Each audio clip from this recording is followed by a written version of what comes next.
We're getting live on all platforms. All right. Okay. K-Block is kicking. Somebody said, get them tickets for the live show. Yeah, I need to go get them tickets for the live show. We still got some tickets available, man. If y'all haven't went to go get the tickets for the live show, Miami. Need y'all to go over here. Our first show in Florida. New York showed out for us. We got to say Florida will be in the building. All right? Ooh, don't play the song again. But yeah, our live show is coming to Florida. You guys can look in your respective chat. You should probably see a link or so for it. Tonight, we'll be talking about a bunch of stuff, including, why didn't y'all tell me I didn't fully analyze this Papoose track? So Papoose dropped a second diss track on 50. We played it during the intro. Wow. He said a lot. I kind of have a full breakdown for it for you. At least my perspective and analysis of it. But separate aside from that, the Boosie and Kodak thing seems to not be ending, even though Kodak has given us some good news. He's claiming he's sober and has been sober for a couple months, which is kind of cool. Or we hope he's telling the truth. Bunch of other things happening, but a lot of people are kind of buzzing. There's a lot of buzz about Iceman. When is it coming? Where is it? Who's on it? Interesting. The Subs Club, thank you. You said act about to drop 53 or 83 actually. You think I'm about to do a Bam Adebayo? I'm not going to do it with no free throws. I'm doing it with straight three-pointers and logo threes and dunks, okay? All right, all good. You guys tell me where we start. We'll figure out a starting point and we'll go from there, okay? Somebody says, yo, you got to talk about O-Block. Dude got kicked out for giving to charity. Well, first and foremost, I know I streamed yesterday, and I was supposed to come back. I didn't come back, and I apologize for that. I know people love calling me. They're like, accurate liar. You love lying to us. Sorry for that. But I did stream in the morning because I was trying to make up for the stream the night before. I told you, man, I ain't going to lie. That's Ciroc. And yes, I did buy more alcohol today. I ain't going to lie. Maybe I'm an alcoholic. I bought it on DoorDash. If you see how much money I spent like $1,300 on liquor. And it's just for me. But it's going to serve me for like a week. Yeah, for like a week. Bought mad stuff. But I did not buy no more Ciroc. But I ain't going to lie, that Ciroc about 2 streams ago had me turned. I kind of feel bad. Because, you know what I mean? Like, I started seeing, like, stuff kind of go a little viral. I'm like, fuck. Didn't mean some of the stuff. I've also, like, you know, thought about it a little bit more. Because, trust me, I'm a professional drinker. As professional as you could get. I'm obviously being facetious that, you know, Ciroc is spiked because of Diddy, right? What it is, I believe is, this is flavored alcohol. And I've left the flavored alcohol phase of my life. I don't know if you guys drink New Amsterdam or what's that one that tastes like it's tastes like cake. I can't remember what's the name of the fucking alcohol. But if you ever drink alcohol that's like super flavored, like for example, Ciroc, it's a vodka but it's super flavored. Like you could taste almost the sugar that they're putting in there to mix it that it tastes like peach. That sugar will get you super drunk. That'll be the thing that you're like, oh shit, it hit me. Because it kind of like creeps up on you because you're constantly just digesting the flavor. You're, oh, it's just peach. And then you don't realize that you're actually drinking, what is this? This is 35% alcohol per volume. So, you know what it is. Nevertheless, I will be drinking a little bit of it. I got the bottles upstairs, but I ain't bringing them down here. It's down Julio and stuff. But I got to finish the bottle. I got to. I'm not going to do it tonight, hopefully. But, yeah, I do want to apologize for, like, I want to apologize for that particular stream. Again, I think I made it very clear to the people who watched yesterday morning.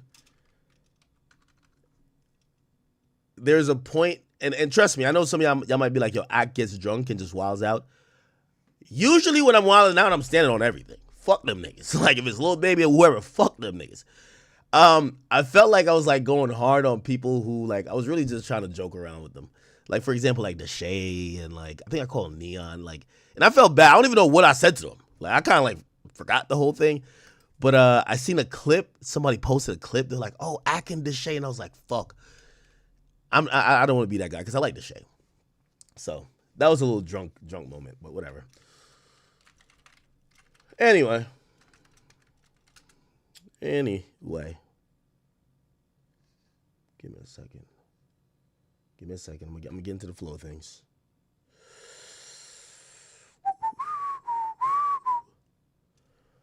Wait, Blueface is streaming? Oh my God, chat. I don't know if y'all know, I put $20,000 on Blueface. I know y'all might be like, are you fucking up? No. I put $20,000 on Blueface defeating Chibu on Aiden's card. The fight's going down tomorrow. And the guy who I put $20,000 on is having pretty much a mukbang. If you don't know what that is, it's like an eating stream. So the guy I put money on, he's fucking streaming himself eat. Perfect. It actually goes up to 30,000 if there's a knockout. So we have 20,000 if it's just straight up a defeat either way, and there's 30,000 if there's a knockout either way. I bet with Aiden if you don't know. But okay, Jesus Christ, Twitch with the ads, man. Twitch with the goddamn ads. 20K is insane. I don't know. I feel like this was a mismatch. I feel like it was a mismatch. All right, let me just see what he's kind of doing real quick.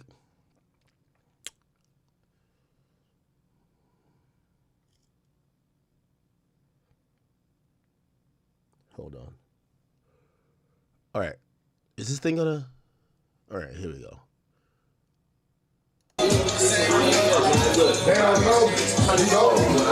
Isn't he supposed to be watching Fight Film right now? He got hot sauce on the table. My nigga might have bubble guts in the ring. Oh, man. What is he eating? Is that like fight approved? Well, they did say Usain Bolt used to like eat chicken nuggets right before, right? Okay, whatever. Right before like his races. Whatever. Okay, somebody said Blue's gonna win. I'm good. All right, all good. Just give me... What the fuck? Just give me 1 second. Jesus Christ, I'm in shambles today. I'm in shambles.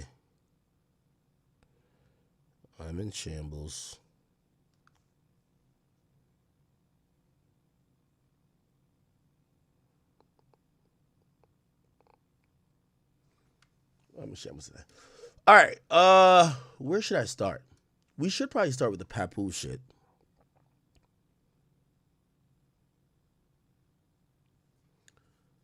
Give me a second. I'm waiting for a response from somebody. It's fucking on my flow.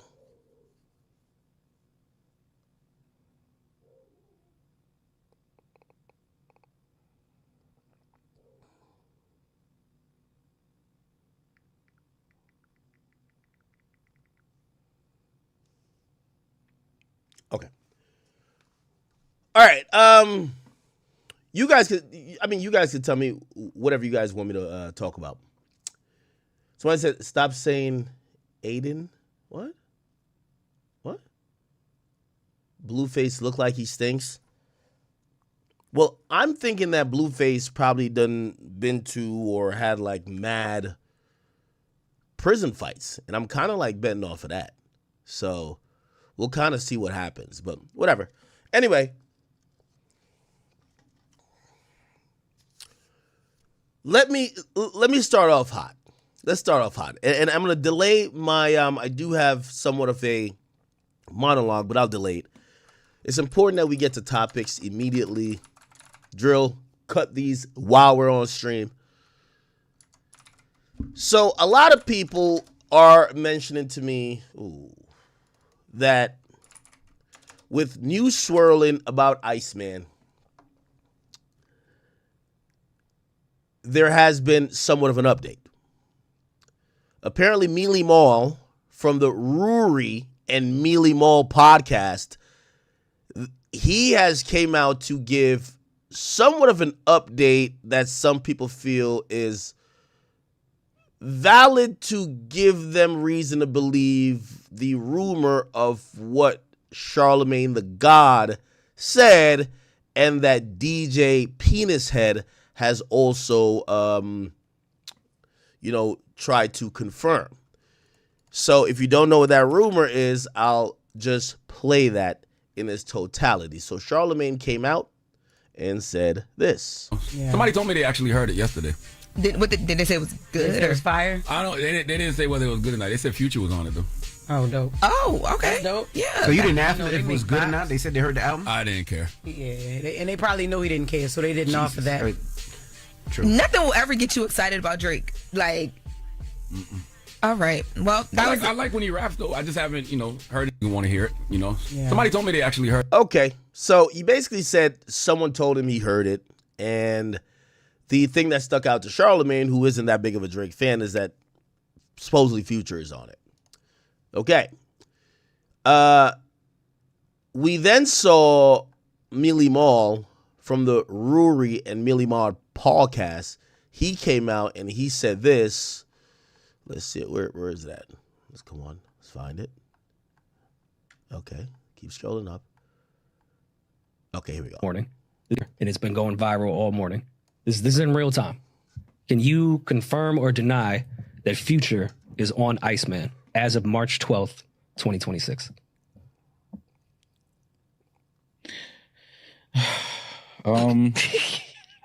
Duppy sigh. Big facts. Is he on Iceman as it stands today, March 12th? I just said March 12th, 2026. He might be. Okay. I mean, I personally, the information I have on the album, it's He's on the board. He's on the whiteboard. He's on the whiteboard. Ideas. There's a whiteboard Is it with a it. Parentheses, an asterisk, like what's ideas? Question mark? Ideas are being created. Yes, Let's gotcha. say that ideas are being created, have been created. Did they write Future on the whiteboard or say Hendrix? Well, no. I prefer Hendrix. I don't know about that, but I know ideas Or his full government. have been created. Ideas continue to be created. Ideas have been pivoted from. Okay, gotcha. So yeah, it's I'm not mad at that. Where you went to media training school at? They still still open, or they That's just shut a down? Noel told him that. No, that's just a fact.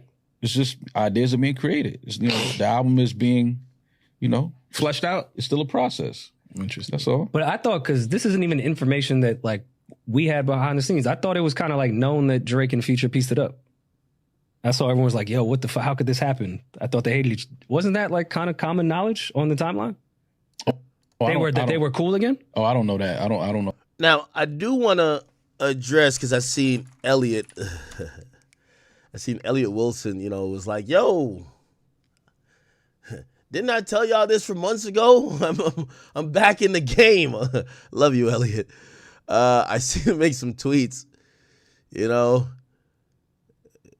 we go. So he puts up, when he says Drake, Elliot Wilson reveals Drake and Future have pieced it up on the phone. OVO Mark says, so you can say anything you want these days. Okay. Not only that, he said a few other things where he said, hold on. Oh my God. There's a lot of retweets here, right? Jesus Christ. Oh my God. I can't even find it. Am I like looking at the wrong thing? Oh, this was him breaking it, supposedly. Drake and Future gotten on the phone and they resolved their difference. Wait. Drake and Future. What a time to be alive. We're back. A good authority, Drake and Future have at least gotten on the phone and resolved their differences. So I don't know what that means. Obviously, we saw Young Thug. Young Thug from prison, incarcerated, put out the energy of, hey guys, let's get it back going. So I think that helped the energy when Future reposted it. Yeah. So I know they did. All I can really say is they got on the phone and whatever seemed to be the issues, they seem to come to a place of resolving that. Metro not included. Okay. So I seen Elliot kind of be like, yo, He started retweeting a few things. Wait, didn't Elliot say that Drake and Future was back cool and Drake and Axe said he was a liar? Damn, that's interesting. Oh, boy. All right. How should I handle this? Well, first and foremost, I'll always handle it with the truth.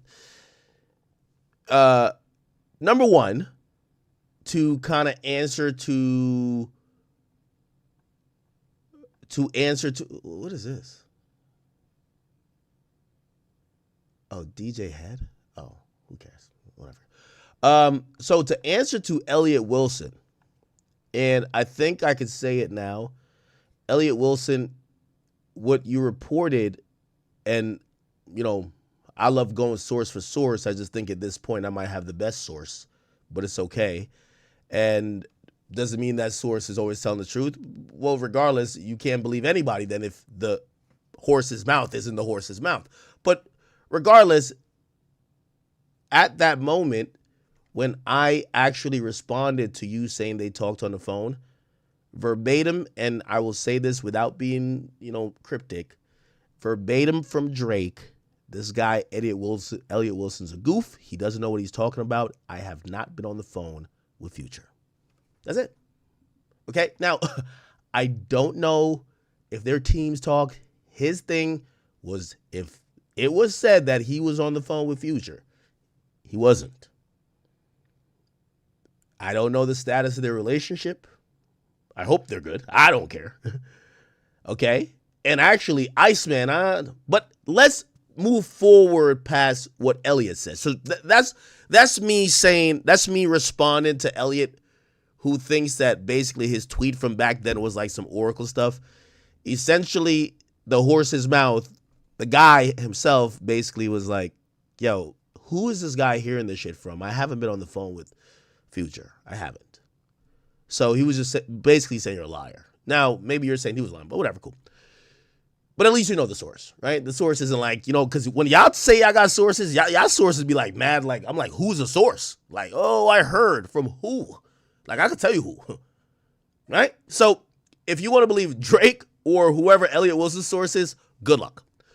Second of all, this new idea or this new information that Charlamagne's saying that Future's on the album, I don't know. I don't know if he's on the album. Well, I don't know if he's on the album. What I will say is this. What I've now come to understand and believe is that everybody who is acting or saying that they've heard what's on the album, except the people who would know, and I think it's the reason why Maul answered the way he did, we understand that there's a lot of intrigue behind Iceman. But just like y'all should just be fans. Let's just wait and see. Let's just wait and see. Is Future on it? Maybe he is. Maybe he's not. Let's just wait and see, okay? Here's the thing, and some of y'all might be like, Ak, why are you being elusive, right? Because no matter what, you can't win with these people, right? So if you say no, you now pigeonhole a situation that the nigga can't be on the album. If you say yes, it's a never winning cycle for Drake. Because I was even watching like how people were responding to it, and people were like, "Oh my God, he's such a bitch. He ran back to Future," and I'm like, "There's no way this guy could win." So, with all due respect, once again, I'll call to the carpet. I would love to know the sources, but these guys won't stand by their source like I'll stand by mine. But if you want me to put my credibility on the line, I'll just say, I'll just wait and see whether it is or not. Okay? Rather than me coming out and giving y'all either a confirmation or denial. Who knows? Maybe there's a leaked Tupac, actual verse on there that was actually approved by the estate. Who knows? Who knows? Who knows? What's abundantly clear to me when I see these things pop up, there's nothing more to talk about in music but Iceman.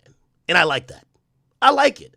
So now we're getting the people that's the furthest detached from the person who's dropping Iceman, now coming up with the news about Iceman.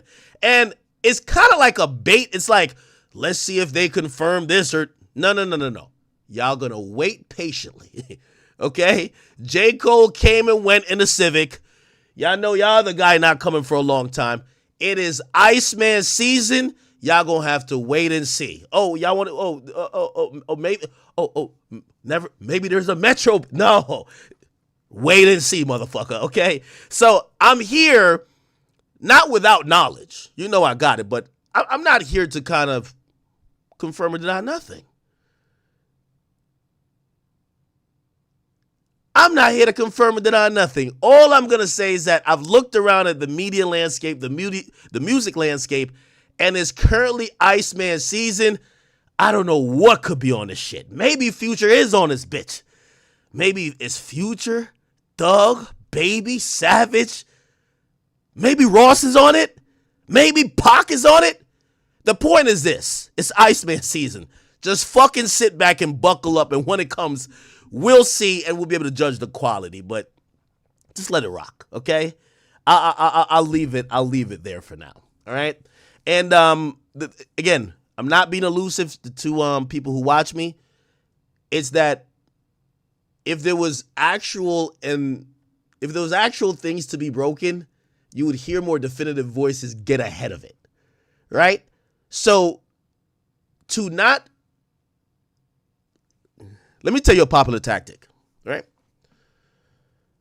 When niggas don't know nothing, they'll be like, yo, I heard, all right, say people don't say what, I'm not sure if they are, but say they're curious about my relationship status, right? And I'm not telling them nothing. Yo, I heard Act got a girl pregnant. He got like a secret girlfriend, he got pregnant. Now, because it's the flat out lie, I come out and say, well, I don't have a girlfriend. I am single. But I do have a kid on the way. Y'all, you get what I'm saying? People just say shit to get a confirmation because nobody knows. We don't know what's going to be on Iceman. And I like it that way. We don't know who's going to be on Iceman. At this point, it might be Lemon Pepper Freestyle, part 2 on that bitch. We don't know. Could be 3 Metro Boomin beats. We don't know. Maybe even, well, that won't happen. But we don't know. So, I hear what Mealy Mall said. I hear what Charlemagne said. I'm gonna use the wait and see approach, okay? And if you're a fan or you're an inquiring mind, I think it's flattering that people are becoming stir crazy. This is why you're hearing things like this. Everyone's becoming stir crazy. Like, when is this shit dropping? When? It's a good place to be. All right. I hate to do it to y'all, but I'll just leave it there for y'all. Whoever you thought is on it, yeah, they're on it. Whoever you thought ain't on it, they ain't on it. Okay.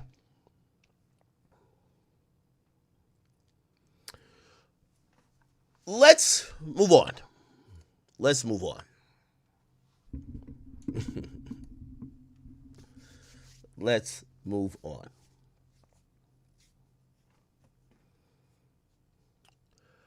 I'll give you some news. You want me to give you some news? I'll give you some news. I'll actually give you some news.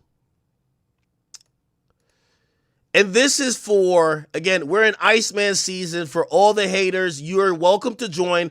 Just get to the back of the line.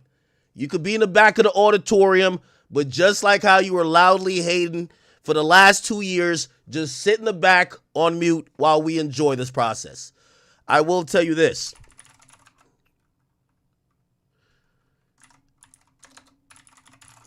For the people who are, and again, I'm just going to stay in the realm of everybody saying, what's on Iceman?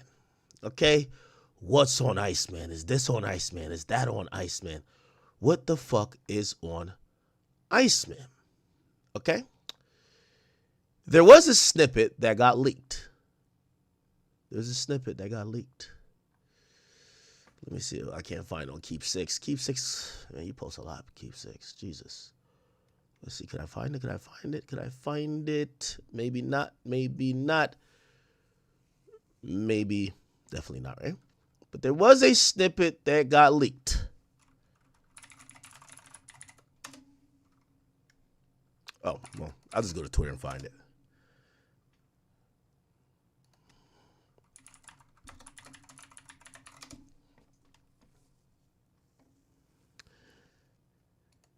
Do we have this? Well, we have the lines. It says Serena, but I'm cool with Venus. I be hanging with those niggas like I'm Dua Lipa. I might hit up fucking Schoolboy and do a remix. Cause you put your niggas on, but they making peanuts. We don't ever piece it up. The shit we got between us. I think is this a line? Serena, but I'm cool with Venus. I be hanging around these niggas like I'm Dua Lipa. I might hit a fucking Schoolboy and do a remix. Cause you put your niggas on, but they making peanuts. We don't ever piece it up, the shit we got between us. Serena, but okay. Is that the only one that was there? I think there's another one there about it. It's like another snippet. Where's the other snippet? Oh, see? Look. G Malone. Did Drake diss Schoolboy Q? I see. I get it. I get it, guys. I get it. I get it. There's another part of the snippet, right? Where's the other part of the snippet? Is that the only part? Okay. I think that might be the only part, right? Serena, but I'm cool with Venus. I be hanging around these niggas like I'm Dua Lipa. I might hit a fucking Schoolboy and do a remix. Cause you put your niggas on, but they making peanuts. We don't ever piece it up, the shit we got between us. Serena. Okay. Now, again, what I'll officially say is we don't know who's on Iceman. Biggie might be on Iceman. You never know. Maybe Jay-Z has changed tides. He may be on Iceman. Maybe Ye's on Iceman. We don't know who's on Iceman. We'll figure it out whenever it drops. But I'll give you a little bit because, we got to do a little bit of quality control. If you're worried or you care about this particular song, this song is not on Iceman. And, I do want to give you a status of maybe some of the songs and leaks you might get. This song isn't on Iceman, and to tell you its origin, and the leak has almost been identified. This was some shit Drake recorded in his fucking kitchen while drunk. Okay, like freestyling, like literally freestyling, like a year and a half ago or 2 years. Okay, it's not even a real song. He didn't even fully record it. They put a beat on, he's just kind of freestyling, and clearly someone took that, it's made its way out to leakers and hackers, but it's not a real song, okay? It's not a real song. So for the people who are like, oh man, I didn't like that snippet or whatever, and he's not tested a record. It's the nigga was drunk freestyling, my nigga. You get what I'm saying? So just to let you know, this isn't a fucking Iceman preview. And I'm happy for that because I thought this would have been a horrible snippet. Why? I think it gives the perception like Drake is obsessed. Like, oh, he can't let it go. Right? It's damned if you do, damned if you don't. Like, he's in this unwinnable position, which I'm about to get to 50 in a little bit. He's in like this unwinnable position where it's like, so if he drops an album and doesn't mention it, it's like, yo, they got him scared. Okay. If he mentions it, yo, living rent-free in his brain.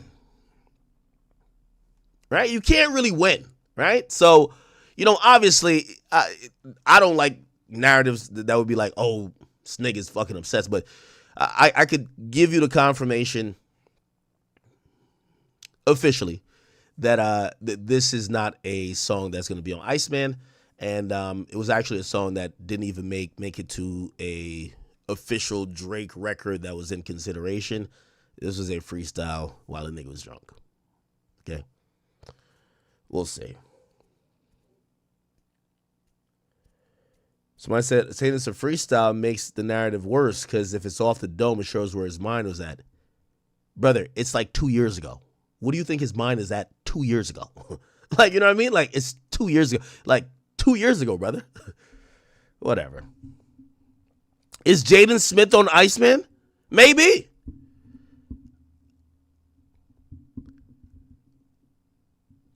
Maybe we should ask Charlamagne and Elliot Wilson if Jaden Smith is on there. We don't know who's going to be on Iceman. Let's just leave it at that. Okay. Okay. All right. I do think...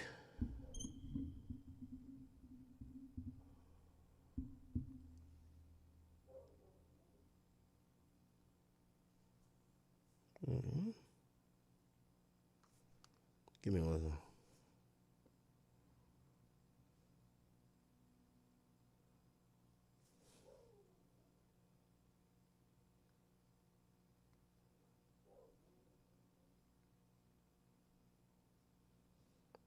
Okay. All right. Other than that, you know, I keep telling y'all, unless you hear something, you're not going to hear really nothing from me. I'm being a fan. But unless you hear it from Mealy Mall, I'll take Mealy Mall a little bit serious. This is the only time. Okay? And I'll take it from Aiden. But Elliot Wilson and them, whoever they hear it from, they might as well just say the nigga's name because it's like, bruv. Anyway. All right. Let's get into some other stuff. Okay, on the timeline today, what is popping? Blueface is fighting. I got some money up on that. Cardi B's having a great old tour. Shout out to Cardi, man. Holy. Yo, wouldn't y'all want to have Cardi B security's job? Your job is to protect the assets, okay? Make sure she could... By the way, is she standing on that ledge with the heels? Oh, my God. I forgot she was working Starlets, right? I think she was working Starlets. I've heard her tour is doing really well. It's the opposite of the YoungBoy tour. It's all women. It's all women, the baddest women from each town. Barty gang is up in there, and I hear they're loving it. I hear they're loving it.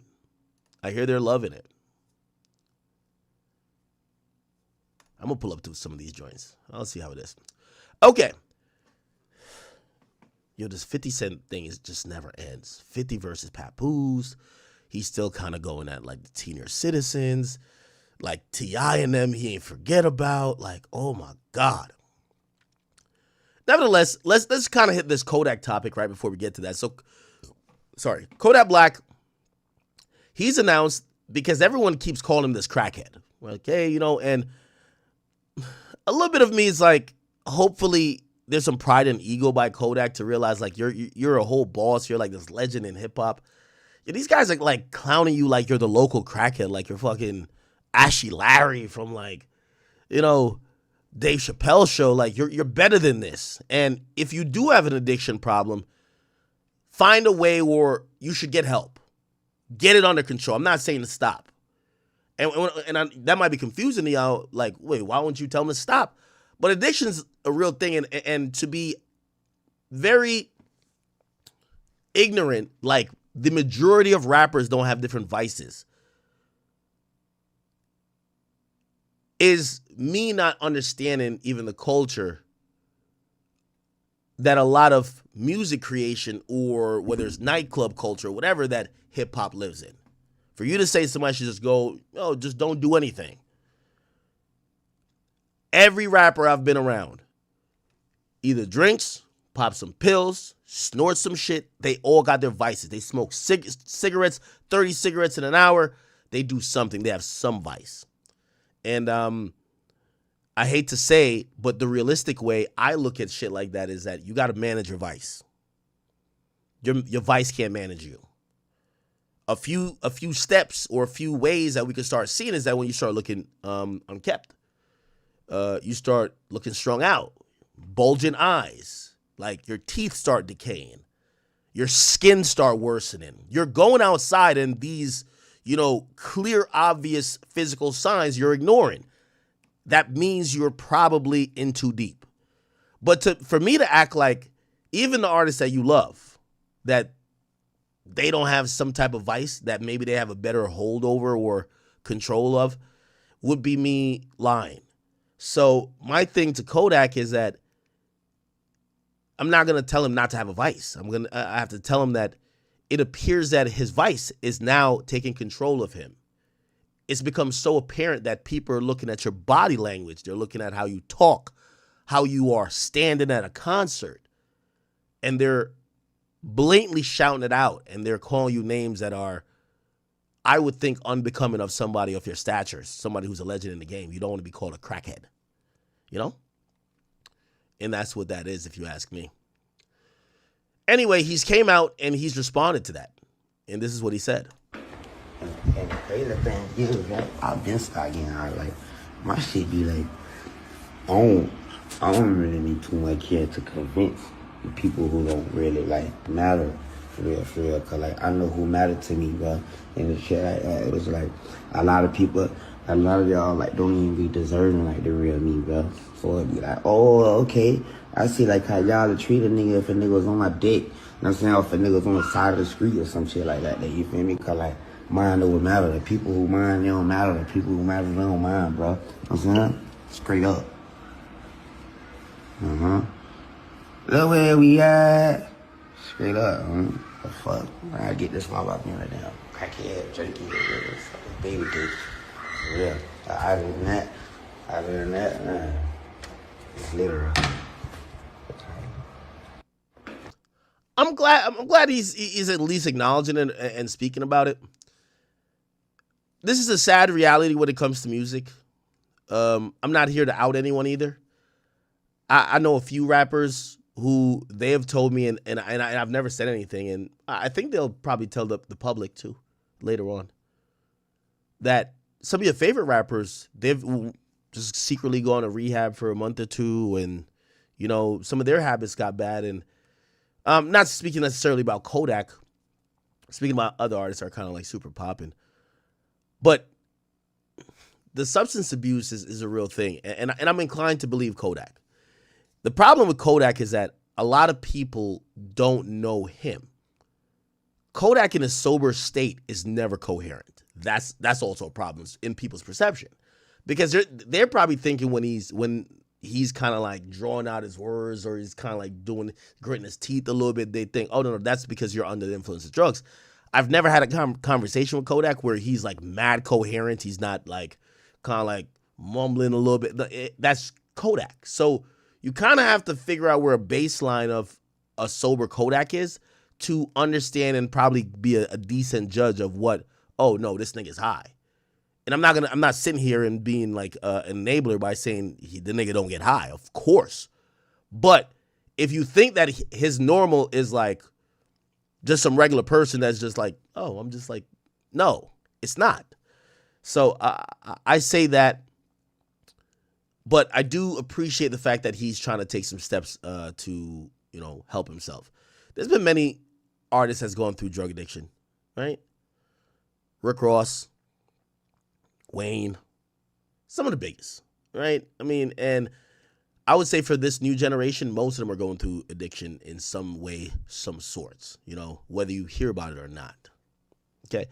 Anyway, before he said that, or actually after he said that, Jack Boy was added on to this entire like drama about Kodak Black going PC when he went to the feds. And this is what Jack Boy said. Assalamu alaikum to all my YNs that look up to me. Listen, if you was a Assalamu alaikum to all my YNs that look up to me. Listen, if you was a Assalamu alaikum, man, you cannot do that. So it's like, stay in your lane. Like, you a civilian, you checking a PC, it's cool. Nobody can't tell you nothing. You protecting your bag. Like, this is what you, all right, I ain't with it. I made a mistake. I'm in jail now. I ain't got to be gangster like you guys. The gangsters never win, first off. But it's like, I ain't got to be gangster like y'all. I'm a civilian. But the ones that, you super tough man on the streets. You super this. One thing about life come with tests. So when you get around them super tough guys too that don't care, we ain't got nothing to lose, and you by yourself, now then, don't, oh, nah, I'm PC, now I'm protecting my this, now. No, be the gangster. Be the, this what come with gangsters. I'm saying? Gangsters don't live long. Gangsters go to prison for life and be crash dummies. That's just what come with it. So it's like, you a civilian, remain that. And then Now, I do want to also, this is like the age-old story. And I think my response, and y'all might be like, yo, you're glazing yak a bit. But I've said this same response a bit to like Whack 100, right?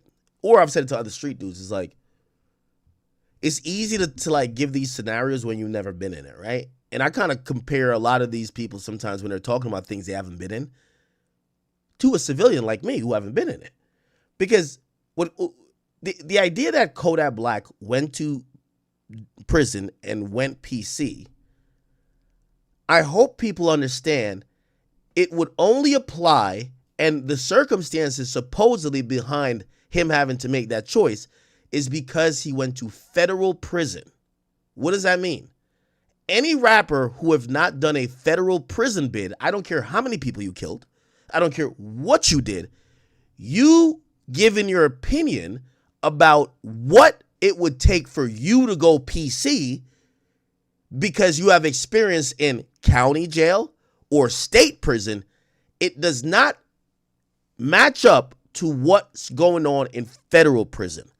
Federal prison is very different. Okay? Again, I'm not, maybe I might seem like I'm glazing or I'm shooting him a lot of bail here, but the idea is that he's a Zoe. He's a Z. That's not the most popular whatever, while, when you're in federal jail, it's all about like these national gangs. And usually the choice is, are you going to walk the yard, which means being like general population, and especially you are rich and you're a celebrity, right? Like, for example, Young Thug never went to the feds, right? He got indicted by Fulton County. But let's say even in county jail. Well, Young Thug wouldn't be in jail. Let's say he went to state jail, right? Georgia. He wouldn't be in there like, nah, nigga, I'm YSL. Well, YSL fall under the Bloods. He'd be a Blood. Okay? I hope that, I'm trying to break it down very simple. So these guys who claim whatever they claim, of course, they wouldn't have to do whatever because they're claiming gangs that are national. YSL is a blood gang, right? It's supposedly a faction off of Sex Money Murder, which is a blood gang, okay? So if Young Thug gets locked up in state prison, he's going to just say, not YSL, I'm a Blood. Do you get what I'm saying? Some of these other guys, they fall under Crip gangs. They wouldn't just say, oh, I'm only this type of Crip. They'll just say, I'm a Crip. Right? Kodak gets put in an interesting position. There is no national gang that Zoes fall under. So either he could be there, and apparently for people who are gang affiliated, you have to make a choice. They ask you, what do you want? So if you go general, you're going to go with these guys, these guys, these guys. So you're either going to end up kind of like folding up under somebody else's shit, damn near, or quote unquote, you check PC, which means you're in protective custody, which means nobody's going to be around you. Now, I don't know exactly what Kodak did. There's so much opposing different stories. I don't know, and I don't care.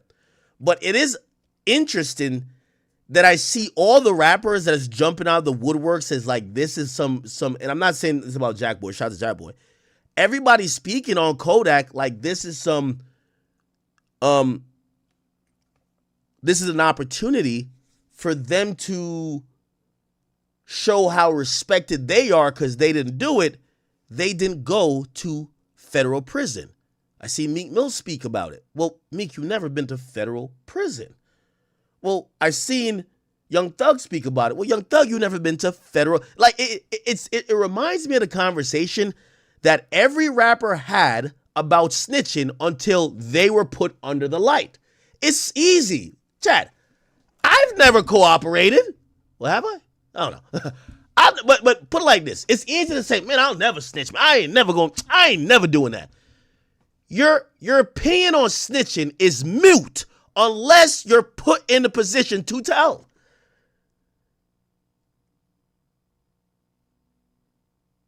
So when I hear rappers who are speaking from a place where they've never been in that position, it reminds me of the snitching convo that we thought every rapper wouldn't snitch until they all got in trouble and we realized 90% of them snitched.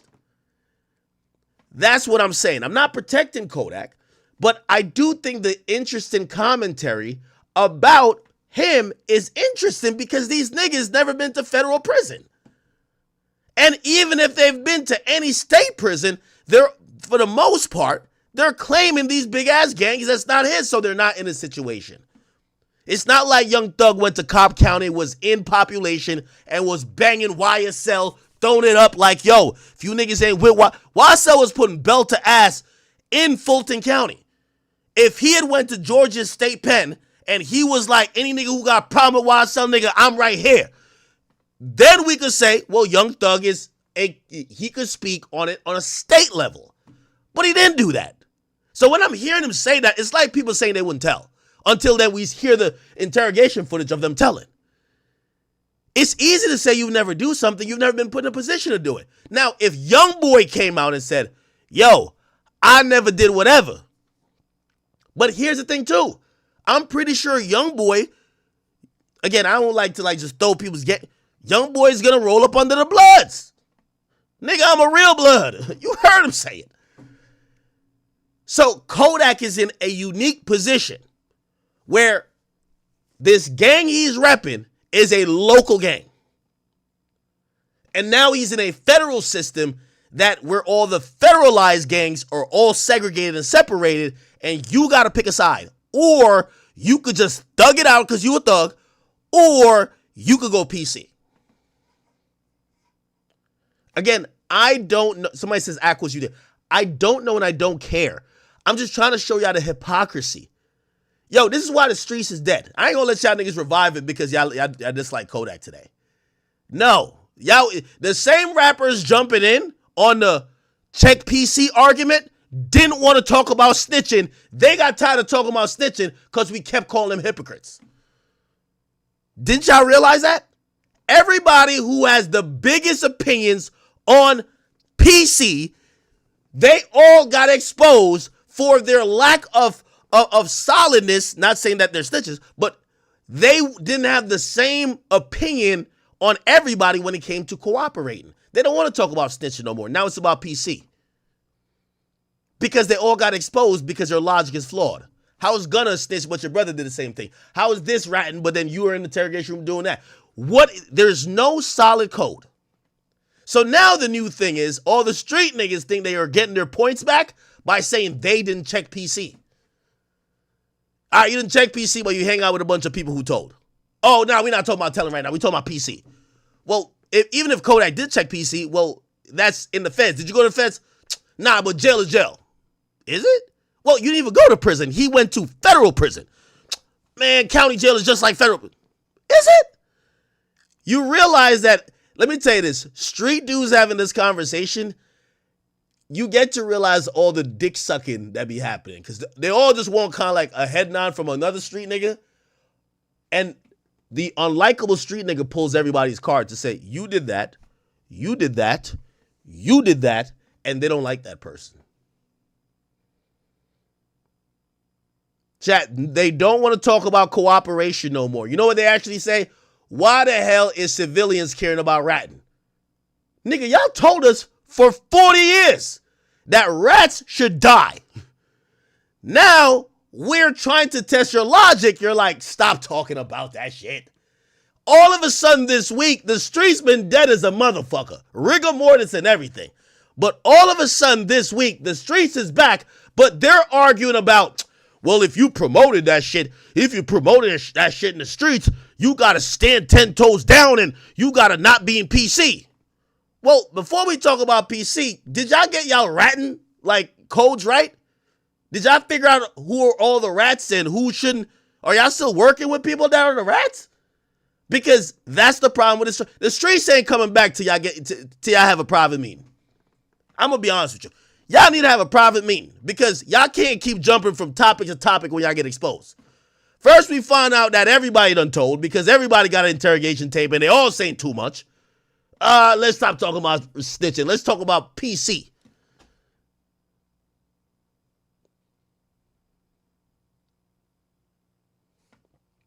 Exactly. I'll keep playing with Jack Boy asses, eh? But as you beat the streets as a gangster, when you beat the streets and you understand, like, man, you cannot do that. So it's like, stay in your lane. Like, you a civilian, you checking a PC, it's cool. Nobody can't tell you nothing. You protecting your bag. Like, this is what you, all right, I ain't with it. I made a mistake. I'm in jail now. I ain't got to be gangster like you guys. The gangsters never win, first off.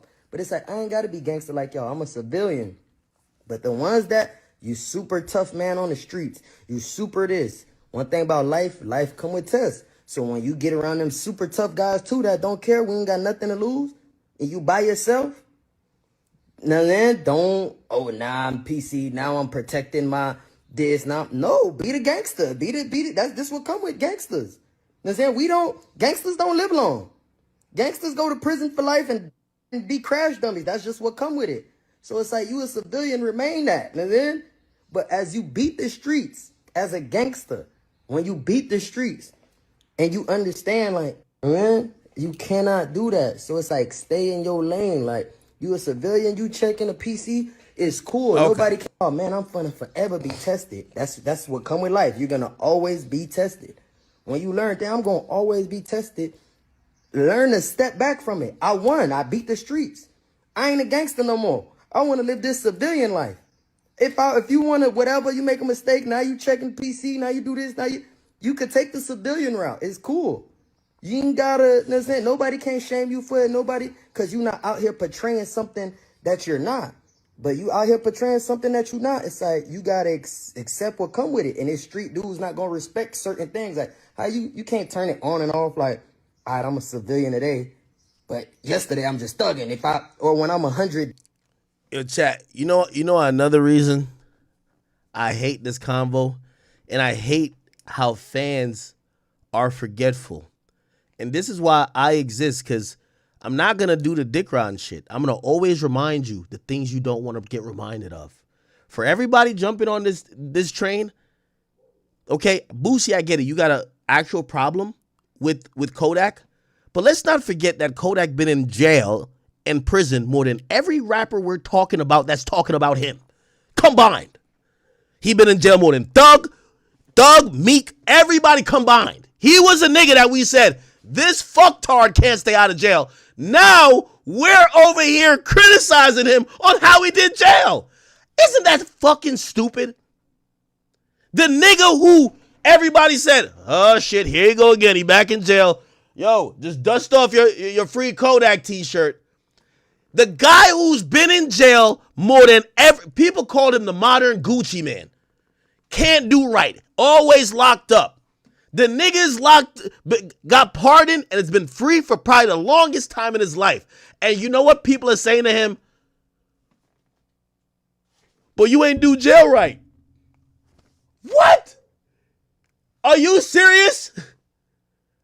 Are you serious? It's not like he got locked up one time. This is a nigga that was in and out of the system. He got songs and albums called Institutionalized. He's basically, his life not only is a project baby, he's a product of the system. He's been in and out. Just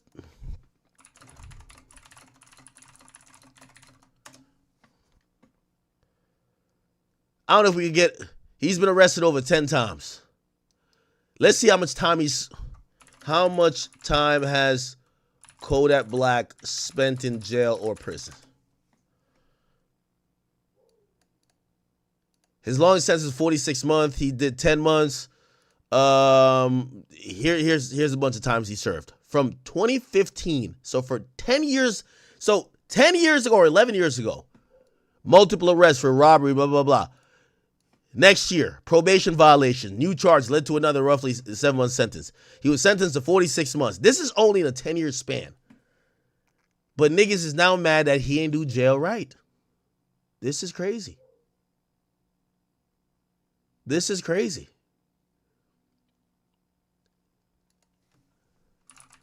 And you know what's funny about it? All the gangster rappers, they're only backing up what Boosie said because they got exposed before. They glad the conversation's off of snitching. Now they're just glad that the conversation is on PC. Oh, yeah, I never went to no PC. What the fuck?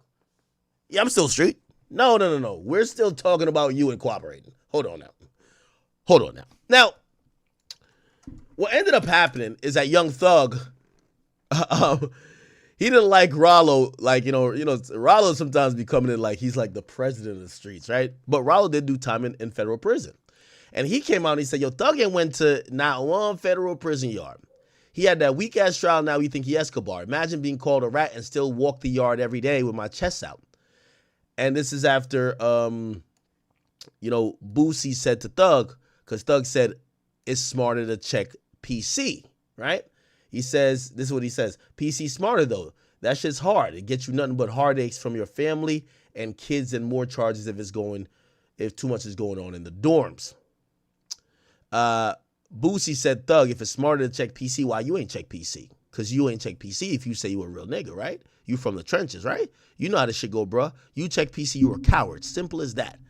And Rollo responded and said, but Thug ain't went to not one federal prison yard. He had that weak-ass trial, now you think he Escobar. Imagine being called a rat and still walked every prison yard with my chest out. Right? Thug said, Rollo, shut the fuck up. And I believe Rollo responded. Let me see. Rollo responded with a video. Or was it to Thug? Let me see. Here we go. So he says this. And you got to realize, so Rollo's angle is that he got into mad fights over people calling him a rat because the internet said he was a rat. And he thinks he's, kind of like proving that he wasn't, so people unfairly call him a rat. But he was locked up when this happened, and he said, imagine having to be locked up when people are calling you a rat. So he says, I got into 40 fights, 40 one-on-one fights in the 11 facilities. Some of these motherfuckers require shanks. I just couldn't voluntarily go to PC cell and sit in that motherfucker all day looking at the... I can't see what is this. Looking at the wall. I don't give a fuck what came with it. That shit ain't for me. I love to talk to my girl too much. I guess if you're in PC, you can't get phone time. I don't know. It would have been long live Rollo for me. So he's saying that he couldn't do the PC thing, but he's kind of like saying that he feels his jail time was a little bit harder than everybody else because people said he was a rat and he had to defend it. Okay? Listen to what he said. I want you to think of the most baddest nigga from your town. I'm talking about a nigga that did the worst, evil, and cutthroat, conniving, gangster shit you could think of. And then put him with 1,000 more niggas that's worse than him.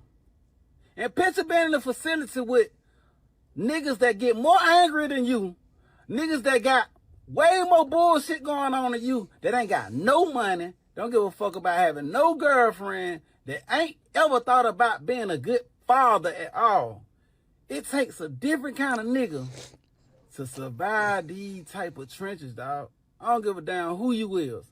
Y'all up here talking about y'all want to be in PC and all that shit, nigga. We talking about going fed.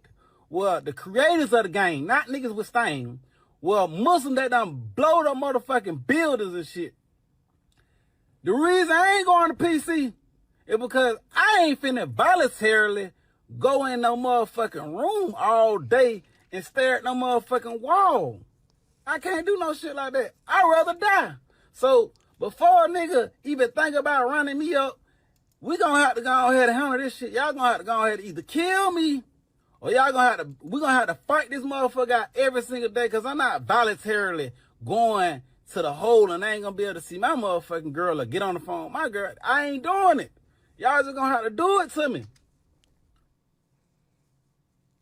Okay. So that's his demeanor. I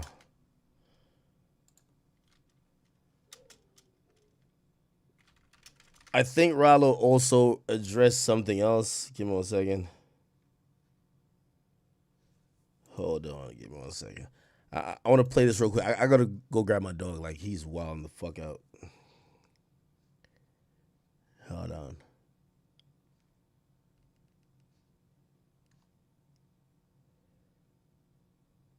Okay, here we go.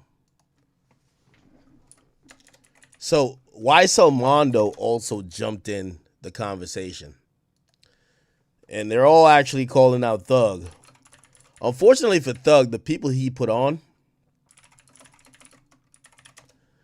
are kind of like always like trying to pull his card by saying, dog, you're not, you're not like this Pablo Escobar type of guy. Is it this? Okay, we played this already. And then, okay, here we go. We gonna have to go. Most disloyal shit. Here we go. Let me just grab my dog real quick. Before a nigga even think about running me up, we gonna have to go ahead and handle this shit. Y'all gonna have to go ahead and either or y'all gonna have to, we gonna have to fight this out every single day, because I'm not voluntarily going to the hole and I ain't gonna be able to see my girl or get on the phone with my girl. I ain't doing it. Y'all just gonna have to do it to me. I'll stop getting these rappers, stop praising these rappers because they rappers and they got money, bro, and these niggas famous. These niggas be the ones doing the most sucker shit, the most disloyal shit, most fake shit. These niggas ain't, bro, these niggas is not who y'all think they is, bro. Y'all stop praising these goof-ass rap niggas, bro. Trying to get these credit for shit they ain't doing, bro. These niggas be soft, these niggas be lame, these niggas be disloyal, these niggas be suckers. Without the money and the fame, these niggas be nobody. And bro was in goddamn medical dorm, bro, in Cobb County. Nigga praising jail, but I'm just letting y'all know, nigga, that nigga was in a medical dorm, man. That's damn near PC, man. Ain't no real level 5 chain game, man. Get out of here, man. Come on, man. Like I was saying, bro, it ain't nothing to be praising. I ain't never praising no jail kind of type. I be trying to coast the young nigga, put the young nigga down. That ain't the way to go. The streets ain't the route to go, cause it'll lead to them death in jail. I ain't never praising no punk ass jail. Said I hate that shit. But I'm letting y'all know, nigga, Windows in a real level 5 chain game, nigga. Real killers on the yard, real steppers, nigga. Nigga never goddamn went to no PC. Nigga, I went to multiple level 5. Nigga, ask nigga jump right now about Mundo, nigga. I ain't never checked no PC. Chat. The streets are hilarious. Meat gets locked up. He writes a letter, says, "Oh, I'm locked up unfairly." Kodak gets locked up. He asks for a pardon. He says they're putting roaches and rats in his food. Young Thug gets locked up. He says he's bigger than jail. He wants to get out. He doesn't even end the trial. He takes a plea. None of them wanted to stay in prison, but they're all now outside of prison and jail and acted like they were the biggest jail nigga. Yo, I wasn't in PC. I was walking around killing niggas. I shanked 5 niggas. Yo, stop it. We seen the letters. We seen everything. We seen the pleas. How about y'all all? Yo, the thing with the street niggas, they can't decide if they want to be super tough or they want to be like, nah, we want to change. Now it's like, nah, I got to let you know we're super tough. All of y'all were filing hell of appeals, writing letters saying that y'all were getting treated unfairly. Y'all were trying to get out by any means necessary. Now that y'all are out, y'all are trying to tell us or change the narrative to say how crazy y'all jail was and how much y'all were holding it down. Nigga, please. See, nigga. So I got the right to say, nigga, who did what and what's going on, man. Then we talking about a nigga in the weak-ass county jail, man. Did no real time, man. Come on, man. So the guys who did state time, they're like, yo, y'all in weak-ass county jail. So like Young Thug was in county jail. Weak-ass county jail. The guys in federal prison like, yo, y'all was in weak-ass state jail. So they're jail battling. Get out of here, bro. Y'all gotta stop that shit, twin. Y'all gotta stop all that, bro. That shit. Okay. He says, Mondo, shut the fuck up, go to work. Okay, whatever. Enough is enough. Let's keep it going. Let's keep it going. More topics to get to.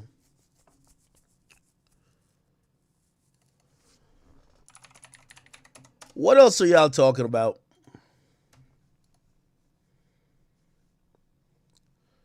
Yeah, I seen Lamar Odom said Kobe appeared to him in a dream. Boosie's explaining Pooh Shicey's caption where he says, it might be the one rapper, I think he means might be the one rapper that got more bodies. He says, it might be one rapper that got more bodies than me, it's Lil Boosie. Oh, that's what, so he's giving Boosie's credit. Boosie explains that. Niggas to come to my house, see how I be having my party. All the hoes, you know, them the bodies here talking about my nigga. He said, yo, Pooh Shicey would see how many bitches I had, and he's talking about those bodies. Yo, Boosie don't want to get back onto that system for nothing, and I don't blame him. I hear you, Boosie. Somebody in the chat says, nah, Boosie. He's talking about those 5 bodies that teenager at the time caught for you. There's a guy named Marlo Mike. It was always rumored that he was like a paid hitman, but supposedly for Boosie. Clearly, Boosie wasn't charged with murder for hire with the kid. The kid eventually went on to get life, but people claim that the kid was supposedly committing those murders on the behest and behalf of Boosie, and that's why people think that Boosie's like this infamous killer. Obviously, he wasn't charged. He wasn't convicted. He did get charged for like some like either attempted murder or murder or something like that, but it wasn't with that kid. Or was he with the kid? Maybe. I don't know. I mean, we could watch something on it right now, but essentially that's been like the thing that's been hanging over Boosie's head, and some people feel like that's what he's talking about. But I don't know. See how I be having my party. All the hoes, you know, them the bodies here talking about my nigga. Talking about all the hoes I be smashing.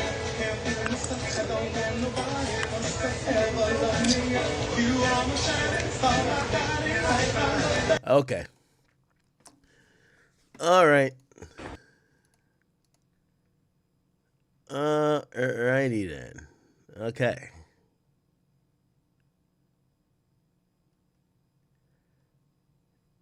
Let's go. I'm trying to like save the 50 stuff for a little bit. This is some overseas news. They're claiming that there's a drone likely linked to Iran that crashed into the 57th floor of the Address Creek Harbor high-rise in Dubai.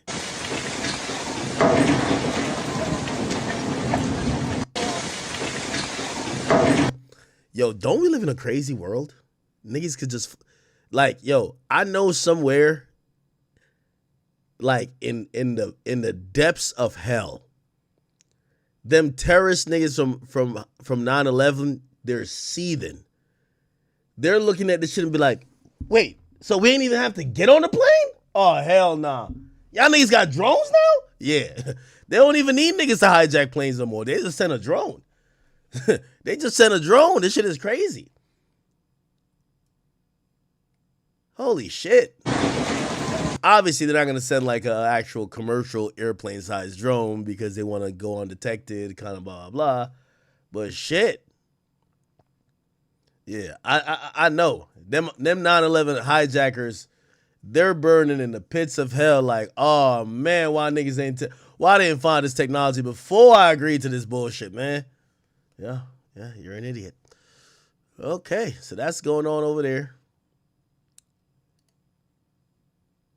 Trump still popping his shit. So we're totally destroying.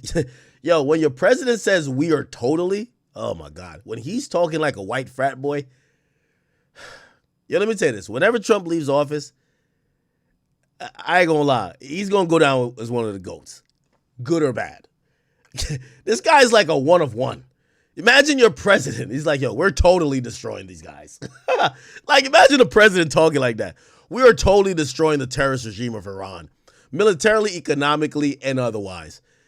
If you haven't read the failing New York Times, you would incorrectly think that we're not winning. Iran's Navy is gone. The Air Force is no longer. Missiles and drones and everything else are being decimated, and their leaders have been wiped off the face of the earth. Jesus Christ.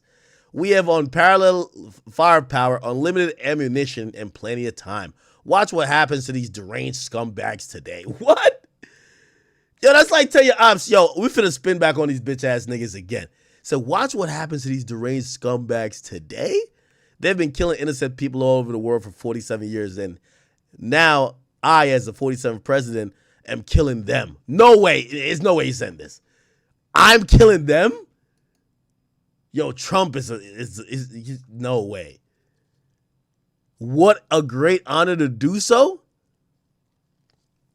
That gotta be a fake tweet. I just gotta look. I'm not even gonna lie. Sometimes I gotta look. Yo, Trump, the only president that tweets some shit that you gotta go and look it up to see if it's real. Trump scumbags.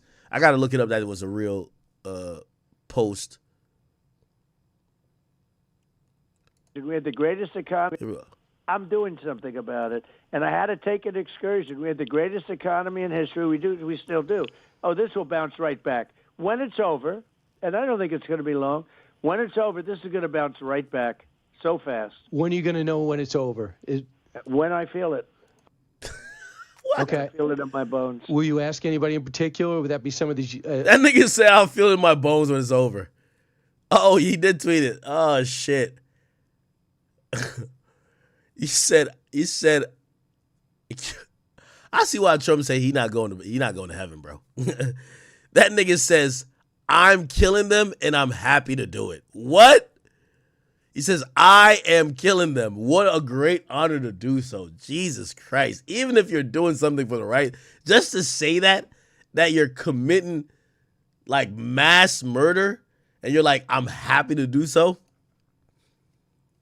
Yeah, I don't know if Trump making it to heaven, bro. They might be right with that one. They might be right with that one. Holy shit. The U.S. State Department put out a massive $10 million reward on the new leader. Didn't we just kill like 2 of their leaders? Mojtaba Khomeini and 9 others. He says dead or alive. What? This nigga Trump is on a different type of timing.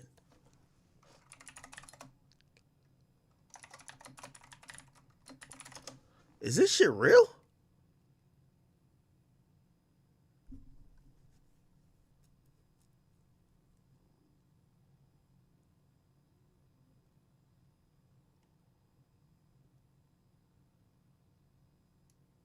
Situation with Iran is moving along very rapidly.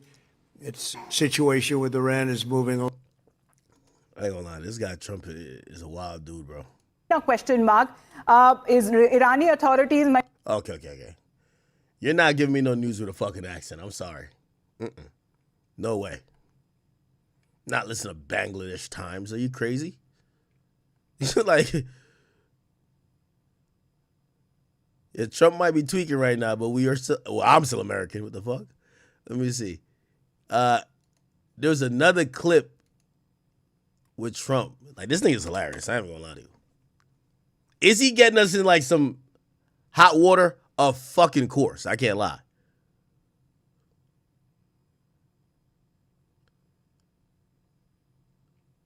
When will the Navy start escorting tankers to the Straits of Hormuz? Mr. President, when will the Navy start... Yo, this was the funniest shit I've heard him say in a while. He's mocking these dudes from Iran. So he's sitting down and he's talking about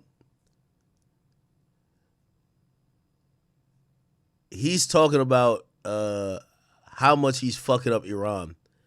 And he's like, yo, we got their military ships at the bottom. Oh, here we go. And I think what I'm going to do is I'm going to sit down with some of the people in this room, like Urban, like Coach, a very fine coach, Nick, who won a lot. He won a lot. No. This ain't it. He was giving an update on Iran, and he was just like, yo, basically their whole fucking navy's at the bottom of the ocean. We murdered a couple of their niggas. Like, yo, he talked like King Von. I ain't even gonna lie to you. Remember how King Von used to tweet? That's how Trump talk. I can't even lie. Trump talk exactly how King Von used to tweet. Right here. This is it. I'll give you one more chance because that was a bad question you asked before. Go Listen ahead. to this. We've already got a lot of sound I don't want bites to leave him in the about the like sports. Can I ask one off topic? On topic. On topic. Okay. Which is unusual for you. Go ahead. Thank you. What is motivating you to do this right now? Because there is a lot of other stuff going on in the world. Right. That's right. There's a lot. We're doing by the way, in Iran, we're doing very well.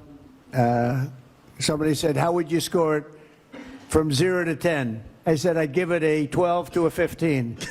Yo, this guy's sick, bro. Their army is gone. They're just about, look, their navy is gone. Their communications are gone. Their leaders are gone. 2 sets of their leaders are gone. They're down to their 3rd set. Their air force is wiped out entirely. Think of it. They have 32 ships. All 32 are at the bottom of the ocean. Other than that, they're doing very well, Coach. Very well. They're doing very well, Coach. No, this guy's sick. We're doing, our military is doing phenomenally. That's the big thing for this week. We seem to have a new thing every week, but the situation with a very bad and very sick group of leaders who were killing a lot of people. A lot of our people were being killed. They were being... Okay. Yeah, this guy right here, he's something else. Not gonna lie. Okay. So that's supposedly going on in Iran. Obviously, there's another side to the story. You have what Trump says, and then you'll hear another side that's kind of usually anti that. A lot of people are saying that we aren't doing well in Iran, and according to many, they feel like the Iran war, so to speak, is actually backfiring on us, right? Iran, and that essentially we kind of look crazy. And we're looking for like a strategy to somehow pull out, right? What I want to do next is... On Friday, signs of war are close by. Today will be, yet again, the highest volume of strikes that America has put over the skies of Iran. 13 days into the mission, the Pentagon says Iran has no Navy, no Air Force, and its ability to respond with drones and missiles is down 90%. Now, U.S. forces... Are these the drones? Oh, wow. Yo, why do these look like RC planes? Are targeting Iran's defense companies that manufacture the regime's weapons. We're targeting their defense industrial base so they cannot rebuild the capabilities that can harm America's interests. The Pentagon is also sending additional troops and warships to the region. The USS Tripoli and the 31st Marine Expeditionary Unit, about 5,000 Marines and sailors total. This will give President Trump more on. Yo, this is why news is propaganda. Because when you watch this shit, you're like, damn, these niggas stand no chance. Right? Like, when you watch this, you think they stand no chance. Options, especially while the Iranians continue to attack cargo ships in the Strait of Hormuz to block the flow of oil. They want that focus on the Straits of Hormuz to put max pressure on the United States, so that becomes the pacing item for the war, not the achieving of our military objectives. Some Democrats fear the administration is planning to send ground troops into Iran. But in a radio interview Friday, President Trump shot down reports that he's planning to send special... Truth Social post out. It's a little lengthy. I'm going to read this. Most powerful... Okay, all right. I did want to play like an opposing view real quick where people feel like United States losing the war. So obviously, listen to Trump. He says we're fucking murdering these motherfuckers, right? And then you'll hear some other people that kind of like have a different opinion. I'd like to hear a creator possibly speak about it. These guys are so boring. But you know what?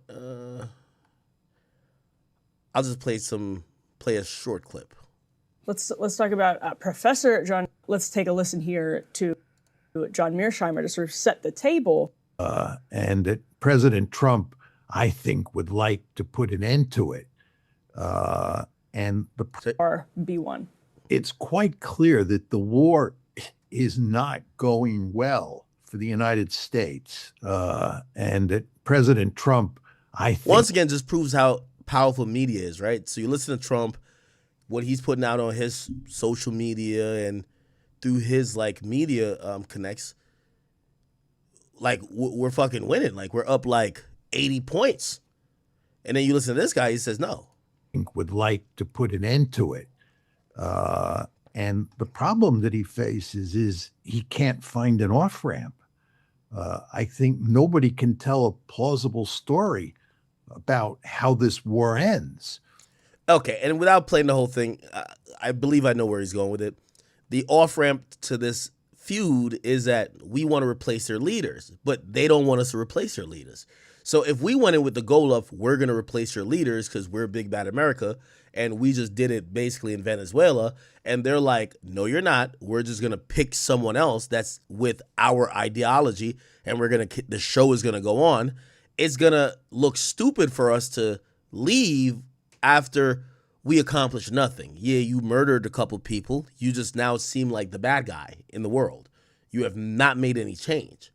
So we kind of need to replace their government. That's seeming far-fetched.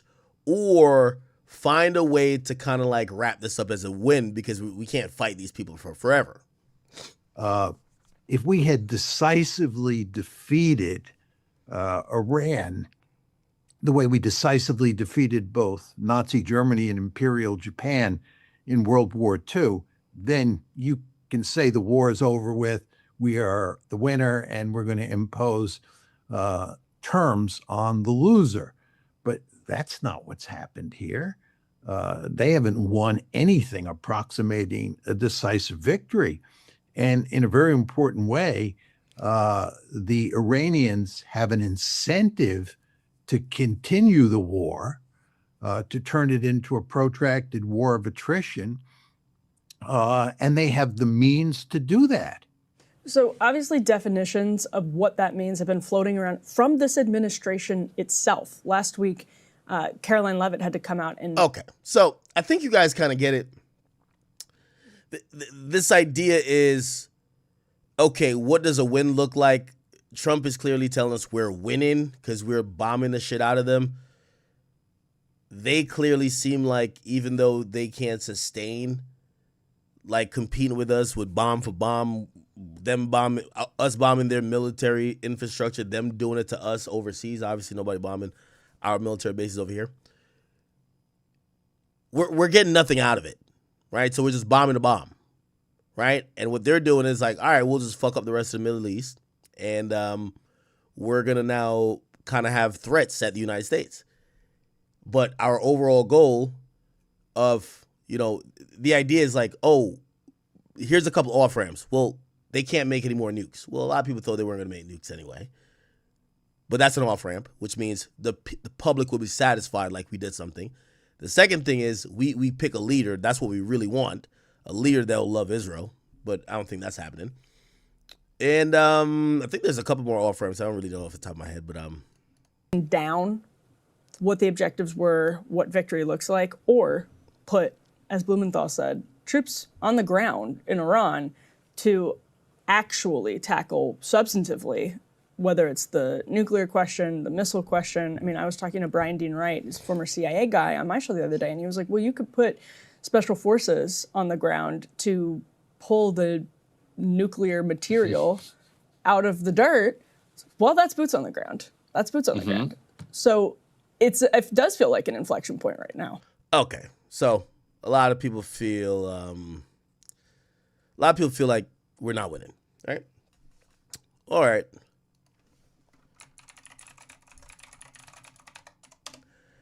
Real quick, have you guys seen what's going on with my man Fifth? He's doing his own, kind of like geopolitical war, except he's fighting a couple of nations at the same time. He's fighting the Teenior citizens, T.I. and family, and now it looks like Papoose and seemingly Papoose's wife.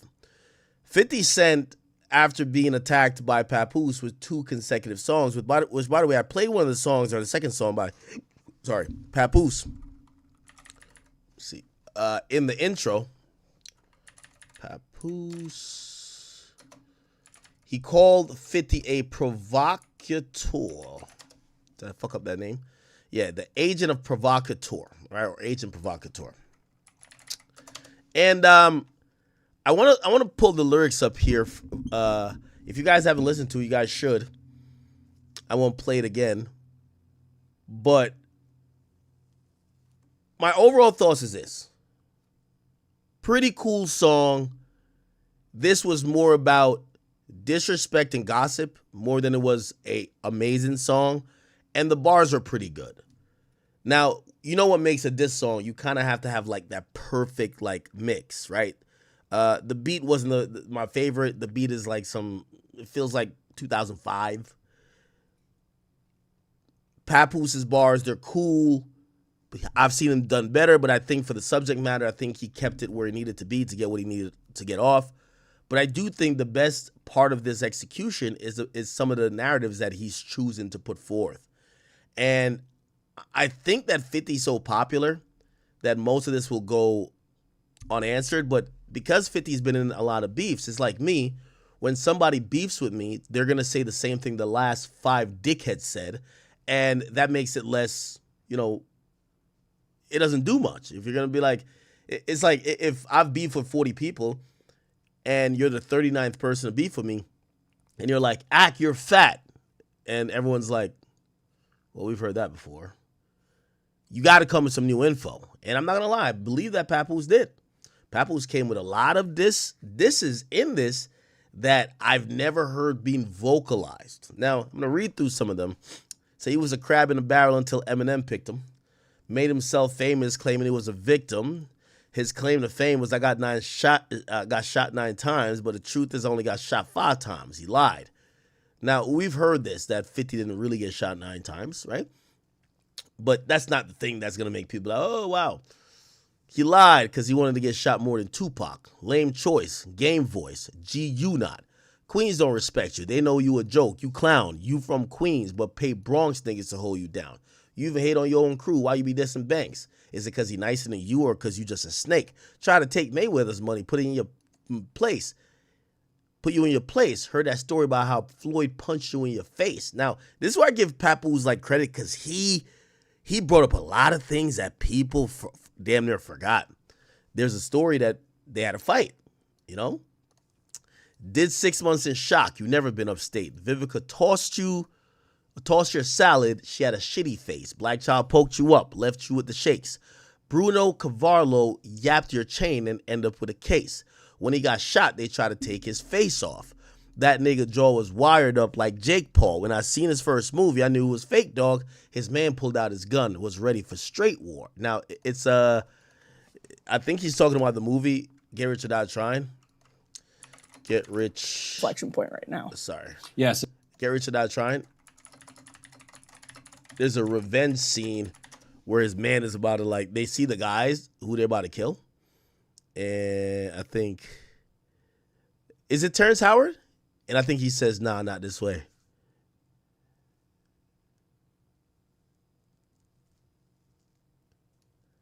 It's not. Word with her. Right, and when I'm wrong, I could have been right, so I'm still right. Yeah, Terrence Howard did good in that movie, I'm not gonna lie. What's the scene, y'all? Do y'all know the scene? I don't know if y'all know the scene, but I think they pull up and they're across the street. That's what I remember. And I think it was,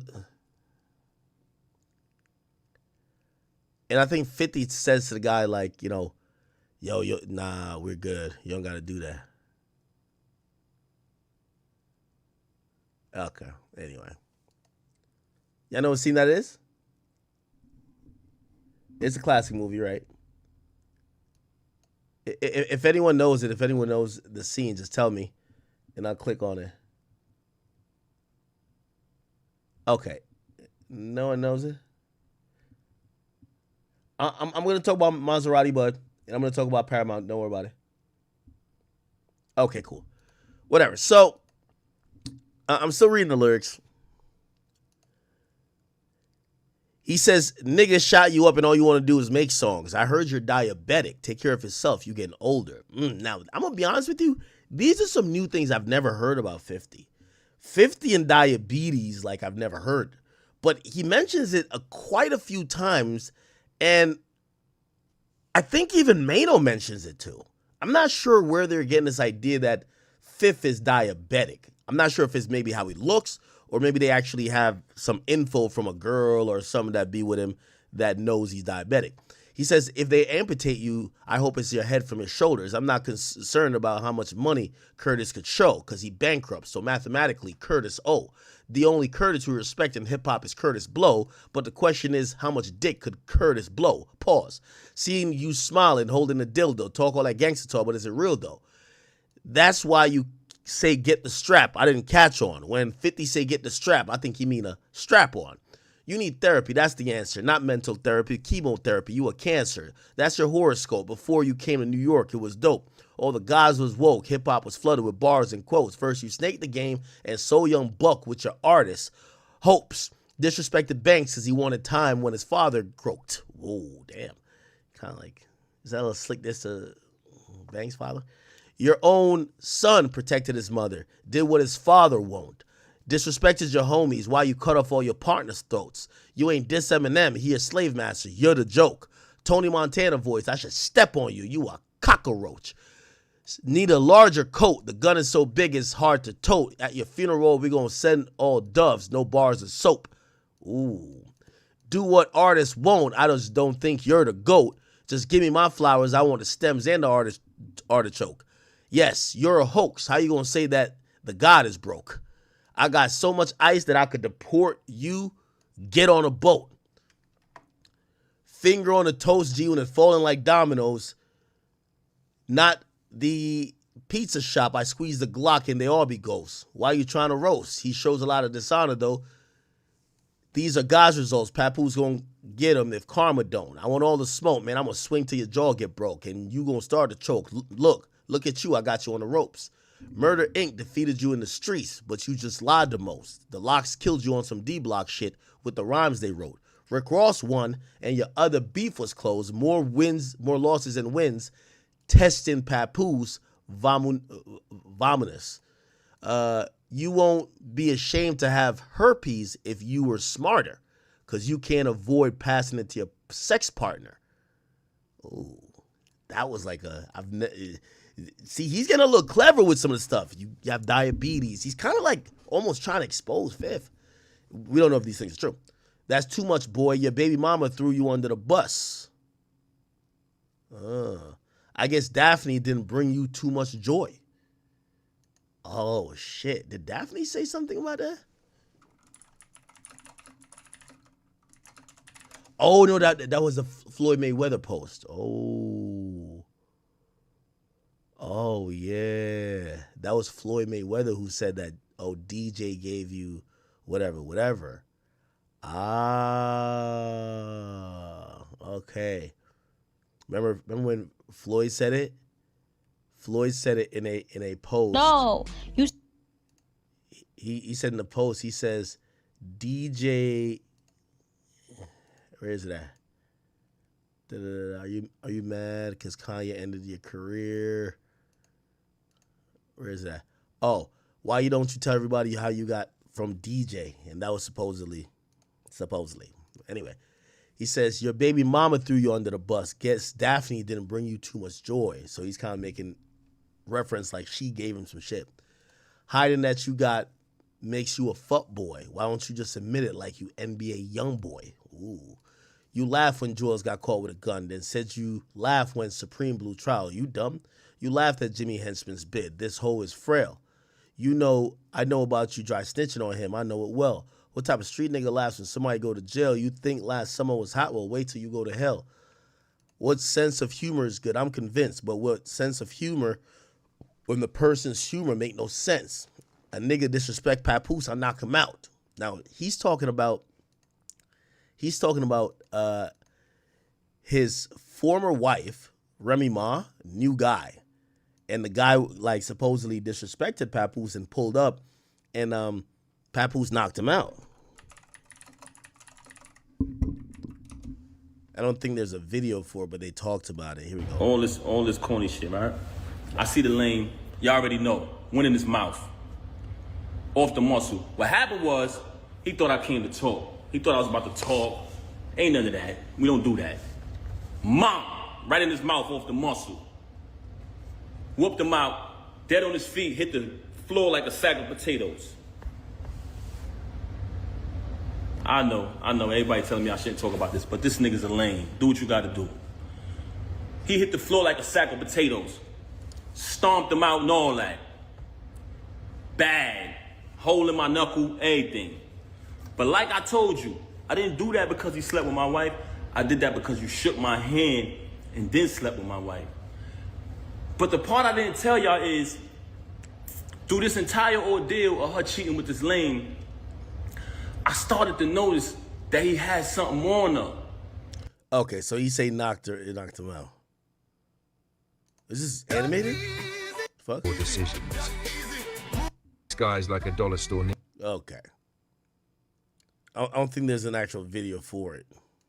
I'm walking through the spot. I don't see the lame. Everybody look like the lame to me. I go to where I got an idea where they at. When I walk in the room, they in there lovey-dovey. They in there all lovey-dovey. Mind you, she been lying, saying she ain't with the nigga. She don't deal with him. All this corny shit, right? I see the lame. You already know. Went in his mouth. Pause. Off the muscle. What happened was, he thought I came to talk. He thought I was about to talk. Okay, so he Ain't said none not of to do that. We don't do that. Okay, cool. All right. The guy who just got locked up for like coke or something, I don't know, pills, pharmaceutical pills, he also exposed the dude for getting knocked out as well. Listen. This ain't even a smart move. Here we go. That ain't no regular female, my nigga. That's his wife knocking you out compared to what he could have did to you. Oh, so he's rapping about the dude getting knocked out. Here we go.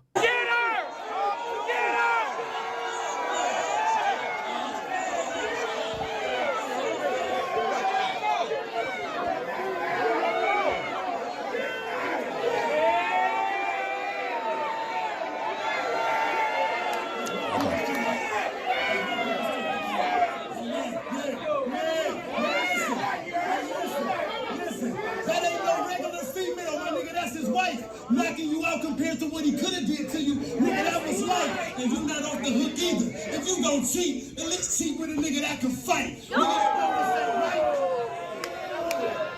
know this ain't right. You know this ain't right. Come on, y'all know this ain't right.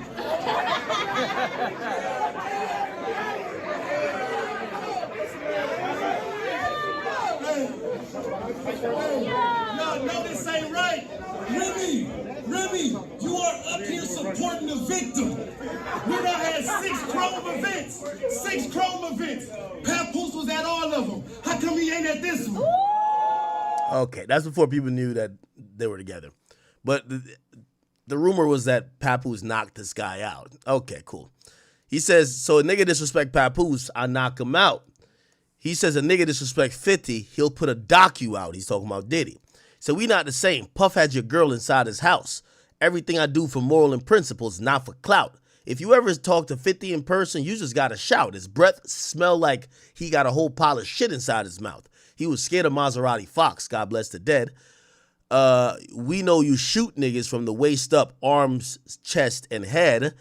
Heard he deaded you on your money, took off with your bread. You ain't do nothing because you a cop. You mob with the feds. I'll turn your legs to spaghetti. Can't walk with your legs. Put your fat ass right to sleep. Go and get to bed. Used to listen to you in the car. You worthless, dog. Your cartoons ain't been the same since Smurf been gone. He the one that was putting in pain. If you don't know, Banging Smurf, he's talking about. He's the one putting in pain. Him and Damo. You ain't even putting work on Hamo. Now Hamo is supposedly the guy who 50 accused of shooting him. Some people claim it wasn't him, but you know, he did rap. He said, Hamo shot me, and a few weeks later, he not breathing. So apparently, he blames that guy for him getting shot. That guy did get killed. But Papoose is saying you didn't do no work to do it. You live by the 48 laws of power, a book for sinners. The Bible or the Quran is what you should consider. Allegedly burned down the house. Look, bitch, nigga, your baby mama don't want you no more. You looking bitter. Them steroids got you got you looking bigger. You dissed Mano, Fab, Pap, Brooklyn niggas. The real 50 Cent from Brooklyn. Look, bitch, nigga. Just remember, you got your name from a Brooklyn nigga. The U.S. kidnapped the president of Venezuela while we distracted by 50 Cent's propaganda. I think he worked for MAGA, sent to distract us. He used to be a rat, now he's an agent provocateur. I ain't gonna lie, this whole freestyle felt like it was a better version of Uncle Murder's wrap-up, right? Especially when he went into this whole, like, Venezuela shit, right? It felt like it was like a current event type of thing. Okay. Now I work for, sent to distract us all. Used to be a rat, now as an agent provocateur. They put us in danger, the midst of the night. That's why they had to cancel all the Caribbean flights. Never gives good advice because he mentally can't. Doesn't display forward thinking because he's not really advanced. YouTubers working for him if he gives them a chance. Some of them will literally suck his dick through his pants. I can't see straight through him. Why these idiots can't? By the way, why do people keep saying that, like, YouTubers or whoever are just on 50's dick? Or even accuse him that he's, like, doing something for them to be. Like, 50's been one of the most, like, hate him or love it, but, like, there's been a lot of love or appreciation for his antics over the years. Why do people think that people are going to switch on him now?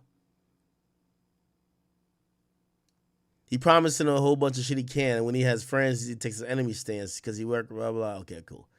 He has a lot of wingspan because his nigga's a bird. Oh, okay. All right. All righty then. Now, 50, 50's playing a different game. And I've told you guys, what 50's waiting to respond to all these people with is not necessarily music. So what 50 did was, 50 took a video from this guy. His name is Maserati Bud.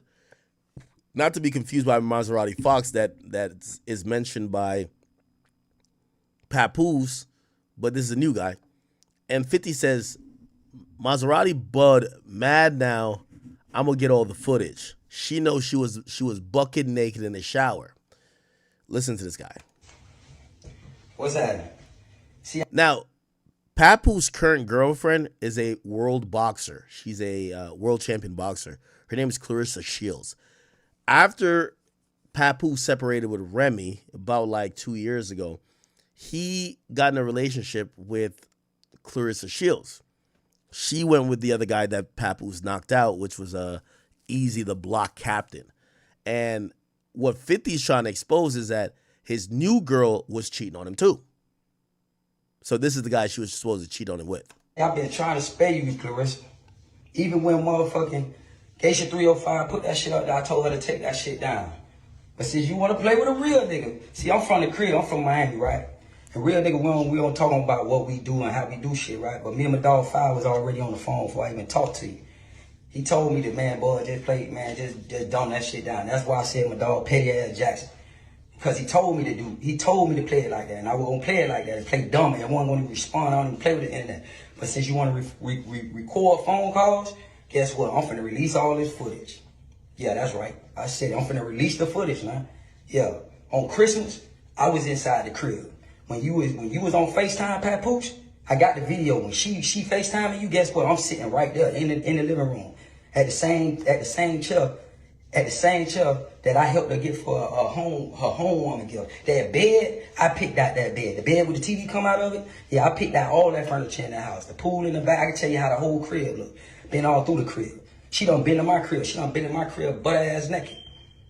Yeah. You know how embarrassing it is when a nigga like this is tell you that he fucked your bitch?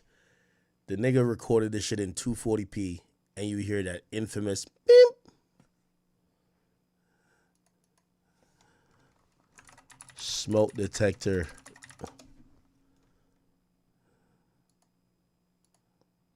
Or smoke detector tips. Nah.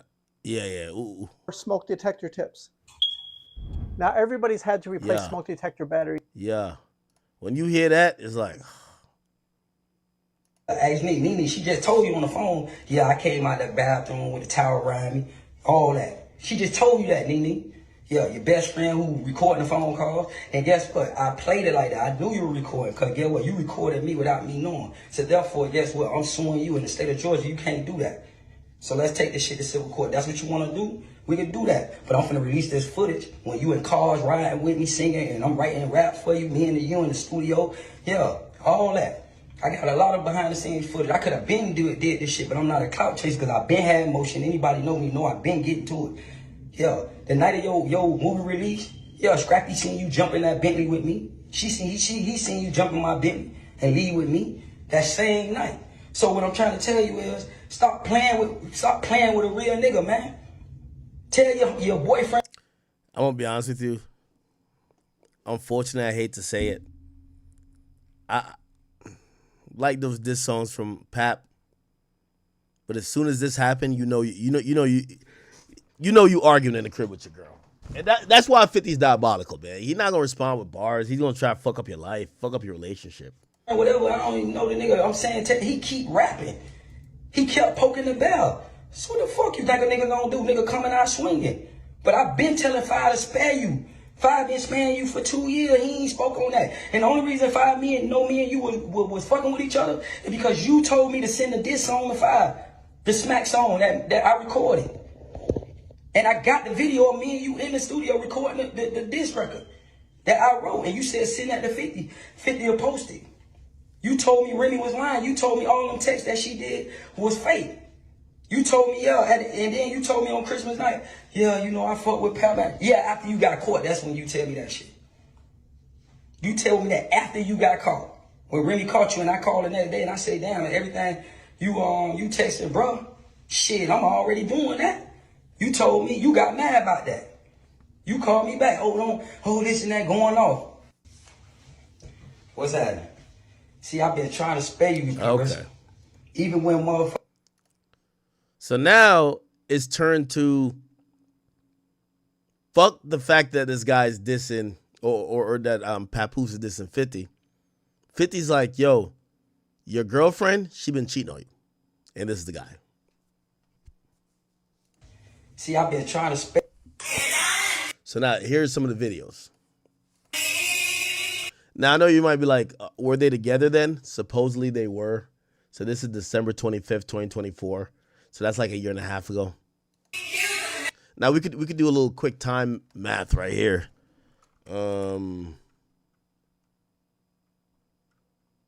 Papoose Christmas photo Clarissa.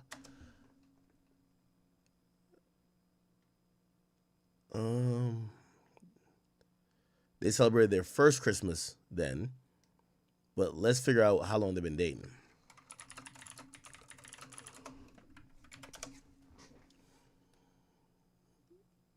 Okay. So they supposedly met in July 2024, and apparently they started dating like pretty soon. I don't know. Let me see. What's the timeline? Okay, so the allegations go public then. She's, at that time, she's heavily messing with Pap. Pap is saying, it's over with Shorty. He already knocked out Remy's new boyfriend. Okay. So Remy said she revealed text messages back then that Papoose was having an affair with Clarissa Shields. And he leaves Remy for her, but apparently she was fucking another nigga too. All right, this is messy. And I guess this nigga is the one who recorded this. You remember this? Remember she was on FaceTime with you? Remember this? Where I'm at? At the house. Oh, shit. Since we gonna play these games. Yeah. Oh, shit. Yo, I ain't gonna lie to you, bro. I ain't gonna lie to you, man. Oh, man. So she's at Christmas fucking FaceTiming Pap, and this nigga recording her FaceTiming Pap, and like, this shit crazy. Shaking my head. Yo, chat, I ain't gonna lie, man. Getting a relationship these days is like, yo, do it at your own risk, bro. Yo, for the streets. Thought she was singing to him. Nigga really thought she was singing to him.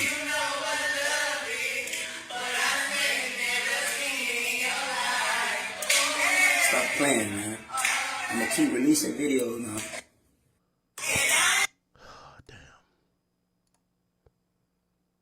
Damn. See, this was what I keep telling y'all. Y'all be like, nah, Fifth rap back. No, Fifth just gonna fuck up your life.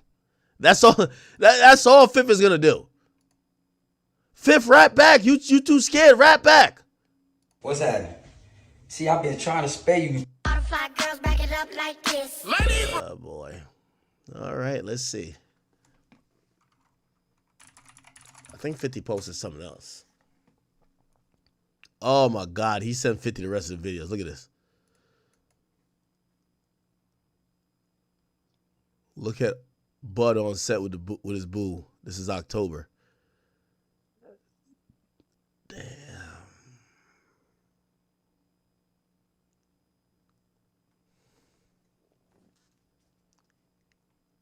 You remember? You see what the first comment says? T.I., you better say sorry to 50. Didn't I tell y'all, my nigga? Y'all keep thinking these little funky ass diss songs. Yo, put it like this. 50 gonna drop something on T.I. and his family. They gonna go into an emergency meeting in a bunker, nigga. I'm telling you, like, 50 not playing fair. Nigga, 50 a type of nigga to hit up Floyd and be like, yo, Floyd, y'all know I don't fuck with you. I know you don't fuck with me, but I need that video. That one. Yeah, send me that one.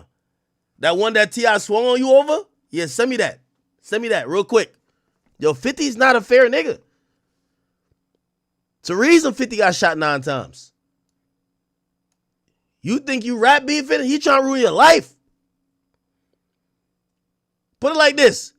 When Diddy was slanging cock on Daphne Joy, you know he probably was thinking, man, I finally beat that nigga 50. He thought he won the battle. I won the war. That nigga's in jail. That nigga's in jail. Yo, beefing with 50 is like beefing with Whack 100, nigga. You might die, end up in jail, lose your relationship, lose your YouTube channel, Instagram page, your music. Bruh, beefing with certain niggas is just not good. Because they ain't no rules to what they doing. That's why I told y'all about the T.I. thing. Y'all kept, this goofy shit y'all kept gassing up with T.I. I told you it's too respectful. 50 is disrespectful. See, 50, like I keep saying, there's a juxtapose, there's a very interesting way to look at 50. He's having a Drake effect. What's the Drake effect? They tired of seeing you win. So everybody who used to be gassing 50 to bully people, they're now hoping 50 gets bullied. Here's the difference between him and Drake, because it's the same thing with Drake. Everybody that was loving the fact that Drake was always showing up to battles and sent third, best rapper, blah, blah, they got tired of him winning, and they couldn't wait to see him go down. Here's the problem. With Drake, you could tell one of his weaknesses, he think there's some rules to beef. 50 know there's no rules, nigga. 50 will fuck your bitch. 50 will pay his man to fuck your bitch. 50 don't give a fuck. Straight up. So that's why I kept saying, yo, whenever 50 respond to that T.I. video, it is over. But this is what I was saying from back then. Y'all niggas keep telling me, nah, 50 need to rap. And y'all could gaslight it right now. Nah, Pap ain't gonna say nothing to her. Like, he probably knew about this. Nigga, even if you knew about this, seen the videos, nigga, and everybody seen the videos.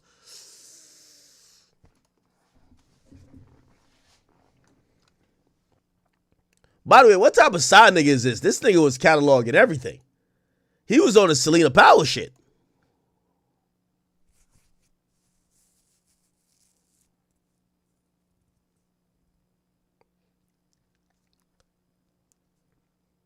He was on the Selena Powell shit. Then he posts another video. Look at this shit. No, this is a picture. He says, Maserati Bud was all over Clarissa booty for Christmas. Oh my God. He says, where was you at, boy? Your bitch is a bop. Oh my God. Oh my God.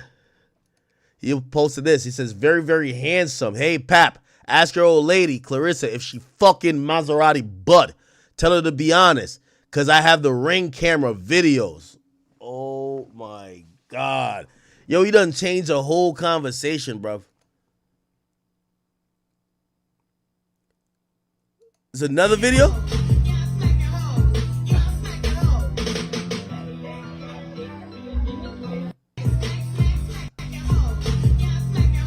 Now, Clarissa Shields had dropped a song. She had dropped a song. What was the song she dropped again? She had dropped a song. So if people are thinking these are... Another song here, Clarissa Shields. You guys know she's been working on music. Whoa, now this is what I want. By the way, what beat is this? What beat is that? Hey, I already know it's ready to be some straight bars. What's up? I ain't even hear this shit. Yes, so Clarissa has a new song that is dropping today. She sent it over to us. I'm Mrs. Put you in your place, Mrs. Stop up your clout. If she always popping it, I'm Mrs. Knock up your bout. Mrs. Body giving tea, Mrs. Never took Ozempic 4 times. All right, calm it down, Charlotte. I'm only trying to figure out what beat this is. I'm trying to figure out what beat this is that I could figure out the time on this. This is a Sexy Red beat. Clarissa Shields raps over Sexy Red beat.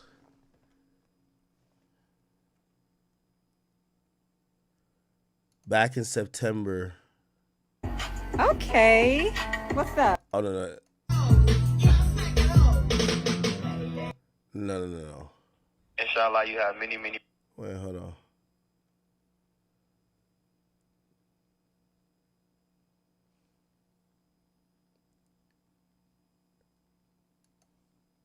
It's not this, right? Oh, yeah, it's the same thing. The only point I'm trying to say, chat, this is going to tell if it's new. And I really don't know if these are new songs, but Papoose would know.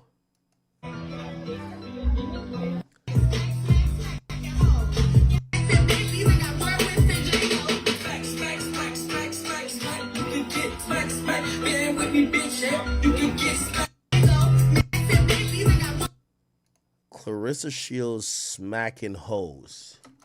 Smacking hoes. Is that a song?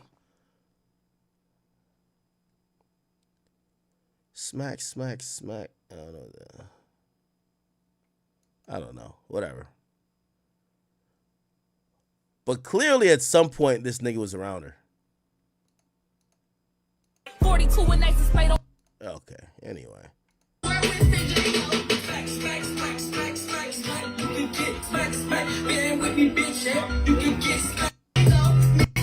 Yeah, I ain't gonna lie. I think them niggas was smacking them cheeks, bro. Fuck.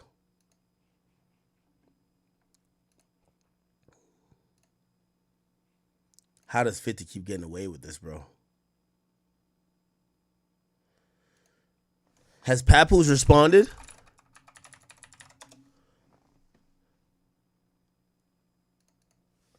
Has Papoose responded?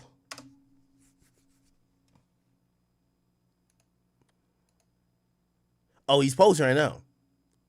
Okay. So he says, organic reactions to hip-hop, no paid bots, creating false narratives, making corny memes. That's not, whatever. None of us are bigger than the culture. That's why he's mad. Okay. Then he posted this. I couldn't make this up if I want to. Line on the next man dick. When you're a confessed booty bandit, it's crazy. I got him desperate. All because you like disrespecting black women, can't rap for real.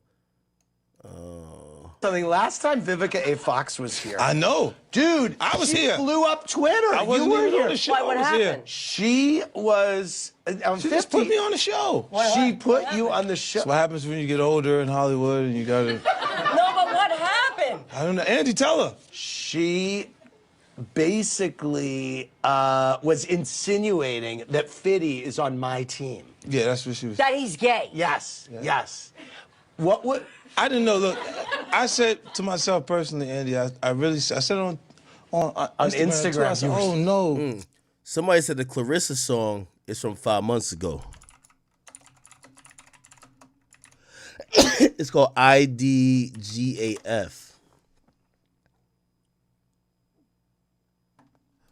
What?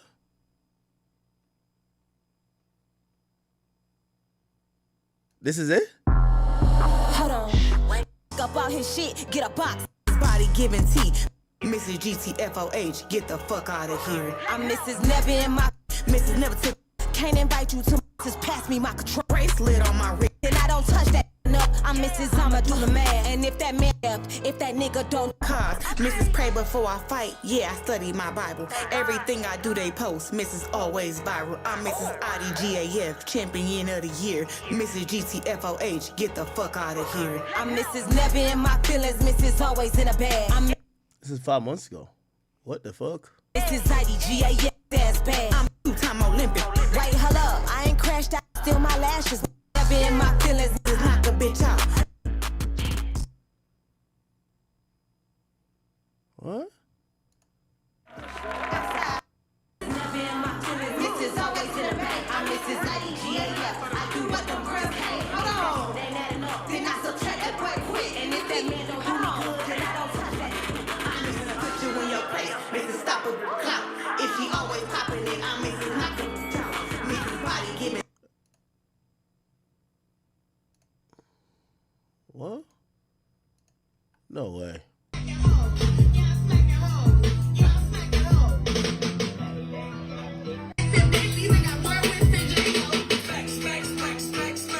Well, I don't hear that part, but clearly it's a song that got released 5 months ago.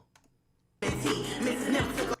Get the fuck out of here. I'm Mrs. Never in my feelings. Mrs. Never took off. 4-time undisputed. Mrs. 2-time Olympic. Princess and raised my son to be a king. Hold on, Mrs. Free soon as she thinks she got her man. Ain't that enough? I'm Mrs. Mrs. Body giving tea. Mrs. Never took off. 4-time undisputed. Mrs. 2-time Olympic. Oh, okay. Well, damn, Pap. Never in my feelings, Miss. Put you in your undisputed. Mrs. 2-time Olympic.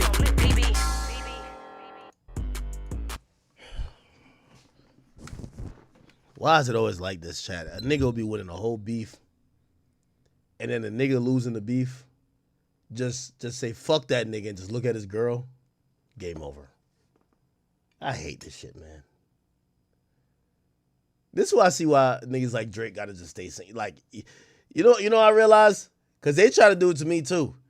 Shit, when I'm Teflon Don, I'm over here piecing them up. You know, they be like, oh, didn't you date this person? Didn't this person do this to you? You're like, man, well, they can't defeat you, man. Ah, man, but it is kind of effective, right? Fuck. I ain't gonna cap.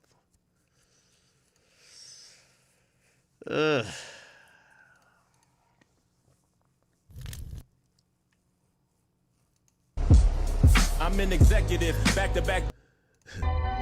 Yo, Pap, don't just throw me in the beef like that. Yo, chat.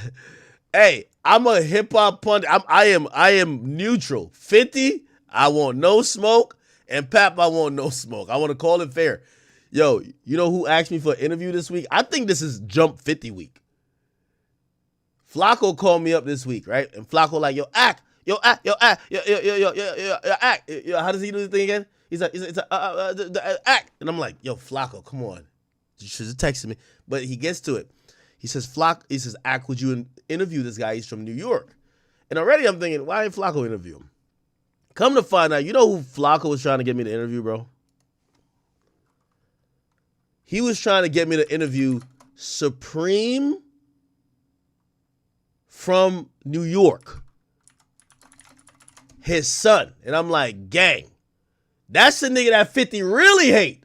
I'm like, bro, respectfully, I'm not doing a let's kick 50's back in interview. I'm not trying to get involved in this like this. I know how 50 get down. I'm good. Say, nah, interview his son. I'm like, I'm good. I'm good. Somebody say I'm scared? Yeah. Why would I go out my way?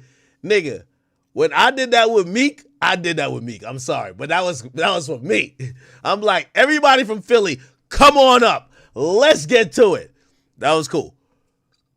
This right here, I want no issues with none of these guys. I mean, I wouldn't go get Papoose's, I wouldn't go get the guy who's saying he's smashing Papoose's wife either. So just to be fair, like, I don't want you to think that, I'm just, I don't want to interview Supreme, and I don't want to interview the guy smashing Papoose's wife. I'm sorry.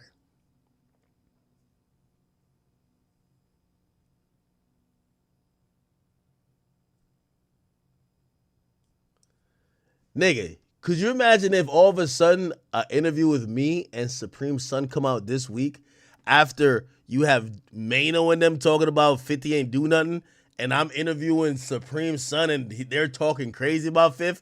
Nigga, Fifth is just gonna throw me in the mix. Fifth, you know I am neutral. I'm Switzerland when it comes to this shit. Switzerland, okay? Actually, I want to kind of say I'm more like Israel. Okay, I'm Israel, 50 is the U.S., and the Teenior citizens is Iran. Like, the whole time I'm like, bomb them, keep bombing them, yes. Now, Papoose is like Dubai or some shit like that. I'm like, I don't really care about Dubai like that. T.I. and them is like, I don't know, like Saudi Arabia. I'm like, oh. But Iran, bomb them, keep bombing them, yes, bomb them. Bomb them. Yeah. In this situation, I'm Israel. 50 is USA. Teenior citizens is Iran. And Papoose is Dubai. And Saudi Arabia is T.I. family. Me, I just want 50 to keep his foot on the Teenior citizens' neck. Them? Yeah. And I told him, I'm like, yo, why would I interview... Like, that's not even really Papoose's main claim. Papoose's main claim is that 50's soft. No, not Papoose. I mean, Mano's main claim is 50's soft. Why the fuck would I go interview a nigga that's going to push forth that narrative? Fuck no. I like my narrative. 50's bullying the Teenior citizen. That's my narrative. Fuck that. 50, I'm with you. I'm with you, Fifth. Champ, I'm with you, Fifth. Okay? Now, I still think that T.I. got you with the bars, but I know you about to drop a tape. I heard 50 looking around for a tape. I'm telling y'all. This is why all y'all little niggas who was loving I heard 50's looking for some tapes. So for everybody who's like, oh, we're waiting for the diss song to Domani, y'all want a diss tape? I don't think y'all want the diss tape. Do y'all want? All right. All right. Y'all keep thinking 50 finna rap with y'all. He's not finna rap. He's about to make memes, clown you on the gram, and drop a fucking nuclear bomb that fucks up the next family dinner. That's what he's gonna do. Put it like this. After 50 did this, Papoose and Clarissa, their next dinner at Say Less, they're gonna have to be saying a lot more to explain what the fuck 50 just did. I'm sorry, 50's a diabolical nigga. I keep telling you, 50's beefs, I can't tell one nigga he lyrically just bodied. But he still won all the beefs. 50 won all the beef. Well, no. Him and Ross is like a tie for me. Him and Ross is a tie. Him and Ja, he 4-0 Ja. Ja, I love you, but you got 4-0. Him and Ross tie. And the reason why I say tie is because if Ross do something today, it's 4-3 Ross. And if 50 do something tomorrow, it's 4-3 50. So it's really like, it's no real clear winner. Who else? 50 and Meek, I think that was an unfinished game. Who else? I've ranked 50 in Game. That's the thing. I might give the Game that one, but it's still 4-3. And I'm going to tell you why it's 4-3. Because overall, long term, it's like when niggas say that Jay-Z, Jay-Z lost the battle, but he won the war. They say dumb shit with Nas, right? It's not because like he did anything or he won during the battle. It's because overall his career looks better. And when you think about 50 versus Game, you might be like, okay, so I'm giving 50 like three games, and I'm still giving the Game the win because I think after a while 50 wanted nothing to do with that nigga, bro. Nothing to do with him. I think 50 was just like, yo, man, if this bitch nigga just don't stop mentioning me. All right, Clarissa Shields. Is that her Instagram? Okay, here she goes. Has she responded to this?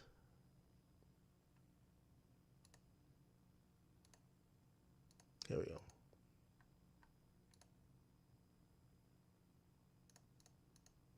She's 18 and 0.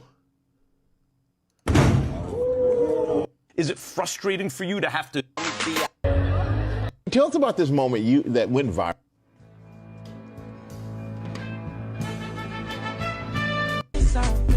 Oh shit. What the hell?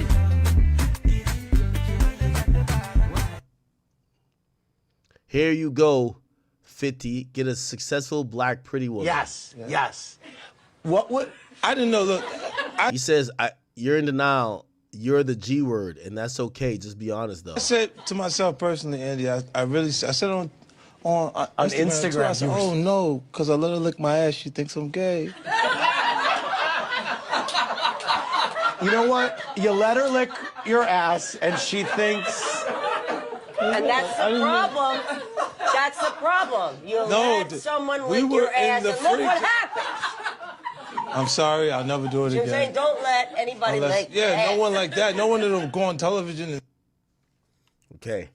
He says, 50, you getting sued. You can't lie and put bodies on me. Did you chat GPT this? Can you sue someone for saying you slept with someone else? So yes, you could sue for falsely claiming you slept with someone else through a defamation lawsuit if the statement is untrue and was published to others, which could cause okay. The statement must be false, communicated to a third party, and harm your reputation. Opinions are generally not defamatory. Now, here's the thing. If someone has put it like this, if 50 has a reasonable cause to believe that you slept with this person, like say the guy said, oh yeah, I fucked her, you're not going to win money. You're not going to win money. Like this, people love saying these defamation, all these type of things. You're not going to just win all of this money that everybody thinks you're going to get from defamation. Like, why haven't we seen it? The only time we've seen defamation successful is when we've seen someone lie about something that is technically almost damn near criminal. Tasha K claimed that Cardi B had a sexually transmitted disease and was exposing her daughter to said disease by kissing her. Well, when you're now speaking on someone's medical history and you're making definitive statements, and it wasn't that she said it one time. Cardi B asked this woman to stop multiple times and retract. She refused. That's why she was sued, and that's why it actually went through. But the idea that if someone says something, you get like $15 million is like, that is not true. It has to be malicious in nature. If someone felt like they got information, which 50 probably feels he got information from this guy who's been around you, and if this information leads him to believe, right, or assume that you had sex with him and he says it, right, you're not going to win. Right? Because I know this is ChatGPT, but when there has to be some malicious intent. Right? It says made with malicious intent. Now, you could say, well, yeah, of course it's malicious intent. But if he's saying, no, there's no malicious intent, this person told me. Right? Anyway. Whatever. So she says she's gonna sue. That's what I'm telling you. So what is this dude lying for? Listen, I did not fuck her. We were talking. Okay, but you, and that's you what understand what I'm saying? How it looked? Because he not. I know how it looked. Listen, you keep acting like y'all don't know who y'all dealing with. You dealing with Curtis Petty Jackson, and I told you at the end of the day. So somebody got a recording. Somebody got a record. Oh, so this is what the guy was saying he's going to sue over. Because I guess they called him to say, bro, why are they saying you fucked this girl and you didn't fuck her? And he's saying, I never said I fucked her. So let me play it again. That's what I'm telling you. So what is this dude lying for? Listen, I did not fuck her. We were talking. Okay, but you. And that's you understand what I'm saying? How it looked? Because he not. I know how it looked. Listen, you keep acting like y'all don't know who y'all dealing with. You dealing with Curtis Petty Jackson. And I told you, at the end of the day, he has been backed in the corner, this man. Keep dissing him. Yo. Okay. She wants Papoose to diss him again. This is what she says in her caption. She says, Pap, diss him again. His friend said he's backed into a corner. And she says, 50, I'm tired of playing with y'all celebrities. You're getting sued. Yo. She posts his diss song again. Now, I'm going to be honest with you, Clarissa.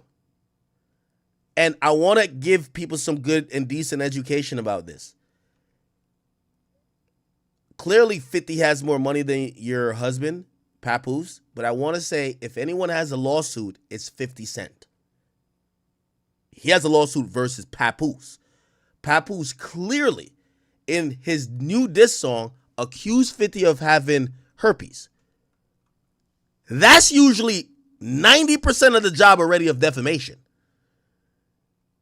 Whether he does or does not, that is a health diagnosis that is not, it's actually legal to publicize.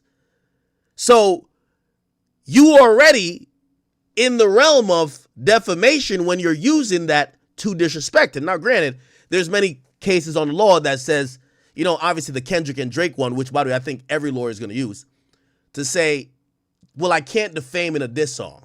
Because that's what, well, it wasn't a Kendrick and Drake. It was Drake and UMG. So if obviously 50 sues, if I'm Papoose, my lawyer is going to say, yes, that statement may be defamatory. However, as seen in the Drake versus UMG lawsuit, a diss song where you have two willing participants, which is all about slinging mud, it doesn't rise to the level of defamation, right? Just like how Kendrick called Drake a certified PDF, the judge basically said that's not defamation.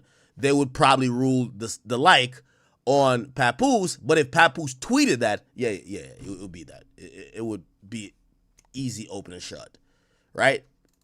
But saying somebody fuck someone, these generally aren't things that are, you know, yes, it could be damaging to your reputation, but it becomes more serious when these things are crimes, right? Like saying that, oh, you touched a kid when you did not. That's going to get the seriousness of reputational damage or accusing someone of like a crime, whatever, right? Anyway, she says it's about to go down on my Snapchat. Okay, I'm about to expose this creep. So she's getting a little promo in. Is Snapchat still cutting checks like that? I'm pretty sure she ain't gonna post nothing like that. Dance, hold up. Hey, yo, 50, you. That's what I'm telling you. So what is I the did dude not lying fuck her. for? Listen, I did not fuck her. We were talking. Okay, but you, and that's you what understand what I'm saying, how it looked? Because he not I know how it admitted. looks. Listen, you keep acting like y'all don't know who y'all dealing with. You dealing with Curtis Petty Jackson. And I told you, at the end of the day, he has been backed in the corner, this man. Keep dissing him. Okay. There we go. So we'll see what kind of comes of this. 50 is obviously throwing a monkey wrench into this whole situation. He also posts this. He says, what a night. I've been on the move. What's going on here? 50 flying in helicopters, man, moving around. Look at him. Dinner at the Foxworths with Martha Stewart at her new restaurant, the Bedford. The food was fire. Boom. Wow, look at Martha Stewart. 50, the only person that could just seamlessly mix in business moves with full-on beef. Like, this guy's, he's something else. Interesting. Anything else going on the front of 50 Cent? Let me just figure out if I missed anything.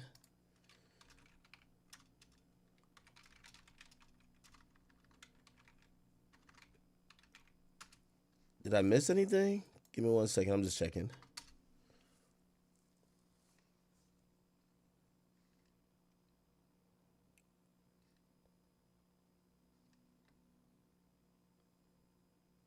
Okay, no, I believe I got everything. I'm just confirming. I don't believe I missed anything at all.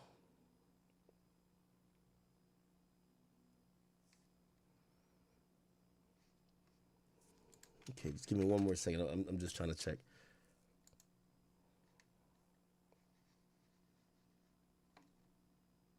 All right. Think we're good. Think we are good. All right. We got everything.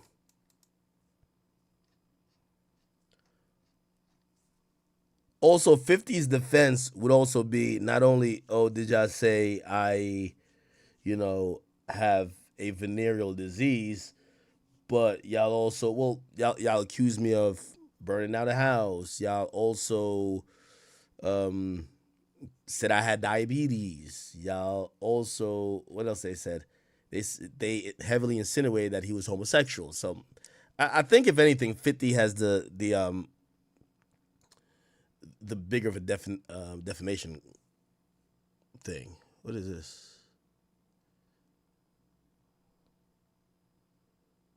Oh, whoa, chill out. All right, let's react to some things real quick.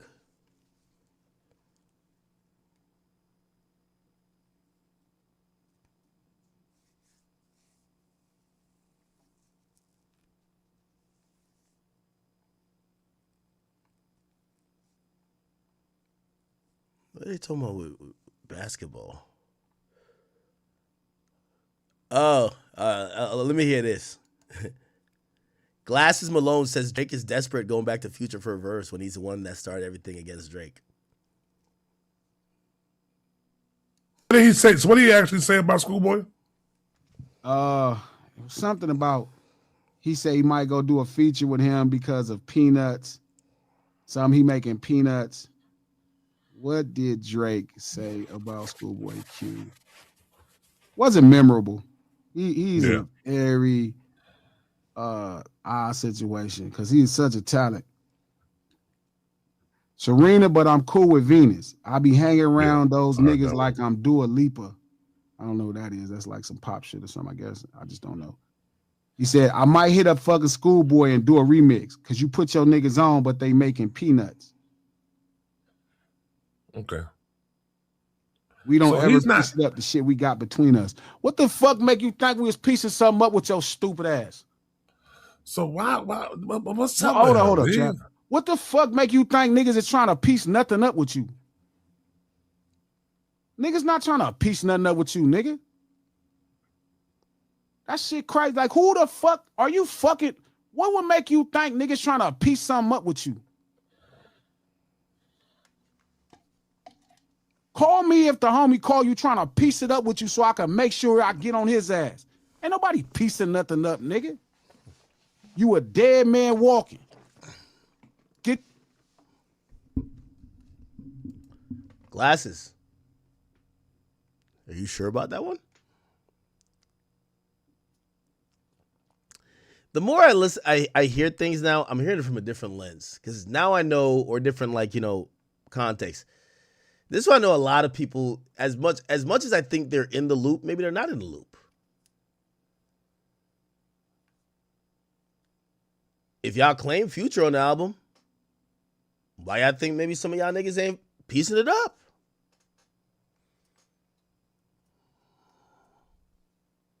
You never know.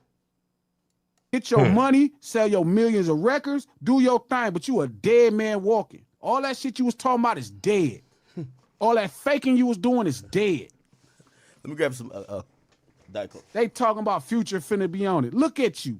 Now you finna turn back to a nigga that got your funeral card. He the one cultivated your funeral. He the one made your coffin. And you finna turn back. That's how desperate you is for this shit, nigga. You desperate for this shit.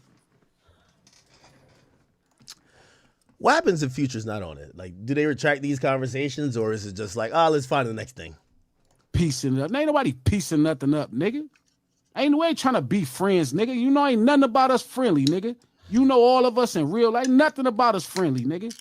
We ain't trying to be friends, nigga. Is Glasses in the beef? Wait, hold on. Yo, could we rewind a little bit?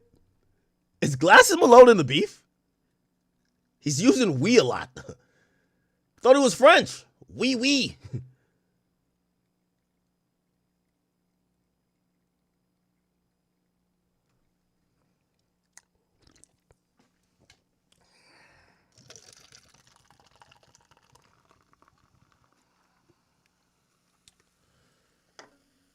Rap media. I love it.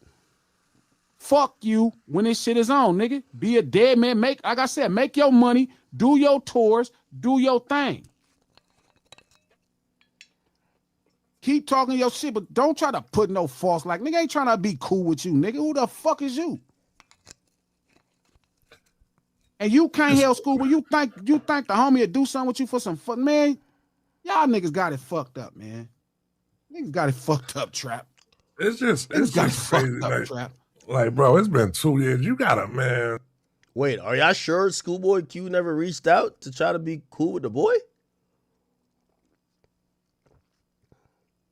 Maybe not him, maybe somebody on behalf of him? I don't know. Maybe Schoolboy Q and Iceman.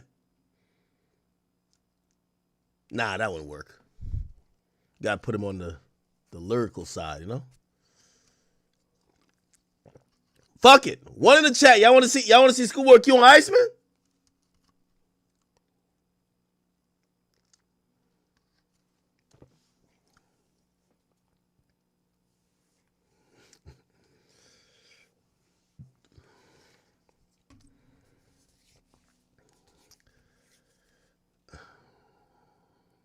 Drake, let me tell you something.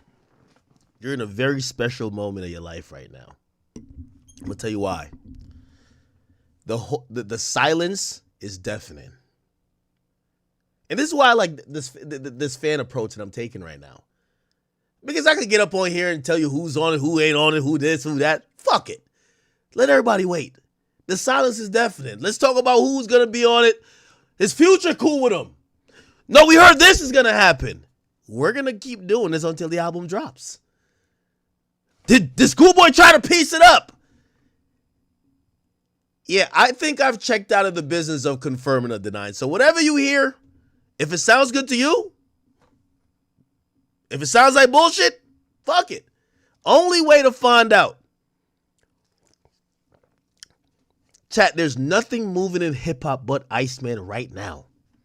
It's a special moment for Aubrey. There's nothing moving. They're creating rumors. No, I heard he's gonna be on it. Yo, I heard it's a triple disc.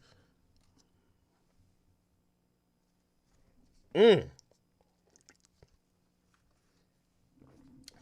like it. There's only one way to find out, man. Whenever the album drop, hope it drops soon. Hope it drop before summer. Hope it drop before the end of the year. I don't know. Fuck. With all due respect to J. Cole, we sent his ass packing to the mechanic shop. They're over that album like it didn't happen, brother. Everybody wants to know, is Drake gonna talk tough? Is he gonna just duck the smoke? Is he gonna make a song for the ladies? Kendrick scared him. Is he gonna try to spin back? Is this round 2? Maybe this is round 2. Yo, he pieced it up. He's back on his Atlanta shit. Yo, he brought out Vibes Cartel in Toronto. He's going back Jamaican. No. He did Wireless. He's back on his Skepta vibes. He's about to do a collab with Dave. Come on, we know Dave Central C, Drizzy. He's back on his UK Roadman vibes. We know that's going on. No, he brought his tour to Australia. He gotta drop the fucking Aussie anthem.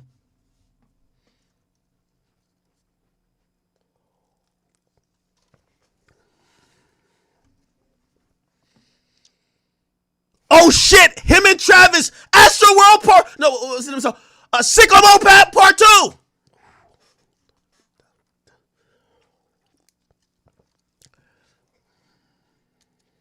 I love it.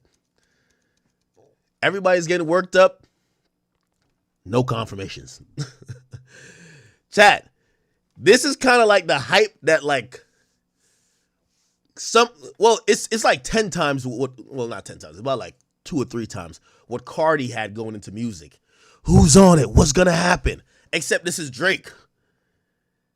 Drake hasn't had this much anticipation for an album since Scorpion. What is he gonna do? Did he fucking fall off? Is he obsessed? Is he crying? Is he just delusional? Did he lose it? Is he working with him? Is he just gonna say fuck all the features? Why didn't he do that? Is he piecing it up with him? Relax. All the answers will be given in due time. I think Drake should let the moment linger. You know why? After hearing everybody today, and it's all the people who don't talk to Drake, and they all have these great sources, I know that everybody's becoming stir crazy. There's nothing else to talk about. And if you're stir crazy about one album, one artist, make him wait. Fans, I know. I'm a fan. We want it. But this is a special time. Make him wait. There's nothing else going on.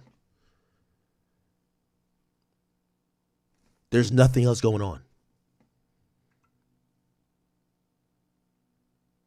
Let him speculate. Who knows? Maybe him and Future are cool. Maybe Metro set up the call. Yeah. Matter of fact, wait till y'all find out that Young Thug, that leaked voice, that leaked jail call, Thug already set up the call.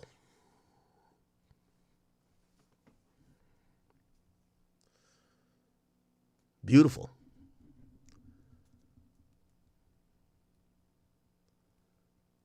Y'all want to smirk on the album?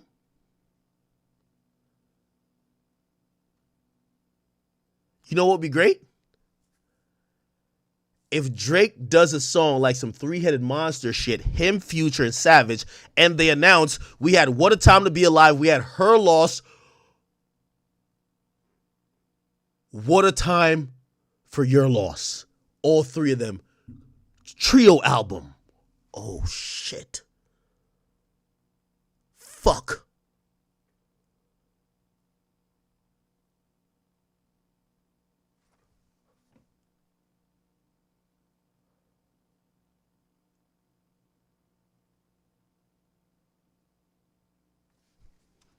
Let's see. Anyway. What did... I'm finna turn back. That's how desperate you is for this shit, nigga. You desperate for this shit. Shout out to Glasses, though. One thing I like about Glasses, he's unwavering in his side. I like him, man. I like Glasses Malone. Piecing it up. Ain't nobody piecing nothing up, nigga. Ain't no way trying to be friends, nigga. You know ain't nothing about us friendly, nigga. You know all of us in real life. Nothing about us friendly, nigga. We ain't trying to be friends, nigga.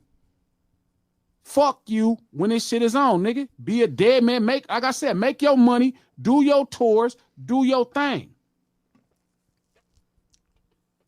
Keep talking your shit, but don't try to put no false like nigga ain't trying to be cool with you, nigga. Who the fuck is you? And you can't help school when you think the homie will do something with you for some fun, man. Y'all niggas got it fucked up, man. Interesting. I like that. I like that.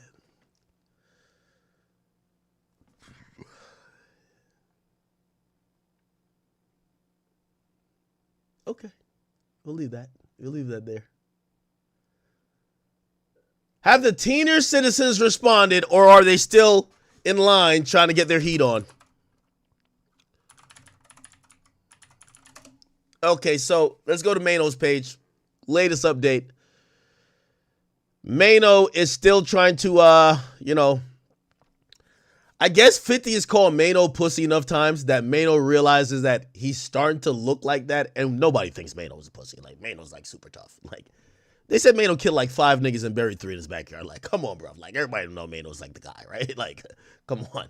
So, Mano, I guess 50 has called him pussy too many times. So now he's finally responded. So he posted a picture with 50, and he says, 50, boy! Now, he's using 50's language. You know 50 love calling people boy. Boy, you ain't never done one tough thing in your life. You were in a vest and posing with grips. That was just marketing. I'll admit that. You was victimized numerous times. You convinced the whole world you was dangerous. Ha, ha, ha. Boy, you CB4. MC Gusto. Never poke nothing. Never pop nothing. Nothing. Your voice. Okay. Wangster. Damn. Holy. All right.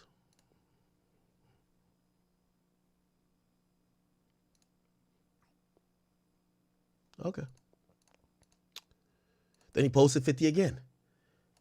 MC Gusto, CB4. You a spoof, a gimmick, a cartoon, a comic, a boy in a costume, a character. Laugh my ass off. You've been character so long, you start to believe it yourself. I don't.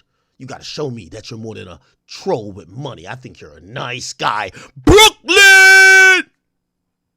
Oh, shit. Yo, this is probably the most underrated part of this beef. I never knew these gangster niggas knew how to use like AI images and AI videos and AI all over the place. Like, they're pretty good with AI. Like, they're killing chat. We see Clarissa using ChatGPT. We see 50 using AI in the video with Max Speed. We got Papoose using like AI to have like Tupac lift up his shirt to show bullet wounds and fucking his response. Like, yo, AI is, yo, these gangster rappers know how to use AI.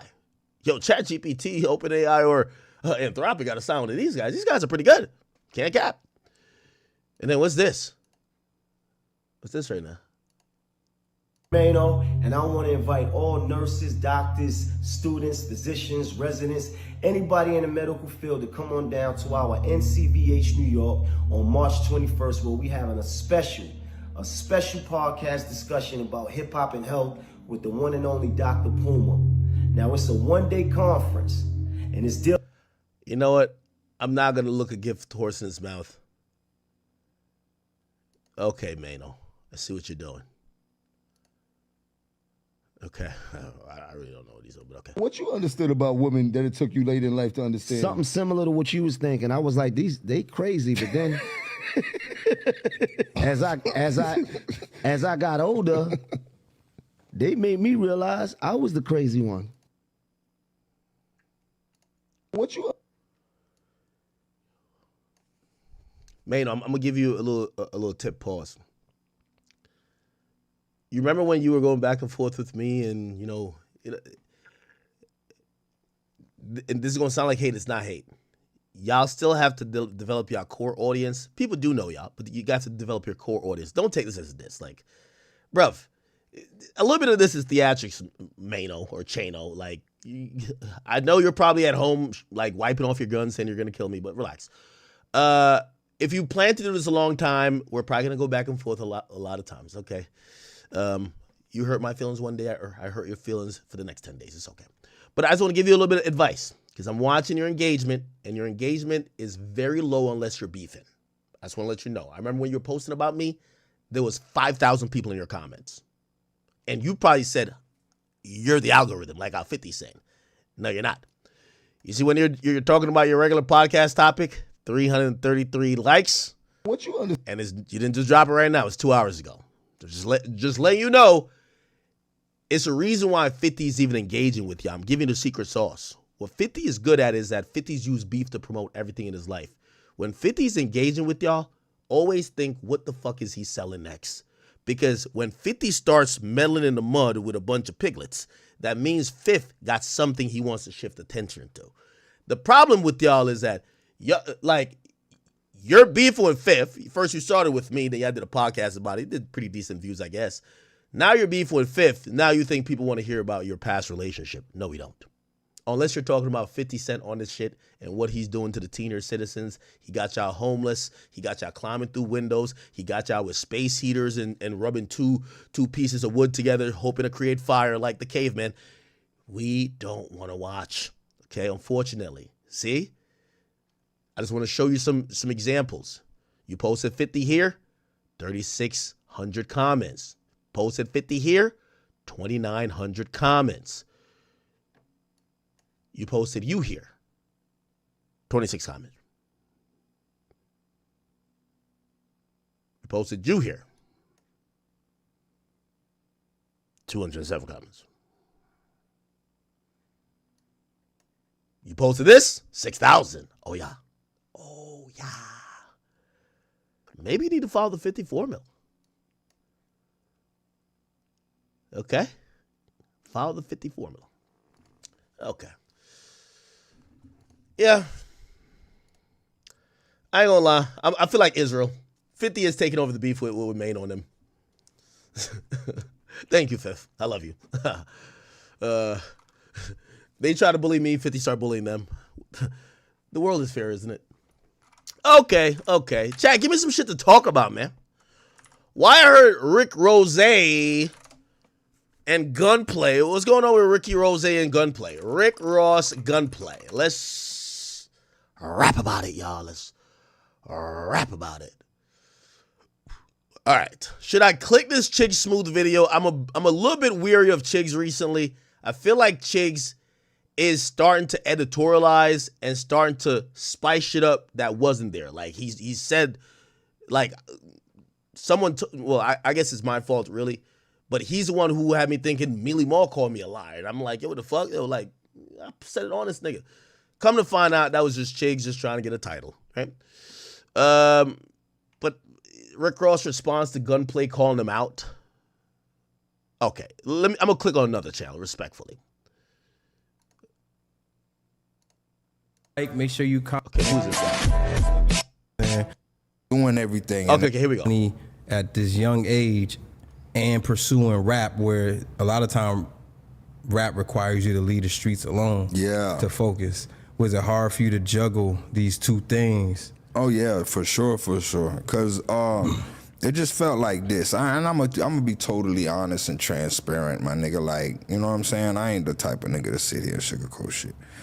But when it was Ross' turn and we was on the road and we was doing everything, and then when everybody was a group effort. When it was Gunplay's turn, it was crickets. You see what I'm saying? So it's like it was hard for me. What you want me to do? Nobody's. It's like I got hit records. Nobody's giving me a budget. Nobody's doing nothing. So what you want me to fucking do? Hit. What would you like me? What would you like me to do? Do more? Do more? Give another hit record and do more and never get no money? Or would you? What you want me to see is go back in these streets and go ahead and tap these pockets, right? Like I have to do. You see what I'm saying? Like this is what I did. This is what I didn't want to do. Right. Okay, so look like this feels like an artist who, a lot of artists are at this stage of their career now, or let me say lack of career, where they're no longer viable rap artists, and in this podcast era, they're now speaking about themselves, and people have all the same questions. What happened? Now, the hardest thing to say is that I was a junkie. I was never that good. I really couldn't rap. I got lucky. The easiest thing to say is, well, other people didn't do this or looked past me or ignored me or didn't give me the alley-oop, and that's why I'm not there. So I'm wondering if that's the route he's going to go with it. Let's hear. Right. You see what I'm saying? But since niggas don't understand and niggas want to be, okay, we don't know who Gunplay is. Fuck, nigga, give me that chain. Let me get all that because I'm back. You see what I'm saying? That was literally a cry for help for real when I look back and see that now. Yeah. You know what I'm saying? Let me get that. Right. Let me get that. So you showing them like I really would do this. Yeah, push me back in the streets. So I mean, what you really want me to do? Like, I'm for everything. I was down for the program for over 10, 15 years. Definitely and it's my turn. And then nobody lifted a finger, made a phone call or nothing for the old boy. You see what I'm saying? So what you want me to fucking do? Now, is he saying Ross directly? Because here's how it went down. Gunplay signed to MMG. MMG was on Atlantic at a point, and then I think eventually went over to like Epic. That's crazy because you have some killer features. And by the way, W podcast hosts, I don't know really who these guys are, But when you interview somebody like Gunplay, we love you, but they're giving you the gas that nobody ever says these things. Man, you had some fire ass shit, man. Niggas, that's how you get the nigga to talk shit. Like, this is an interview trick, right? Like, you got the nigga in front of you that you know shouldn't even be like being against. You just start gassing, man. Yo, you really should have been the guy. You had the most talent. Really, like, niggas was fucking with you. Niggas in the streets loved you. You done gas them to the moon at that point. Now they ready to talk shit. Now they about to give you your podcast. This is when you look over your producer and he says, this is where the clippers come in. He about to give you all the clips. Man, you had some fire shit.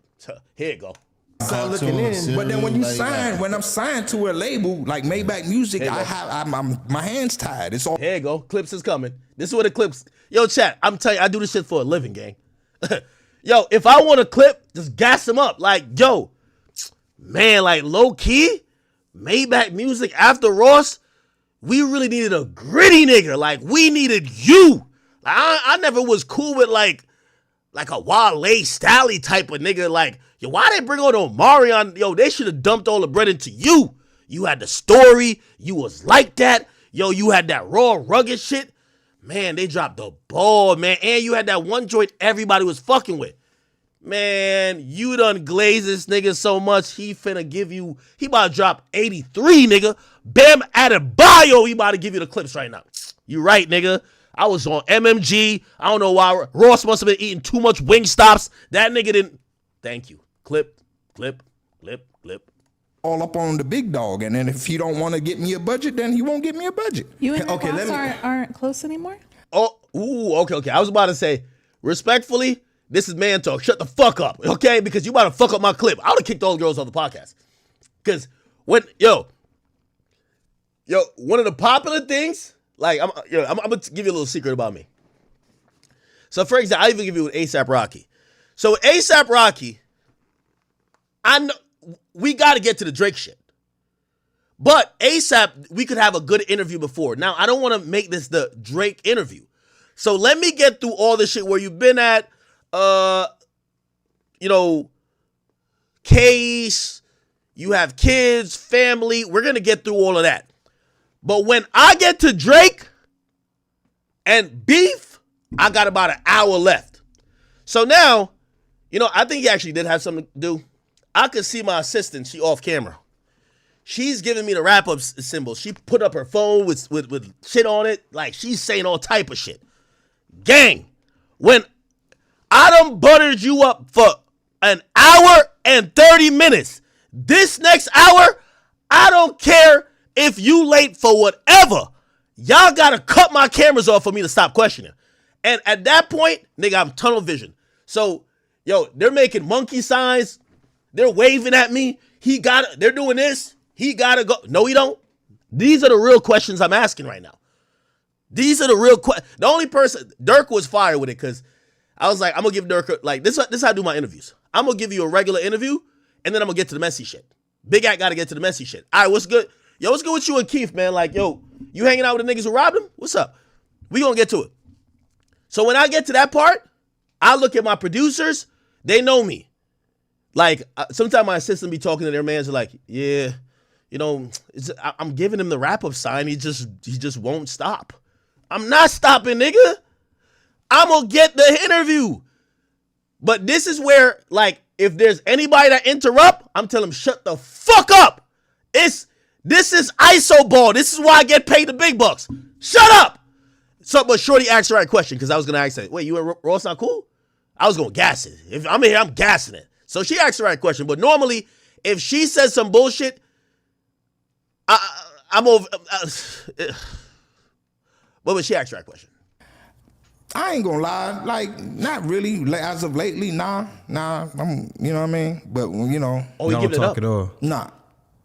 Was there anything that the industry... Okay. Maybe she belong on the pod. My bad, Shorty. I mean to disrespect you because you're a woman.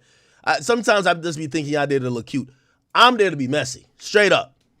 industry did to you that you've never publicly said out loud? Say that one more time. Was there anything that the industry did to you that you've never actually... Oh, I would have boxed her out now. Like, I'm glad I didn't say the B word. Shorty, you got the question. Yo, we're interviewing Gunplay in 2026. You finally asked the question that we probably sat here for an hour waiting to ask, that we don't look corny by just like interjecting it at a random point. And when he gives us the answer that says, ask 55 more follow-up questions, you're ready to move on to, is there anybody in the industry? No. As soon as he say you're not cool with Ross, I'm gaslighting. Damn, word, what? Nigga, I thought you was Ross' #1 shooter. Like, straight up, I'm on that. Like, yo, I thought you were Ross' #1 shooter. Like, yo, I just seen like when, yo, he gave you a gift, like you was in the with your wife. Like, nah, not Ross. I'm gassing the gang. I'm getting them clips straight up. Publicly said out loud. I mean, I could go in. I could guess. You gotta shut her up right here and just focus on Ross. Ross, I love you, but this is my job. I'm ISOing it. They had me motherfucking. They had me selling my publishing. Basically, sold my publishing for. Ross did that? Nigga, I'm gassing this. For $50,000. They gave me $25,000 up front. We never did a second Triple C album for me to get the other $25,000, but I still ended up paying back $50,000. What? Yeah. Sony ATV, this is facts. And then my first album that I dropped, Matt Middleton and a bitch named Megan Price that was managing me at the time, they thought I was cooked. Yo, when a nigga does, I'm telling you, when a nigga does an interview like this, he ready to give up the tea. You just gotta get it, bro. Just heat up the kettle. So what they did was amend my contracts. So my back end of $75,000 for my first fucking album, it went to them. So I got fucked for that. So fuck Matt Middleton, fuck Megan Price, and everybody who put potholes in my road to success.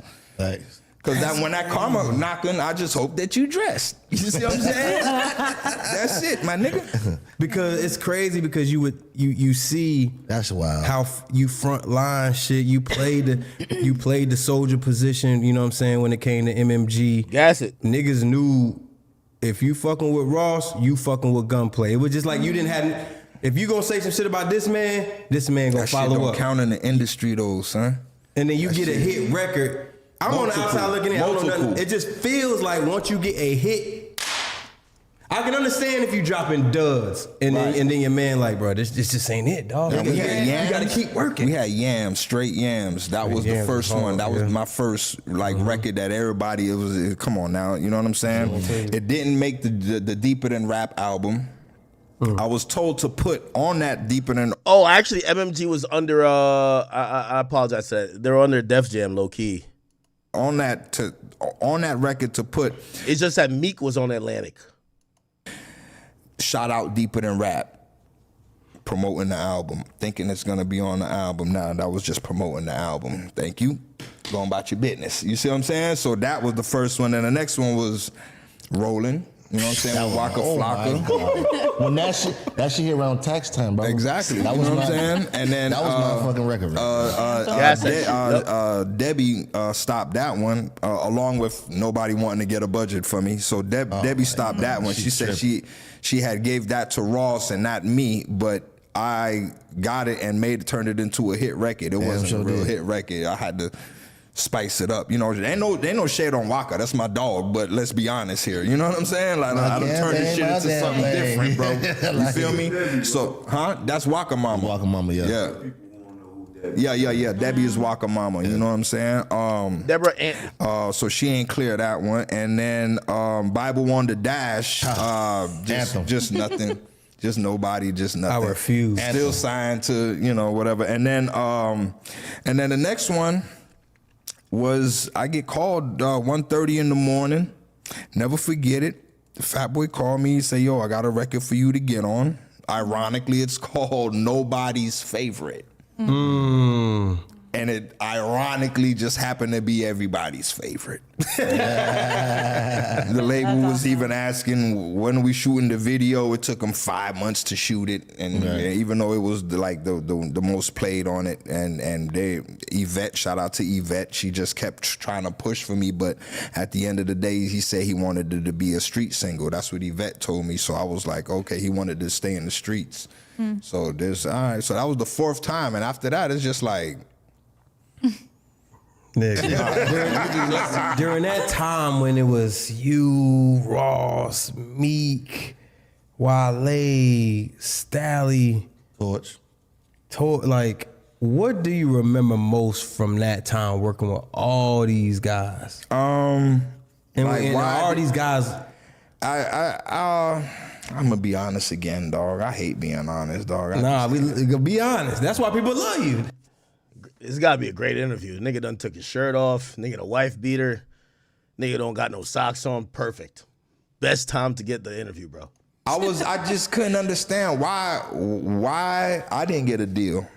Right. Why was I still on? They got no socks on. Yo, this is the best interview right here. Shout out to these niggas. Def Jam and y'all was doing that, knowing I was a day one nigga, like knowing, you know what I'm saying? Thank you for saying that. So it's like, I mean, we was all wondering that. Shit. Nobody was wondering that. All right. These guys ain't that bad. Yeah, yo, I be interviewing some artists. I be like, man, everybody was wondering that. Nigga, nobody in the history of time has ever. Yo, you know what my favorite joint is? Yo, you know one thing I be seeing in the comments?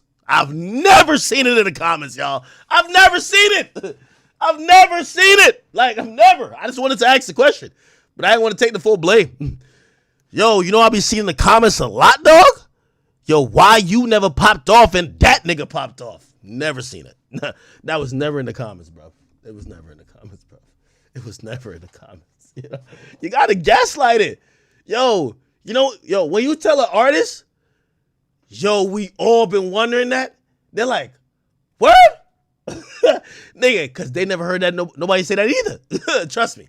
We was all wondering that shit. But you know, it is what it is. Thank you for saying it. It is what it is. You know what I'm saying? That's why I could honestly say, like when it comes down to it, yeah, if being around somebody, that's not putting anybody on. A person that has put in the work, and then you tell that person, okay, bring me a hit record, and you bring that person a hit record and nothing gets done, then that's just basically saying fuck you. You know what I'm saying? Like I just felt like a slap in the face. You know what I'm saying?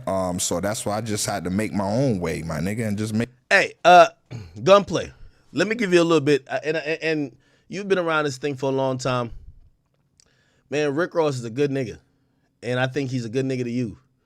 The harsh truth about most of these things is that, yes, you probably had some shortcomings, maybe some were your own doing.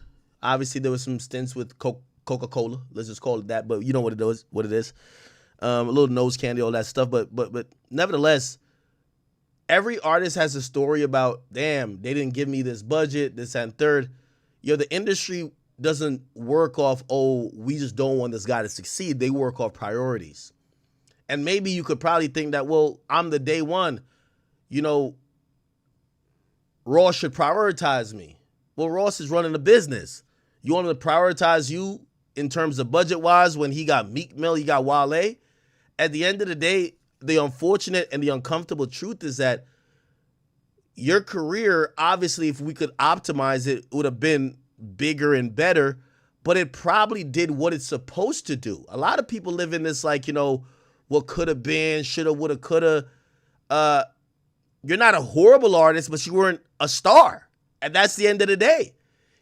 And when a nigga's running a label and trying to figure it out, he got to make some of these decisions. And yeah, you as man, so you probably got more opportunities. That's another thing. Like, people said, and I hate to compare it because it's a man and a woman, but it's like with Cassie.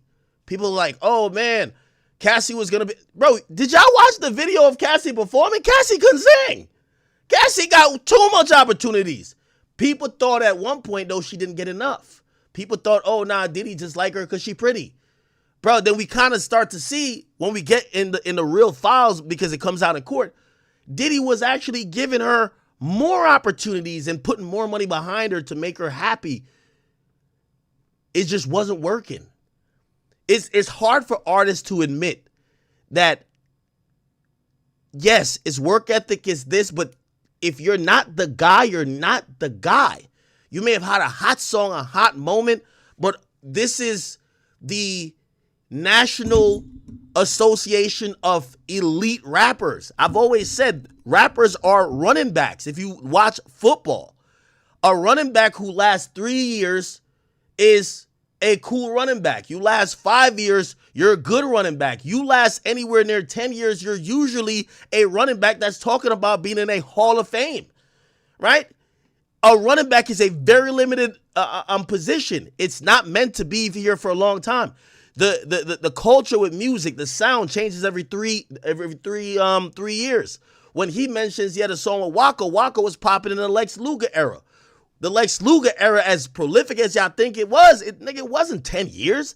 That shit came really quick and burnt out. Same thing, let's think about DJ Mustard. The thing with DJ Mustard, he got 15 different styles because he's that great of a producer. See, DJ Mustard is him. So DJ Mustard came with, remember when he was beating that style into the ground? Ding, ding, ding, ding, ding, ding, ding. And he put Chris Brown on the hook, blah, blah. Put your panties to the side. He got mad hits off like, that's when he was saying 10 Summers. What did he pop off with back in 2018? He pops off with Roddy Ricch. I put the new 4Gs on the Jeep, right? Like, he does balling. He's showcased himself. All of his songs throughout the eras, 2012 or 2013, I might be wrong with the dates, or maybe it was 2014, is my nigga, my nigga. Then he goes to remember it was 2012 to whatever he was on or 2011 to whatever he was on the ding, ding, ding, ding, and he was a lot of clap drums or whatever. Bro, he changed his style many times. So I get it. In that very small window, you felt that it could have been more, but sometimes you got to look within, and the harsh truth, even if you look within it, you're like, well, I'm not the only one to blame. You got to also remember, this is music. There's nothing, it's merit, but it's also luck. There's no, like, if labels could predict hits, nigga, they would just be pumping out hit songs left and right. Why are we in a space right now where they're saying there's no rappers? Because it's not as easy as you think. So when you have a career, you see a lot of artists, and I always hate this about artists. When they're having their moment, they think it lasts forever. They chill back. They want to smoke weed. They want to go get their bitch pregnant. They want to go take vacations. They want to go do this. They want to fuck off because they think it's still going to be here. The time comes quickly. It's over in a second.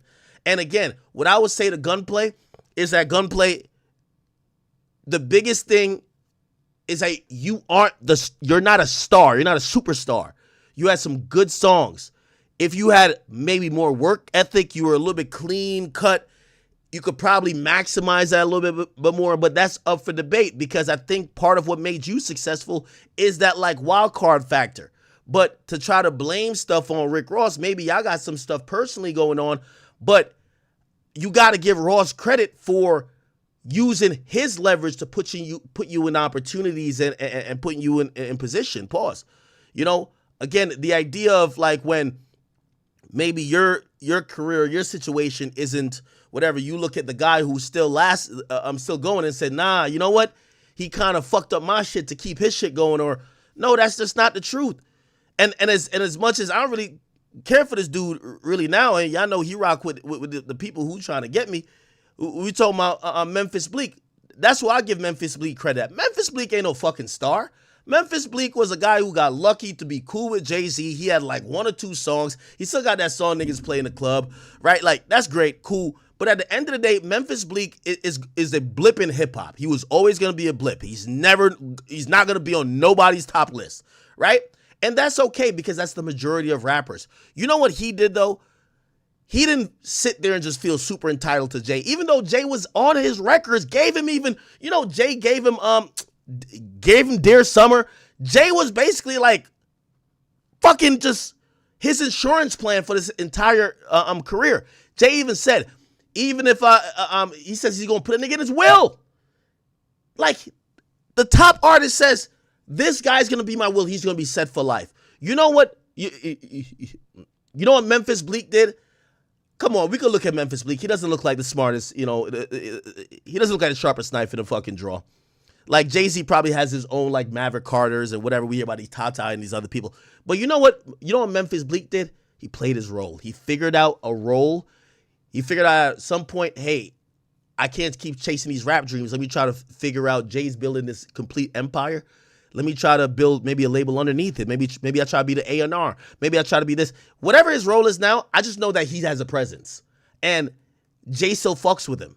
And that's the win, right? Like, he's still getting money. He's like, and to be honest, he'll probably be he's going to be way more easily remembered and definitely respected because he adjusted with the times. Listen, the movie Prestige is meant for everybody to watch. Not all y'all motherfuckers could end up as the nigga who's at the top of the stage. Sometimes you get your moment in the limelight, then you got to fall back. You got to be the writer. You got to be the A&R. You got to help build a label. You got to go partner with someone else. You got to go cook up for the new hot guy who they used to look at as you. You got to do a little coaching. That's the problem with people when they're in this rap game. A lot of these guys, they think they got to be the artist and they can't get out of that mode because they see stardom as the only way to validate why they even gotten into rap. You get what I'm saying? Anyway, I'm not here to lecture. It just is what it is. Yeah, Memphis Bleak was like fucking pushing Douce like it was going out of style.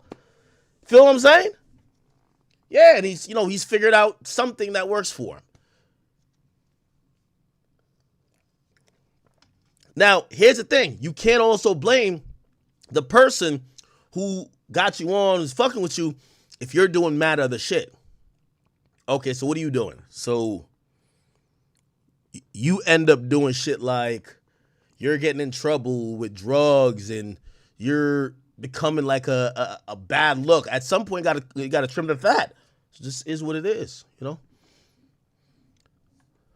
Again, I'm pretty sure there's some personal stuff, and I don't want to just, invalidate his story, but I do want to say that I see artists here a lot, and I think it's misguided when they start blaming the person who helped them the most, okay? Because at the end of the day, this is the music business. It only caters to stars. If you had one song or 1.5 song or one song that was a hit, then the other song that was cool, you're not a star. This hip-hop game was not catered to you. You should have been here for that summer, the next summer, and the third summer. You're supposed to be running around taking whatever bags you could get, and then you're making a business. You bought a couple houses. You're fucking got some Airbnbs going. You got an ice cream stand over there. Like, you're supposed to be a hustling entrepreneur if you really want to do your thing. Shout out to Chameleonaire. Chameleonaire knew that he was, like, with all due respect, and by the way, I think he went platinum with this album.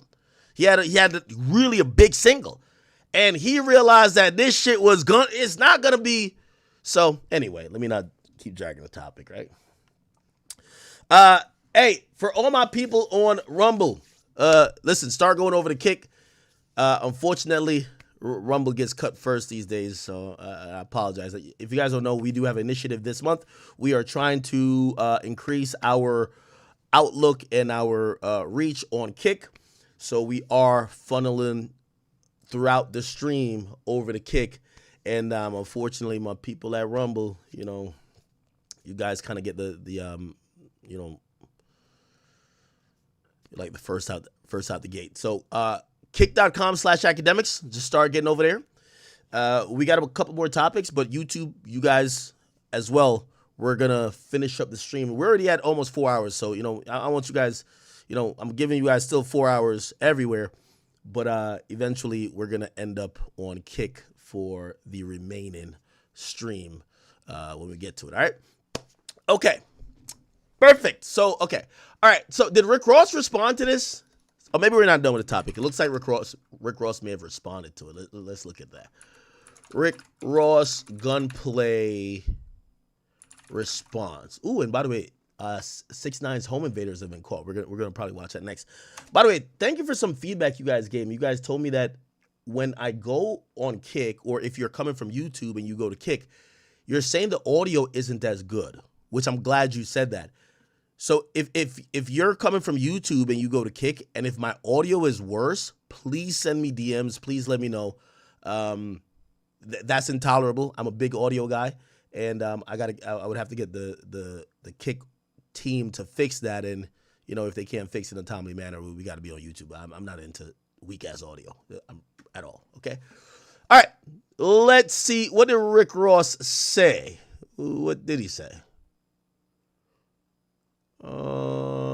Okay, here we go. Why I didn't get a deal. I hate to see old veteran niggas on podcasts complaining about the opportunity they had. Ross responds to Gunplay. Who's right? It felt like a slap in the face. You tell that person, okay, bring me a hit record, and you bring that person a hit record and nothing gets done, then that's just basically saying, I'll never be a complainer.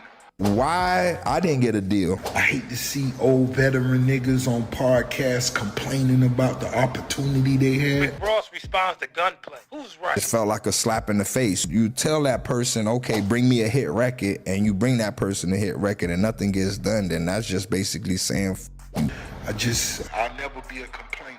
Why I didn't get a deal. I hate to see old veteran niggas on podcasts complaining about the opportunity they had. Ross responds to Gunplay. Who's right? It felt like a slap in the face. You tell that person, okay, bring me a hit record, and you bring that person. My bad.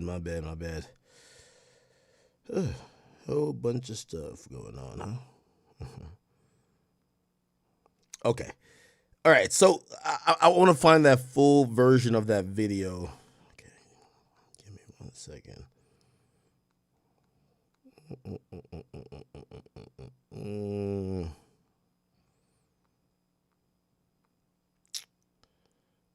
Fuck. Did I mess up right here? Give me 1 second.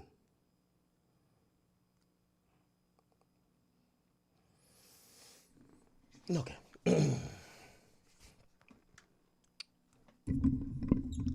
All right. So, Juggle. Why? Yeah, I can't really see this one coming. All right. Do we have Rick Ross's response? Okay, here we go. Without a doubt is a major milestone. The love I got for the game, it will be endless. That's why I still do it.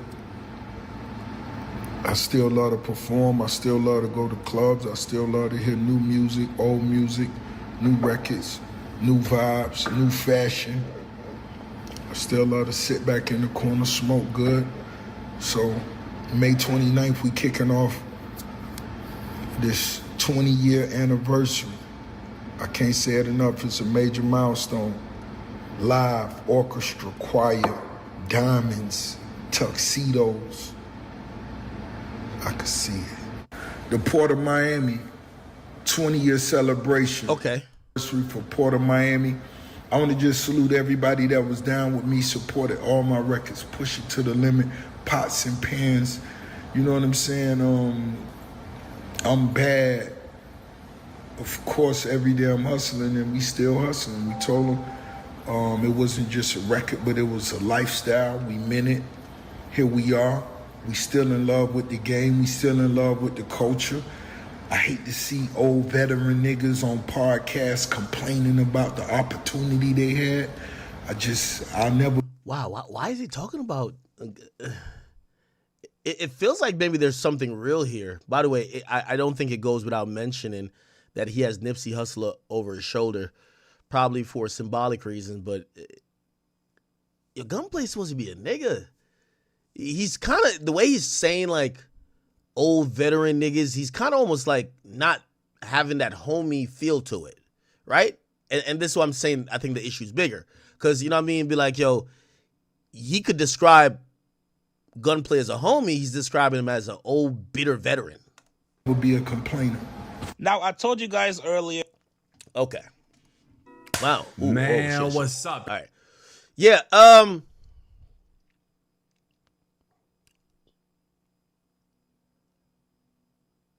I'll say this one last thing. It's always been a motto to how I live. And for me, it's eliminated the need to ever hate on someone or ever think someone needs to give me or I deserved something more. I always say never watch what someone has if they work harder than you.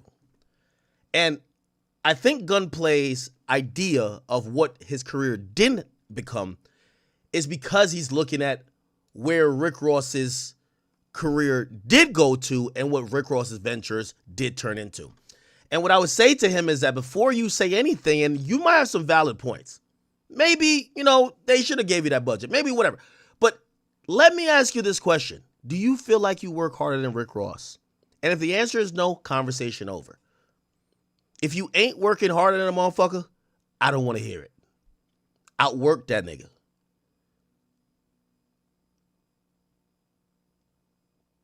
And I'll leave that there. Cool. All right. So apparently all the home invaders for 6ix9ine's house have been caught. We have 1090 Jake, who did a breakdown of how they got caught. And, he's saying that they're facing a life sentence in prison. They probably won't. But check this out.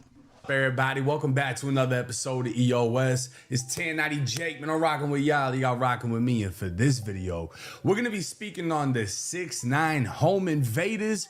All 3 have now been caught, and they are done. If you used DoorDash in the last couple of years, you might want to check this out. There are allegations that the app has been tracking users' precise locations and sending the information to third parties without consent. So your data could have been used in ways you didn't even realize. Now, Morgan & Morgan, Christmas. And then you got this goofy standing right here with 6ix9ine's, 60-something-year-old mother, right? Now, all 3 of these kids have been identified. Third suspect arrested in armed robbery at Tekashi 6ix9ine's Wellington home. Months after masked men robbed rapper Tekashi 6ix9ine's home, a third teen whom deputies say was recruited after the plan was made has been arrested. So Pedro, the funny looking one, this was the first kid they got. Now, chat, I'm going to be honest with y'all. I'm going to be honest with you. So supposedly in these type of things, when police work out the plot and how everybody got in the plot, it matters. So they look to give the most time to the person whose idea it was. And I'm giving you this information because I kind of just realized this even with, there was a home invasion or attempted home invasion at my house, and me trying to figure out everything and based on how they kind of allocated time and stuff like that, they basically said, well, the girl snitched, so she's a snitch, right?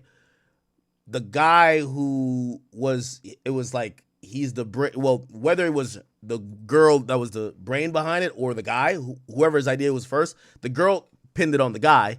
They're going to believe the girl. So the guy's going to get the brunt of it. And then the guy had recruited another nigga. And the other nigga was like his second guy, his backup. And for at least how the law and how the prosecutors looked at it, they felt that guy, because he didn't come up with a plan, he was just a part, like he was just down, his culpability was significantly less. So what 1090 Jake is saying here is that this guy is a mastermind.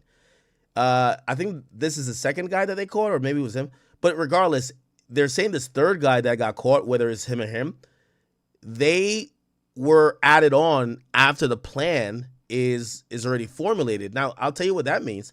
So this guy looked like he's already down to tell. The person facing the least amount of time is a guy who wasn't involved in the planning. He's just got told, hey, we're probably going to run into this house, right? And usually prosecutors are going to go after that person with like a decent plea where they might even tell him, hey, listen, shit, we'll just put you on probation, or you do a couple of months. These niggas are facing 5 to 10 years, right? Anyway, let me keep playing. Got booked, right? He did a whole interview with the police, admitted to a whole bunch of shit he shouldn't have. They interviewed his mother. His mother confirmed, yeah, that's my son, right? Then Sergio got picked up. Sergio was the second to get arrested. Okay, so the third is this guy. They interviewed him as well. He also spoke to the police. And then the last one, what's his name? Miguel Angel, whatever. This is the last kid right here. Now, you should know that there was some telling going on here, people, because obviously through, they found one guy and they probably used that guy and leveraged him to like, tell us who you were with, and eventually gave up the other two. Now, again, the investigation stems from the November 16, 2025 incident when 18-year-old Sergio, this one, 20-year-old Pedro, this one, And 19-year-old Miguel went to the home of Daniel Hernandez, better known as rapper Tekashi 6ix9ine, and ambushed his mother as she entered her home through the garage. When detectives executed a search warrant at Rodriguez's apartment, they reportedly found clothing worn by the suspects during the heists. On December 30th, the detective met with Rodriguez's mother, who identified all 3 suspects through her ring camera footage, including Garcia. Another interview with an acquaintance whose name was mentioned in the interviews also identified all 3 suspects. Along with the getaway clothing, investigators say they found a bin packed with luxury items reported missing from the heist. A pink Chanel purse, a black Dolce. Now, unfortunately, which I think some people might not know for context here, is that the way they treat robbery and theft is that the amount that you take elevates the importance or the severity of the charge, whether it's a 3rd-degree felony or whether it's a misdemeanor. I usually the rule of thumb is like once you start going over $1,000, you're in felony territory. Like if you take something for $300, it could be seen as a misdemeanor. Once you have now, destroyed or taken something for over like $1,500, now you're in felony territory. So now clearly you guys know these things cost a lot. So they're going to be looking at a grand total of maybe, y'all robbed these people of $100,000. That's going to kind of trump these things up. What else trumps it up? Weapons. Now, they said they recovered stolen Glock 9mm. Now, that's a stolen gun charge possibly, which they might not know who to charge because they're finding it in a house, mad people living in there. But if they could prove that maybe that gun was used during the commission of this robbery, there's a lot of cooking going on, right? Like, again, what's going to happen here is that these guys are going to fold on each other, but most importantly is that the reason why they're going to fold on each other is that they're going to look to give somebody the time, and that person is going to get made an example of, and they're going to give these other guys an opportunity to snitch. So you're going to see who's going to snitch first, but they're going to make an example out of one person for sure. And Gabbana purse, a Louis Vuitton multi-pochette. What the fuck is that? These motherfuckers stole purses, bro. Imagine you're about to get life in prison and the best thing y'all got away with was purses. Fucking purses. The victim, Hernandez's girlfriend, confirmed that the items were hers. So to clarify, Tekashi didn't get robbed of nothing. They robbed his girl's shit and then kept it all, and then she got it all back. They didn't get away with anything. During the search, deputies also recovered a stolen Glock 19 9mm pistol with an extended magazine, which they identified as stolen out of West Palm Beach in 2022, that matched the gun seen in surveillance footage. So again, this guy is this guy. And apparently that's a Glock 19 with an extended mag. In text messages obtained by deputies. Oh, let's see how these YNs text. I mean, Miguel, can you even hold that bit right now? I'm using that bit tonight.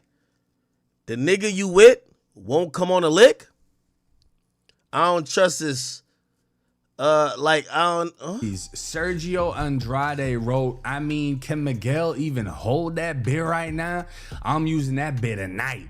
The you with won't come on the lick?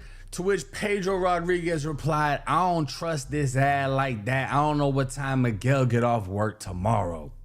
Now, aside from however the fuck they text, Miguel had a job. This man was employed. Let me show y'all Miguel again. He had a job. He had somewhere to be. This motherfucker took off work to go rob 6ix9ine's house for purses.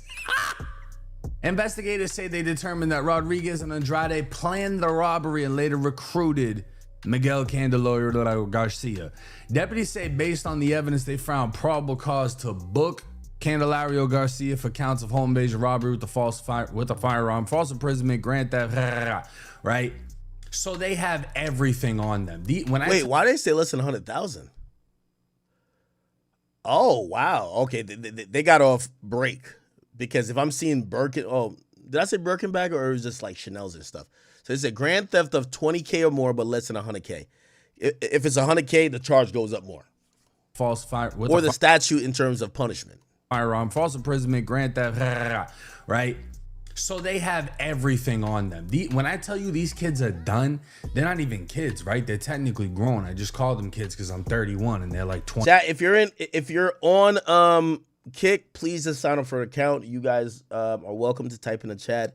We just want you to be respectful, but please sign up for an account that you guys could get active in the chat because I'm reading the chat, all right? 21, 19, etc. When I tell you these kids are done, they're fucking done over purses. Well, 1090 Jake, how done are they? I'll show y'all. This is the evidence, right? This is everything they have. Everybody's been identified, right? They conducted sworn recorded interviews with the victim and witnesses, right? They went through everybody that was at 6ix9ine's crib, spoke, told them what happened, etc. They got the footage, but these weren't the only people that talked. Now the SWAT team would raid this kid's apartment, right? And I gotta zoom in crazy because this phone number's in the paperwork. But Lilium Garcia, his mother, and then the two dumbasses, Pedro and Sergio, were home. Let me speed this up a little bit. During a post-Miranda interview with Pedro, he confirmed his phone number, which he had for a couple of years, which they were able to trace the location of where he was at. Then inside of a bedroom, they find the black Glock 19 9mm semi-automatic pistol with blue markings and orange dot front sight with a black magazine containing 15 live bullets, an extended magazine containing 21, consistent with the firearm used during the home invasion. And then photos were taken of the purses, which 6ix9ine's girlfriend confirmed belonged to her, Louis Vuitton, Dolce & Gabbana, oh, and not to mention the entire outfits that they all wore during the home invasion. Now, they interviewed Pedro's mom at the Palm Beach Sheriff's Office headquarters, and during her interview, she, again, provided the Ring camera footage, identified her kid, identified the friends, said who they're with, the vehicle that they got into, which they found out belonged to Sergio. I mean, it's over with. She helped basically finish the fucking case for them. And what's crazy about this whole fucking situation is, like I said, this kid had a job at Family fucking Dollar or Dollar Tree, whichever one it was. And they interviewed his boss and was like, yeah, he didn't come into work. He said he had problems with his phone. This motherfucker took the day off to go rob 6ix9ine's crib for purses and got his ass booked, right? His family or whoever was saying allegedly he ran to California. He got picked up. He's in the county jail. He's done. And the reason I say that they're done, well, simply just take a look at Florida law.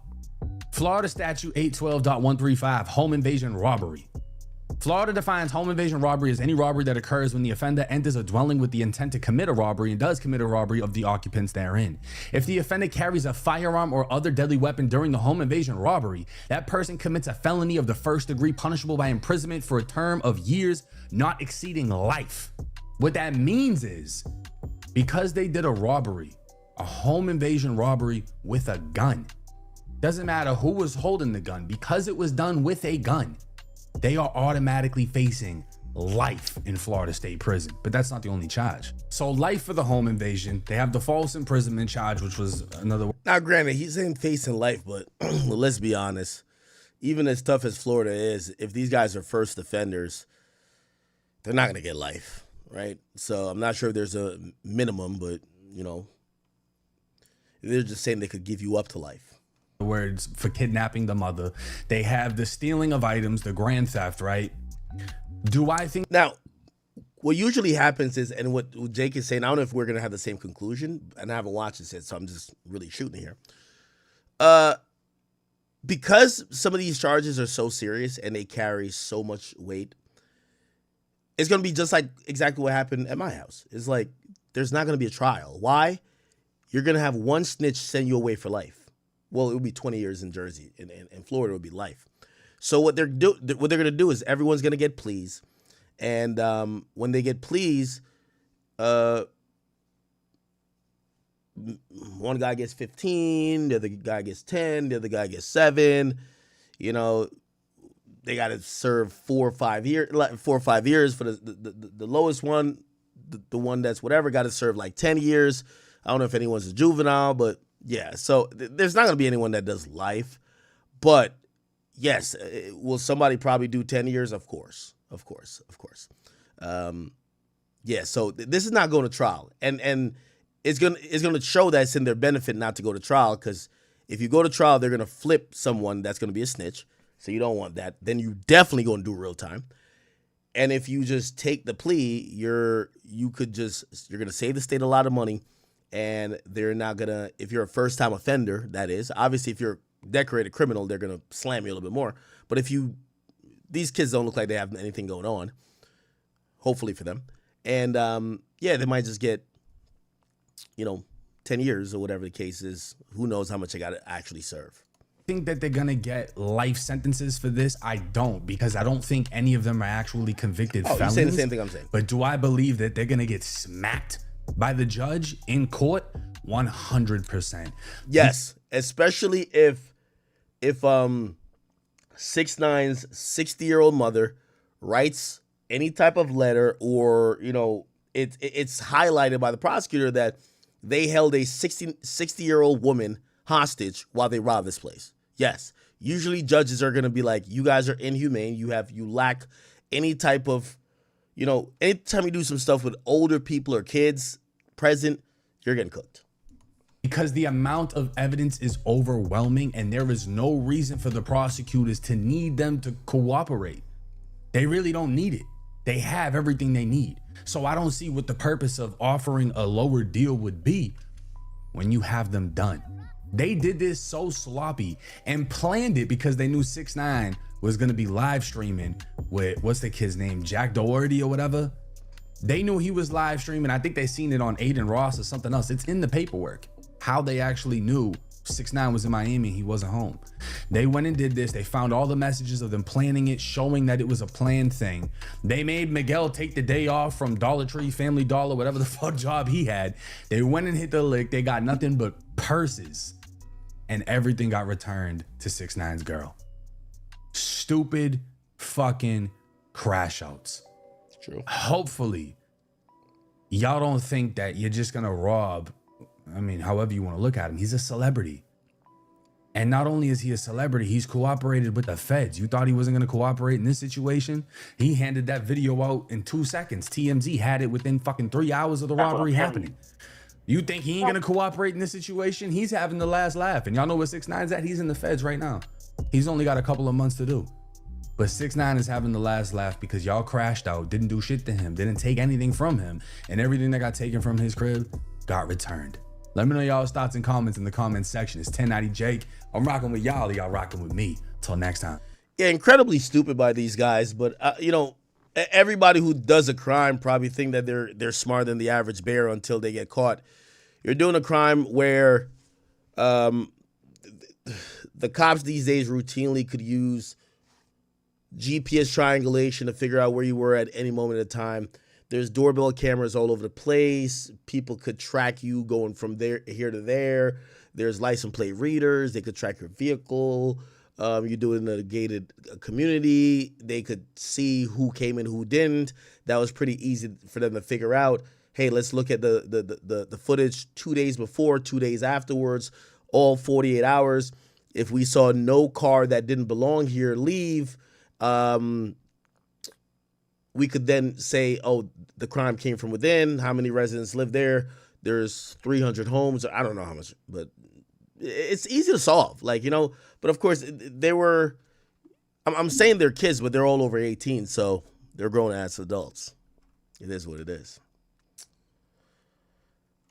All right, I'm going to give you a quick update, and this might be infuriating to some of y'all, but some of y'all might not give a fuck, right? While record labels are they're crying these days, they're struggling. Oh, Spotify, please charge more. We need to find more money. I've always told you the record labels, the reason why they're not a monopoly is that they don't own the streaming services. They don't own the stores that their records get sold in. They don't own the customer data. They really don't own anything, and that's been one of their detriment, low-key, but it's something that's protected them from antitrust lawsuits and stuff of the sort. So they focus on catalog. One people who are involved, or one set of group of people who are involved in the music creation or music business is Live Nation. And Live Nation, who, by the way, is a part owner of Rock Nation, part owner of the owner of Ticketmaster. They have licensing and other deals with every big festivals, they pretty much have conquered the live space. And if you're doing concerts with them, you're doing it at their venues or doing it something, whatever. They are people who are incredibly not only monopolistic, but greedy. Okay. Now, it's now come down that, remember I told you the DOJ settled for like, let's see, how much did DOJ settle for? DOJ settled Live Nation. Reportedly was $280 million, I believe, right? So, $280 million, right? So it was the DOJ and 40 states, or actually 39 states in the District of Columbia. The DOJ, who was leading this whole thing, said we'll take the $280 million, we're good. People pointed out, like, yo, that's kind of fraudulent. If you think these guys are a monopoly, why would you take a settlement that's only equal to 4 days of revenue for this company? This company's fucking a behemoth. Like, they're a monopoly. Why'd you file a civil antitrust particular civil suit to try to, help consumers if you will settle for 4 days of revenue? Now, it came with some concessions. They had to divest certain things and change up some rules with certain things, allow like SeatGeek and other places to be able to sell certain amount of tickets, half the tickets or whatever the case is. But the DOJ, the Department of Justice, was okay with hopping out the lawsuit. Now, the other 39 states and also District of Columbia, they basically said, hey, this doesn't help us. The feds just basically got their win, but we need win, and that's why we joined. And they're like, we want to continue the lawsuit. So one person selling the lawsuit didn't end the lawsuit. So the lawsuit continued, and essentially, remember, this was mid-trial where DOJ popped out. So the lawsuit's already going on, and in the trial, apparently two employees of Live Nation, the global entertainment company behind the popular ticket platform Ticketmaster, joked and bragged about their ability to gouge customers and charge high fees in private. And they were made public in recently unsealed court documents. This is from somebody named Ben Baker, who was the head of ticketing for Venue Nation. Okay? Says these people are so fucking stupid. Right? That's what he says. These people are so stupid. He's referring to the company's customers, which is Live Nation's people who go see concerts. He says, I got VIP parking up to $250. That's what another person said. His name is Jeff Weinhold. He says, I actually feel bad. I almost feel bad about taking advantage of them. Okay? The discussions that were detailed in the unsealed court documents are part of the U.S. DOJ's antitrust lawsuit against Live Nation. The DOJ in 40 states sued them, alleging that they had developed a live event ticketing monopoly. Both parties settled on March 9th, with Live Nation standing by his claim that the Justice Department allegations against was without merit, and the company would not admit any wrongdoing. Despite the settlement proposal, New York Attorney General Letitia James said in a statement that her and more than 24 fellow state attorneys, so at least 24 other states, were going to still pursue litigation against Live Nation separate from the Justice Department. Many of the messages contained in the documents referred to ancillary services. At one point, Baker appeared to brag about implementing overcharges. He says, I gouge them on ancillary prices to make up for it. He says, preferred seating, baby. So people who wanted to have preferred seating at concerts, you're getting fucking charged through the ass. In other messages shared via the communication platform Slack, two employees discussed how much they could charge customers for parking while offering them few to no amenities. Someone says, I charge $50 to park on the grass. Ha ha ha. Then they said, I charge $60 to park on the closer grass. Oh my God. $100 for oversized, which doesn't give you any benefits. There's no RV plugins, and you still have to walk 3/4 of a mile. He says, I'm robbing them blind, baby. That's how we do it. So it's now being unsealed that Live Nation's employees were bragging about robbing you guys for paying for parking on grass and all these other places where even after you paid for parking, sometimes $70, you would still have to walk 3/4 of a mile. A representative for Live Nation condemned the employees' messages in a statement. So, Live Nation trying to act like, oh, we don't fuck with what they said. It says, we'll be looking into this matter promptly. The Slack exchange from one junior staffer to a friend doesn't actually reflect our values or how we operate, because this was a private Slack message. Leadership learned of this when the public did.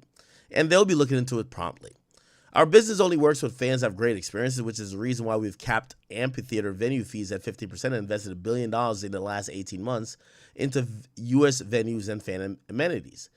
ABC News attempted to contact the people. They did not receive a response. Chat, this is really nasty. It's ugly. Live Nation, we're going to see, just to, I'm trying to see if I can get a little bit of more info for you guys. Let's go to Variety. Variety always has some stuff. So this was a 2022 conversation. Keep in mind, this is right after the pandemic. So a lot of people are outside and people are ready to go to these concerts, and they were paying any type of money to be, quote unquote, outside. All right.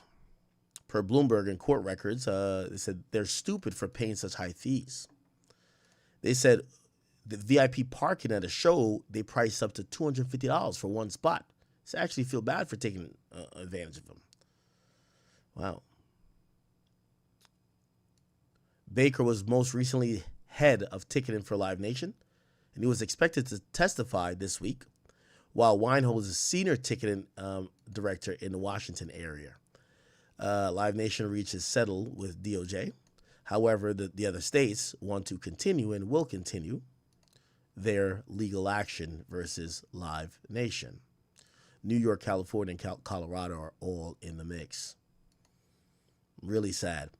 Chat, at the end of the day, Live Nation is proven to us why, as vibrant as shows are, because we love watching our favorite artists live, people who are going through financial crisis or who are lacking an abundance of, disposable income, they don't want to go to shows no more. Because Live Nation, they monopolized it. They forced the prices up. They're taking advantage of the audience. If you guys have been to a show, you guys can tell me how much you spent. You went with your girl, maybe you went with a friend group. You get there, they don't allow no bottles in, no nothing. You're thirsty, you want a water. You go to buy a water, it's $10. You basically want to drive your car. It's either you park your car like 20 miles away from the venue and you're still going to have to Uber, or if you park your car half a mile from the venue, you're going to have to pay $70. So let's start doing the math already. We're not talking about your outfit. We're not talking about your ticket. Those two things are going to cost no matter what. But by the time you get to the venue, these are additional set of money that you actually have to enjoy yourself. Well, do you have money for parking? If not, you're going to be taking the bus, walking, hiking, riding a bike. What are you going to do? So you got to pay $70. Okay, you get in there. You couldn't bring your water in. You can't bring anything in.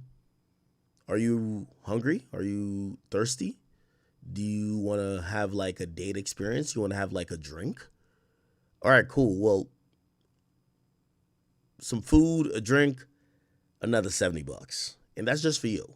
You and your girl, $100. Okay? Now, we're just assuming that you're trying to have a good time. You're not like fucking penny pinching. So you spend $70 for the parking. For you and your girl, or for you and, whatever, you might spend up to $100. You're out $170. Right? They're selling merch there. In some contracts, Live Nation controls that or gets a piece of that. You spend another $200 on merch. You're down $470 already. Do you get what I'm saying? You might want to have, you got there early. You want to get to the lounge because they have these lounges. Like, hey, you don't have to sit outside and wait in line. You get to the lounge. You could chill, blah, blah. The lounge is going to cost you $300. So Live Nation created this way where they could siphon off, despite what you pay for the ticket, despite what you invested in, whether your outfit or whatever, to get to the venue, they can still siphon off a good $500 easily off you. Parking, food, preferred seating, memorabilia, other things. That's a good finesse. And if there's no other competitor, Nobody else could have parking. Nobody else could sell stuff in here but us. It's our ticketing venue. We could upsell. Also, what they do with ticket pricing, when they have a lot of demand, they'll fluctuate. Can't beat it, bro. Live Nation, again, I don't really necessarily have a problem with them, but I do believe if you love the community of live events, they must be stopped. And they must be stopped in a way where it is in the consumer's favor to have options. It's in the consumer's favor to do what they need to do. Not they're just kind of like just running everybody's pocket. So it's kind of fucked. Real quick chat. I want all y'all to start heading over to Kick, please. Kick.com/academics. We still got a couple more topics that we're going to get to on Kick, but I do need you guys to head over to Kick. Please head over to Kick. Head over to Kick. Now, I wanted to watch this video as we actually head over to Kick, right? And at the end of the video, are you guys still rocking me or you're sleeping? It says we got like almost 12,000 here, but you guys might be sleeping. I wanted y'all to watch this video with me because I wondered if you knew this about live streaming. So a lot of people are so fascinated with the idea of, live streaming in this, current clout-filled market. But do you know the business behind it? And this is going to be part of my monologue, but, I don't think a lot of you guys think about this. I actually do. Still to this day, no matter how much we're like, yo, Kai Cenat got 1 million people to sub in this and third. These streaming platforms, especially Twitch, they claim they're super unprofitable. And you might be like, how? Well, what people don't realize, and this is still like, remember I told you about the AI enigma? AI only makes money if, AI is only ever going to be profitable if AI takes over the world. It's always going to report at a loss. Well, here's the thing with live streaming. Live streaming is always going to be a loss unless these platforms put a barrier to allowing everybody to live stream. For example, on Twitch, around 70% of people don't earn money. They're just streaming a stream. But they're probably costing the company hundreds of millions of dollars because you have to pay for these streams to be hosted. So you wouldn't really go to a platform if they're like, no, you have to show us you have a following before we grant you access to live stream. And thus is the case, they take on a bunch of loss, and you might be like, well, what about Kai Cenat? Yeah, Kai Cenat's great, but for the most part, these companies live in loss. Now, the only exception is YouTube. YouTube is just like fucking, they got all the money in the world. They don't care. But I wanted to play you guys this video to kind of break down the business of live stream. It might give you a different perspective than what you thought. Let me see if I can find it. And while we're doing that, if you guys could move over to Twitch. Not Twitch. Jesus Christ, I'm over here tweaking. Move over to Kick.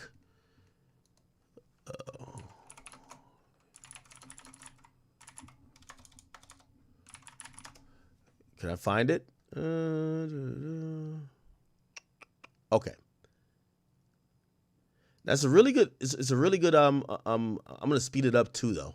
Let's watch this. In 2014, Twitch was the 4th largest source of internet traffic in the United States. Behind Netflix, behind Google, behind Apple, but ahead of Facebook, ahead of Hulu, and ahead of Amazon itself. A decade later, that number is 18th, and the company that bought it for nearly $1 billion has started calling it something internally. Okay, I'm gonna take a piss real quick, but everybody start coming over to Kick, and yeah, this is a really, if you do care about this streaming thing, I hope you guys watch this. It'll give you way more context about this new thriving streaming economy that people think is like making so much money, and creators are making money, but these companies are like, we're at an inflection point. And this is why, as I predict with music and stuff like that, streaming there's going to be a shift, right? Just like when I said, What happened with music? Well, these people wanted to save money. They cut their staff. They wanted to rely on catalog, and everyone's complaining about, oh, music isn't going nowhere. Well, I'm telling you, when you watch this video, you'll figure out why streaming, or at least streaming on Twitch, because, like, for example, YouTube just has too much money. Like, they don't give a fuck if they lose. And it's already baked in a cake where they're like, they can't lose, right? They cross-collateralize. They have shorts, videos. They have everything, right? Podcasts. They have music. They have everything. But listen to this. Give me a second. I got to take this. Phrase that should terrify anyone who's ever built anything inside a corporation. A zombie brand. That's the actual term Amazon employees use. A zombie brand. Something that's technically still alive, still running, still burning cash, but for all practical purposes, dead on arrival. Parked next to the Goodreads and Mechanical Turk, in the corporate graveyard of acquisitions that never lived up to the pitch deck.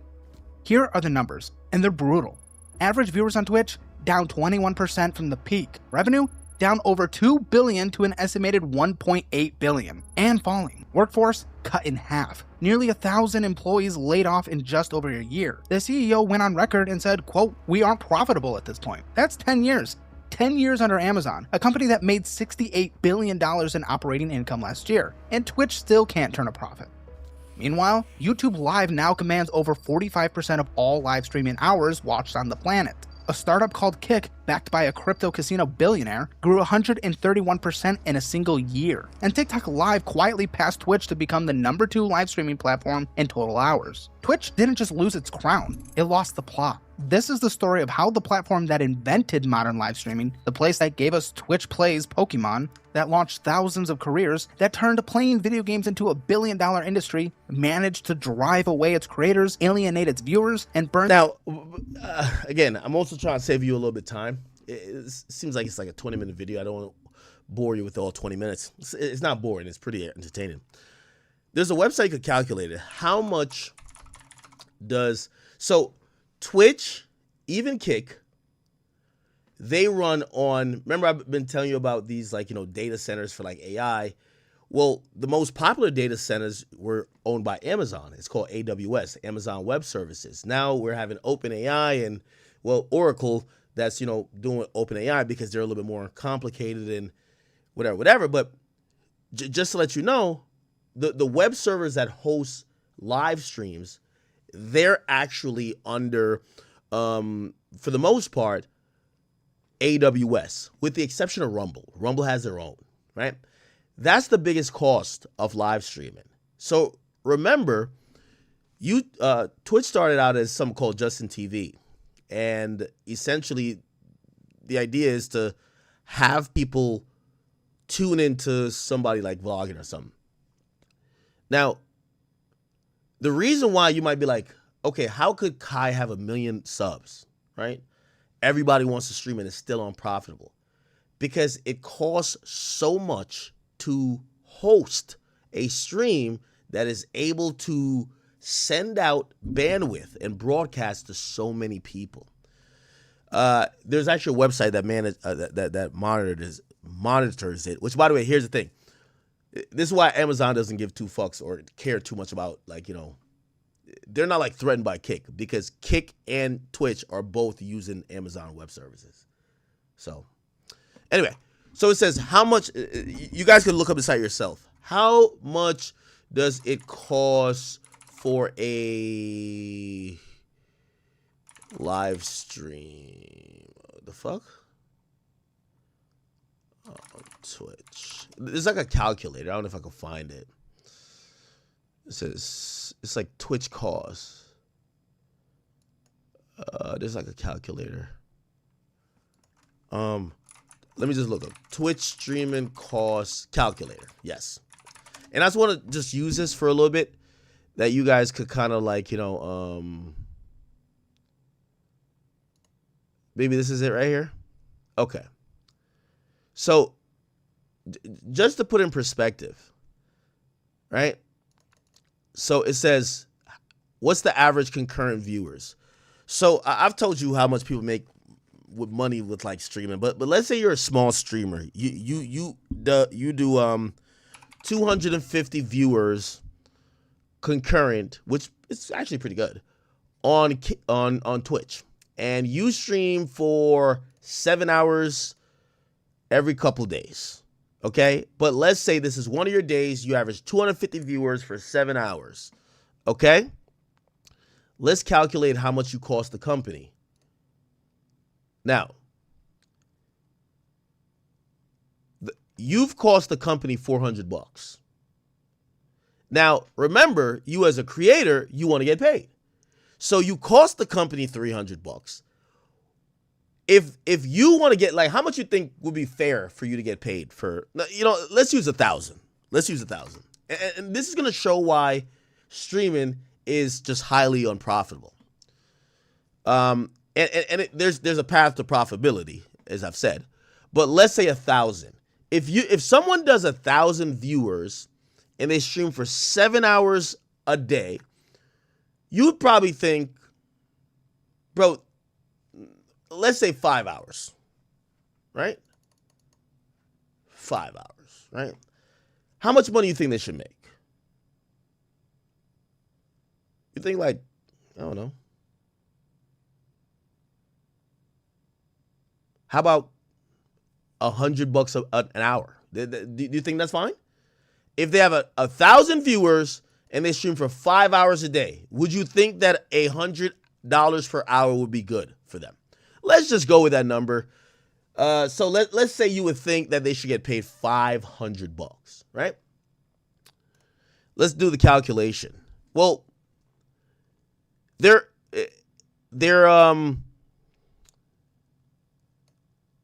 cost to the company is $1,000, right? So the company, Twitch or Kick, by the way, so it's both. They had to pay out $1,000 for that stream to happen.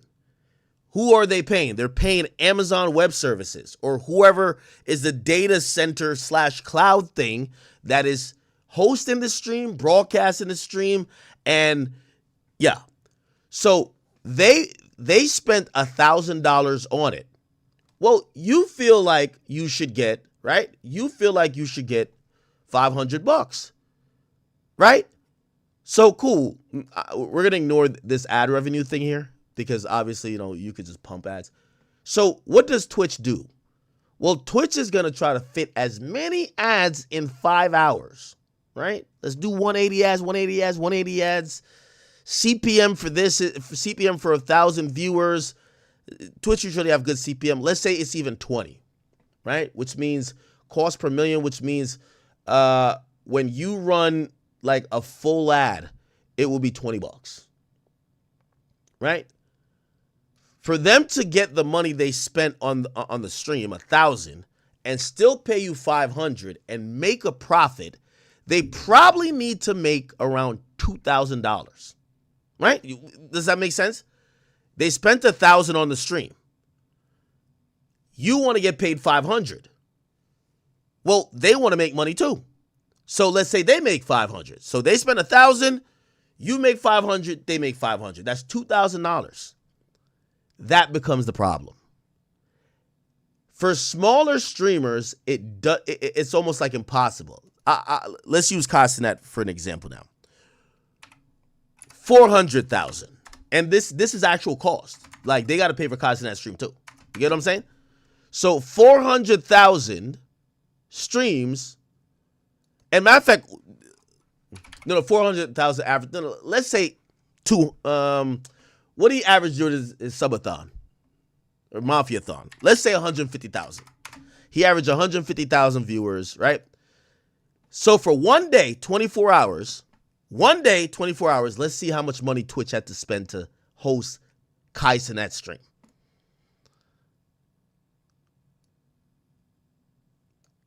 Damn near $1 million. Now, I think this is a little bit more inflated, actually, because I think this DTO costs, I think we could, if it's optional, let's get it out of here. My bad.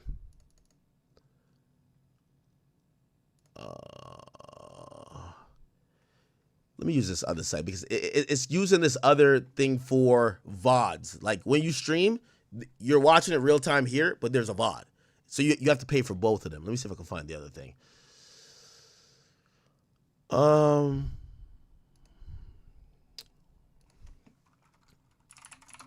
Twitch stream cost per hour calculator. Let me see. I'm trying to figure it out. Oh, there's another streaming calculator I found. It was just way better. Okay. So say people are streaming. It would be, what would it be? 58.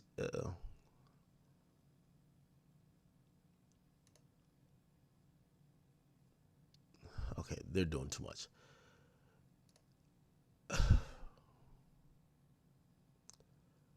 Where's the website that does it? I found a website. Oh, maybe this is it? Okay, yeah, perfect. Yeah, this is it. Okay, so pick your, cloud, AWS, Twitch uses that, and we're just going to go with this. I'm not too sure what this means. So the model, let's do hourly, right? Whatever. Okay. Simultaneous broadcasts.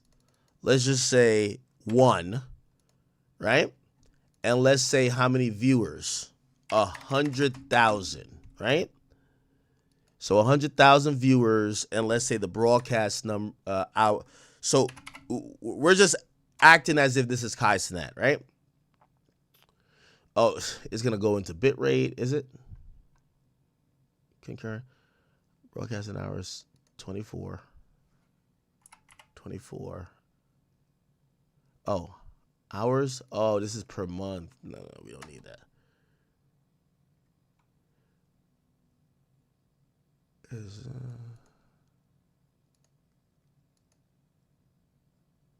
Okay, it's gonna be 720 for. I know I'm kind of being like really fucking, I'm being really like anal about it. Okay, it's kind of coming up with the same price. So the point is this: if you have 100,000 people watching, right? If you have 100,000 people watching over 24 hours, you're damn near almost spending.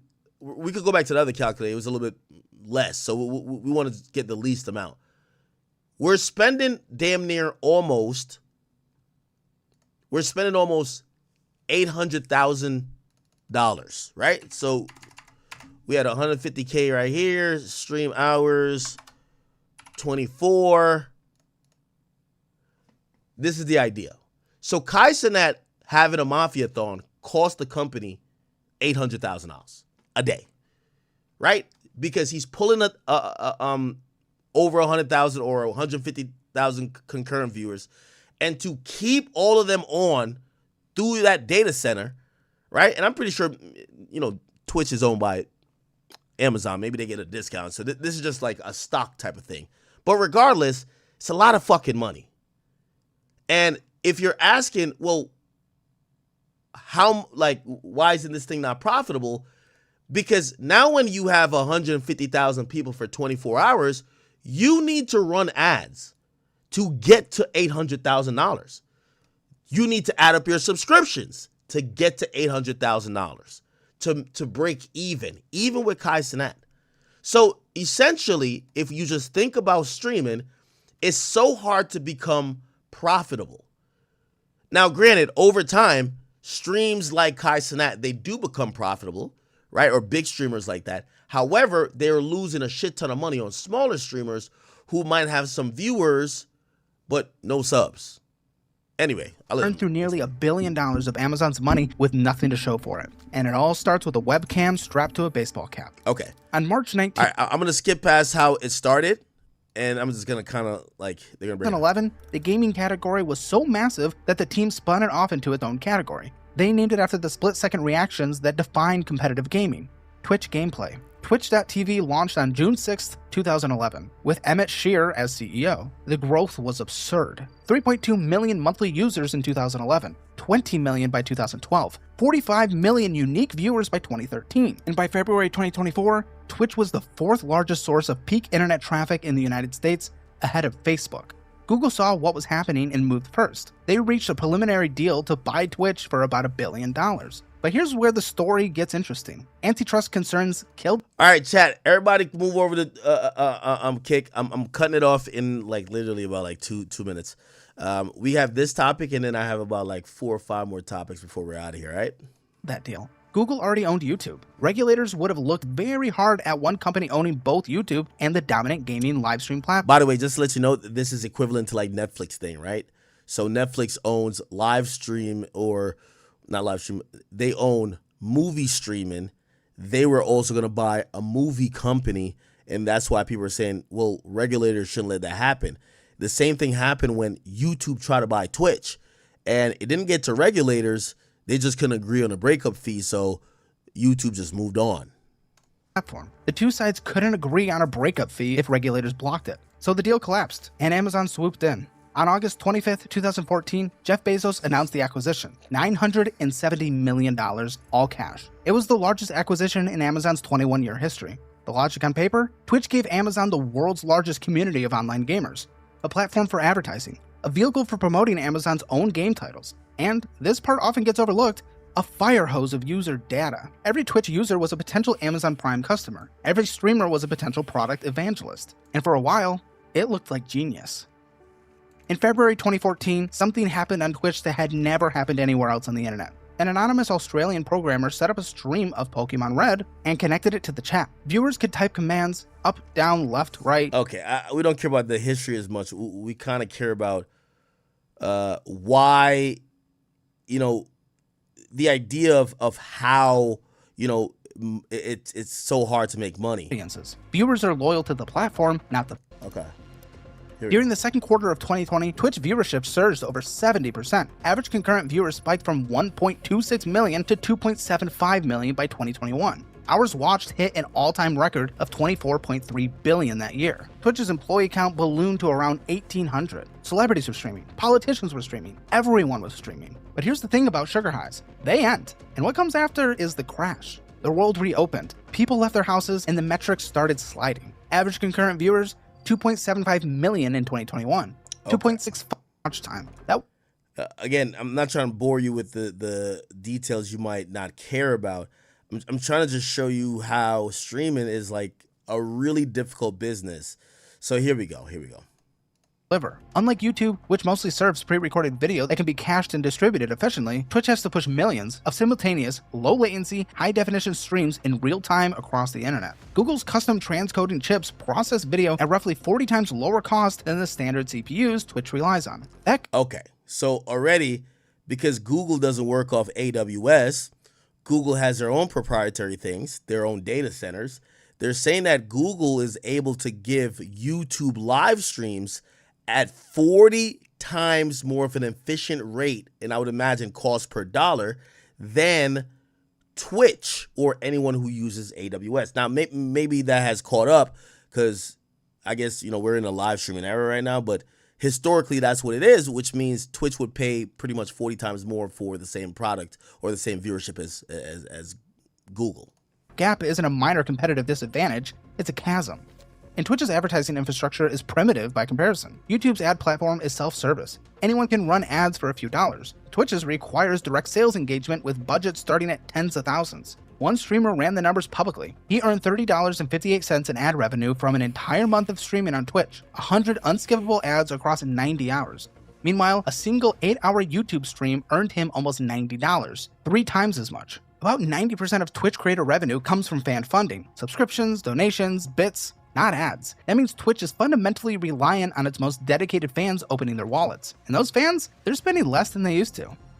For years, Twitch's top partnered streamers had a deal, 70-30. Their creator kept 70% of subscription revenue. Twitch kept 30. It was considered fair. The streamers created the content, built the communities, bought their own equipment, moderated their own chats. Twitch provided the servers and the audience. 70-30 felt like a partnership. Then in December 2022, Twitch's president Dan Clancy dropped a bomb. The 70-30 split would be capped at the first $100,000 in subscription revenue. Everything above that, 50-50. For standard partners, it was 50-50 across the board. The backlash was nuclear. Clancy's justification that a 70-30 split wasn't viable long-term rang hollow when creators could look across the aisle and see YouTube offering 70-30 to everyone, and a new platform called Kick offering 95-5. Let me say that again, 95% to the creator, 5% to the platform. 22,000 streamers signed a petition demanding better terms. YouTube's gaming head responded publicly. The creators should be getting a disproportionate amount. This shouldn't even be up for debate. Twitch eventually created the Partner Plus program in June 2023, resorting 70-30, but only for streamers who maintain 350 recurring paid subscribers for 3 consecutive months. That's roughly the top 1,000 creators on the platform with 14 million streamers. The other 99.99%,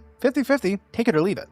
And then came the data breach that changed everything. In October 2021, a hacker exploited a server configuration error and dumped 125 gigabytes of Twitch's internal data onto 4chan. The entire source code, internal security tools, proprietary development kits, plans for an unreleased Steam competitor, codenamed Vapor. One cybersecurity expert compared it to KFC losing its secret recipe. But the most damaging part? 3 years of creator payout reports.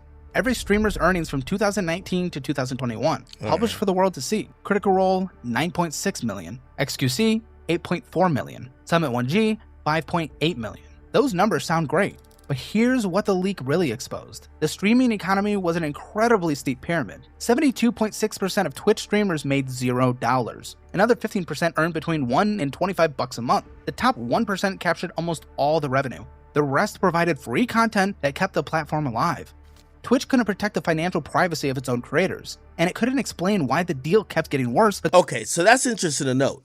When it comes to live streaming and everyone thinks the meta is like, it's pretty much the 1% that's making all the money, right? Like, you know, the rest of the people aren't really making money at all. The people who built the place. The creators weren't the only ones getting squeezed. Twitch turned down its viewers too. When Twitch Prime launched, one of its biggest selling points was ad-free viewing across the entire site. Link your Amazon Prime account, never see an ad, simple, popular, effective. In August 2018, Twitch killed that feature. No more ad viewing for Prime members. If you wanted that back, you could pay an extra $89.99 a month for something called Twitch Turbo. Okay. The RIAA fired off over 18 British streamer named Sliker, trained on Google's custom TPU silicon, surfaces live streams to viewers watching related shorts, VODs, and search results. Every live stream automatically becomes a permanent, searchable, algorithmically recommended video that keeps earning money forever. On Twitch, VODs auto-delete after 14 days for most users. The discoverability gap is devastating. Twitch's browse page... They're going deep into the weeds. What I was really trying to show you is just how it's so expensive for, okay, this is a little bit of it. Parasocial energy, it's real. The community loyalty can only carry a platform so far when the economics, the technology, and the management keep pushing people away. Twitch's problems aren't limited to the United States. They're global. In December 2023, Twitch announced it was pulling out of South Korea entirely. South Korea, one of the most important esports markets on Earth, the birthplace of competitive StarCraft, home to some of the fastest internet infrastructure anywhere. Twitch said network fees there were 10 times more expensive than in most other countries. South Korean ISPs operate on a sender pays model, charging content providers for the bandwidth they consume. It violates basic net neutrality principles. ISPs double dip, charging both the consumer for their internet connection and the platform for delivering the content. Twitch tried everything. They capped stream quality at 720p. They killed VOD service for Korean creators. So this might be going over people's heads. So like, this streaming is so expensive. And by the way, Netflix went through this too. So Netflix beefed a lot. And that's why there's this thing called net neutrality. I don't know if you guys know what that is. Net neutrality. It's basically like this principle that ISPs must treat data all equally. Because what they used to do was they started realizing that a lot of people who were just streaming, like say from Netflix, they would bog down the network. And they were like, well, we don't want to, like, we're going to put a speed block or we're going to put like a speed limit on traffic from Netflix, and Netflix or maybe the user got to pay us to be able to watch Netflix, right? And essentially net neutrality was a thing where it says they got to see all traffic as traffic. It doesn't matter where the source or the destination of it is. And in early 2026, so net neutrality, there became laws on the book that were instated, and without that, we wouldn't really have like Netflix, because these ISPs would realize, since everyone's moving from watching TV to actually using Netflix, it was bogging down their network, and they would have to upgrade their network capability to be able to support that. And they're like, yo, why don't y'all niggas just go watch TV? Also, they own television stations, right? Like, I don't know if you guys, let's say Comcast or Xfinity or Verizon, like they own, not television stations, but they own cable companies, which is they want you to watch TV on cable, not watch TV through the internet and slow down the internet, right? But net neutrality kind of got them to, you got to treat everything as everything, and kind of fucked up at least the ISP's way of how to look at shit. They experimented with peer-to-peer delivery. Nothing worked. The platform had been operating at a significant loss in Korea with no pathway forward. Korean streamers migrated to a free-to-TV. So in Korea, they said that the users had to pay directly. So if you want to go stream video games, they have a right to charge you more. And, places like Twitch are trying to figure out a way.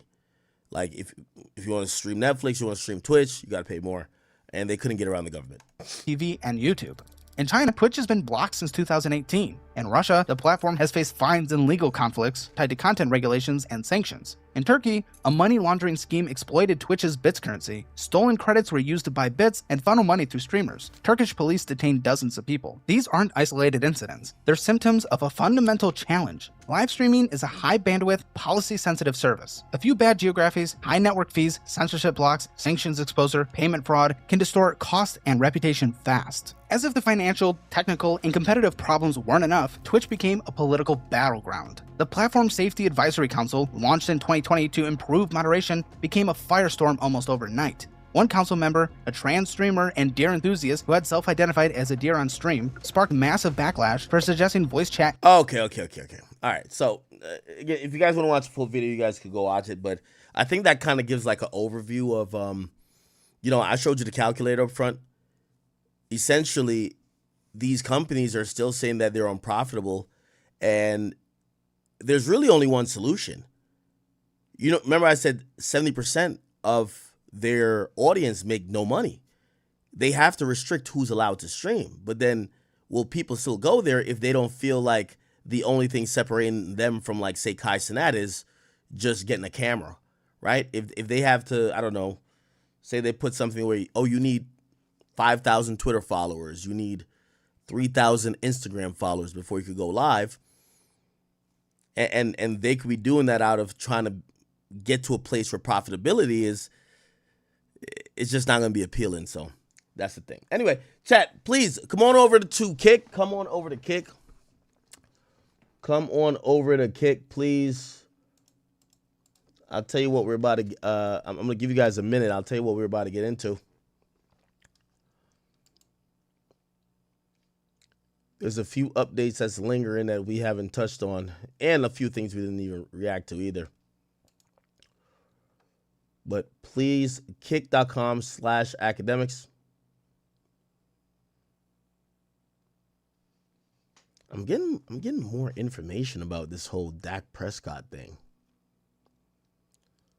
People are saying it's deeper than what people think it is. I'm interested to hear. Okay.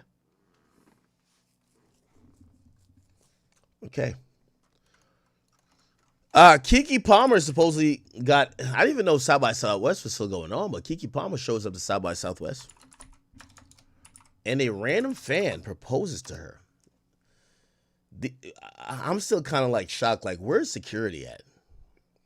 Okay, where's security at? We just seen what happened with Rihanna. We need to figure out where's security at. We don't need no fan come proposing to somebody. Hey, send a video of the proposal, okay? The Academy, King Academics, please come on over to Kick. I love you guys, and I'll see you soon.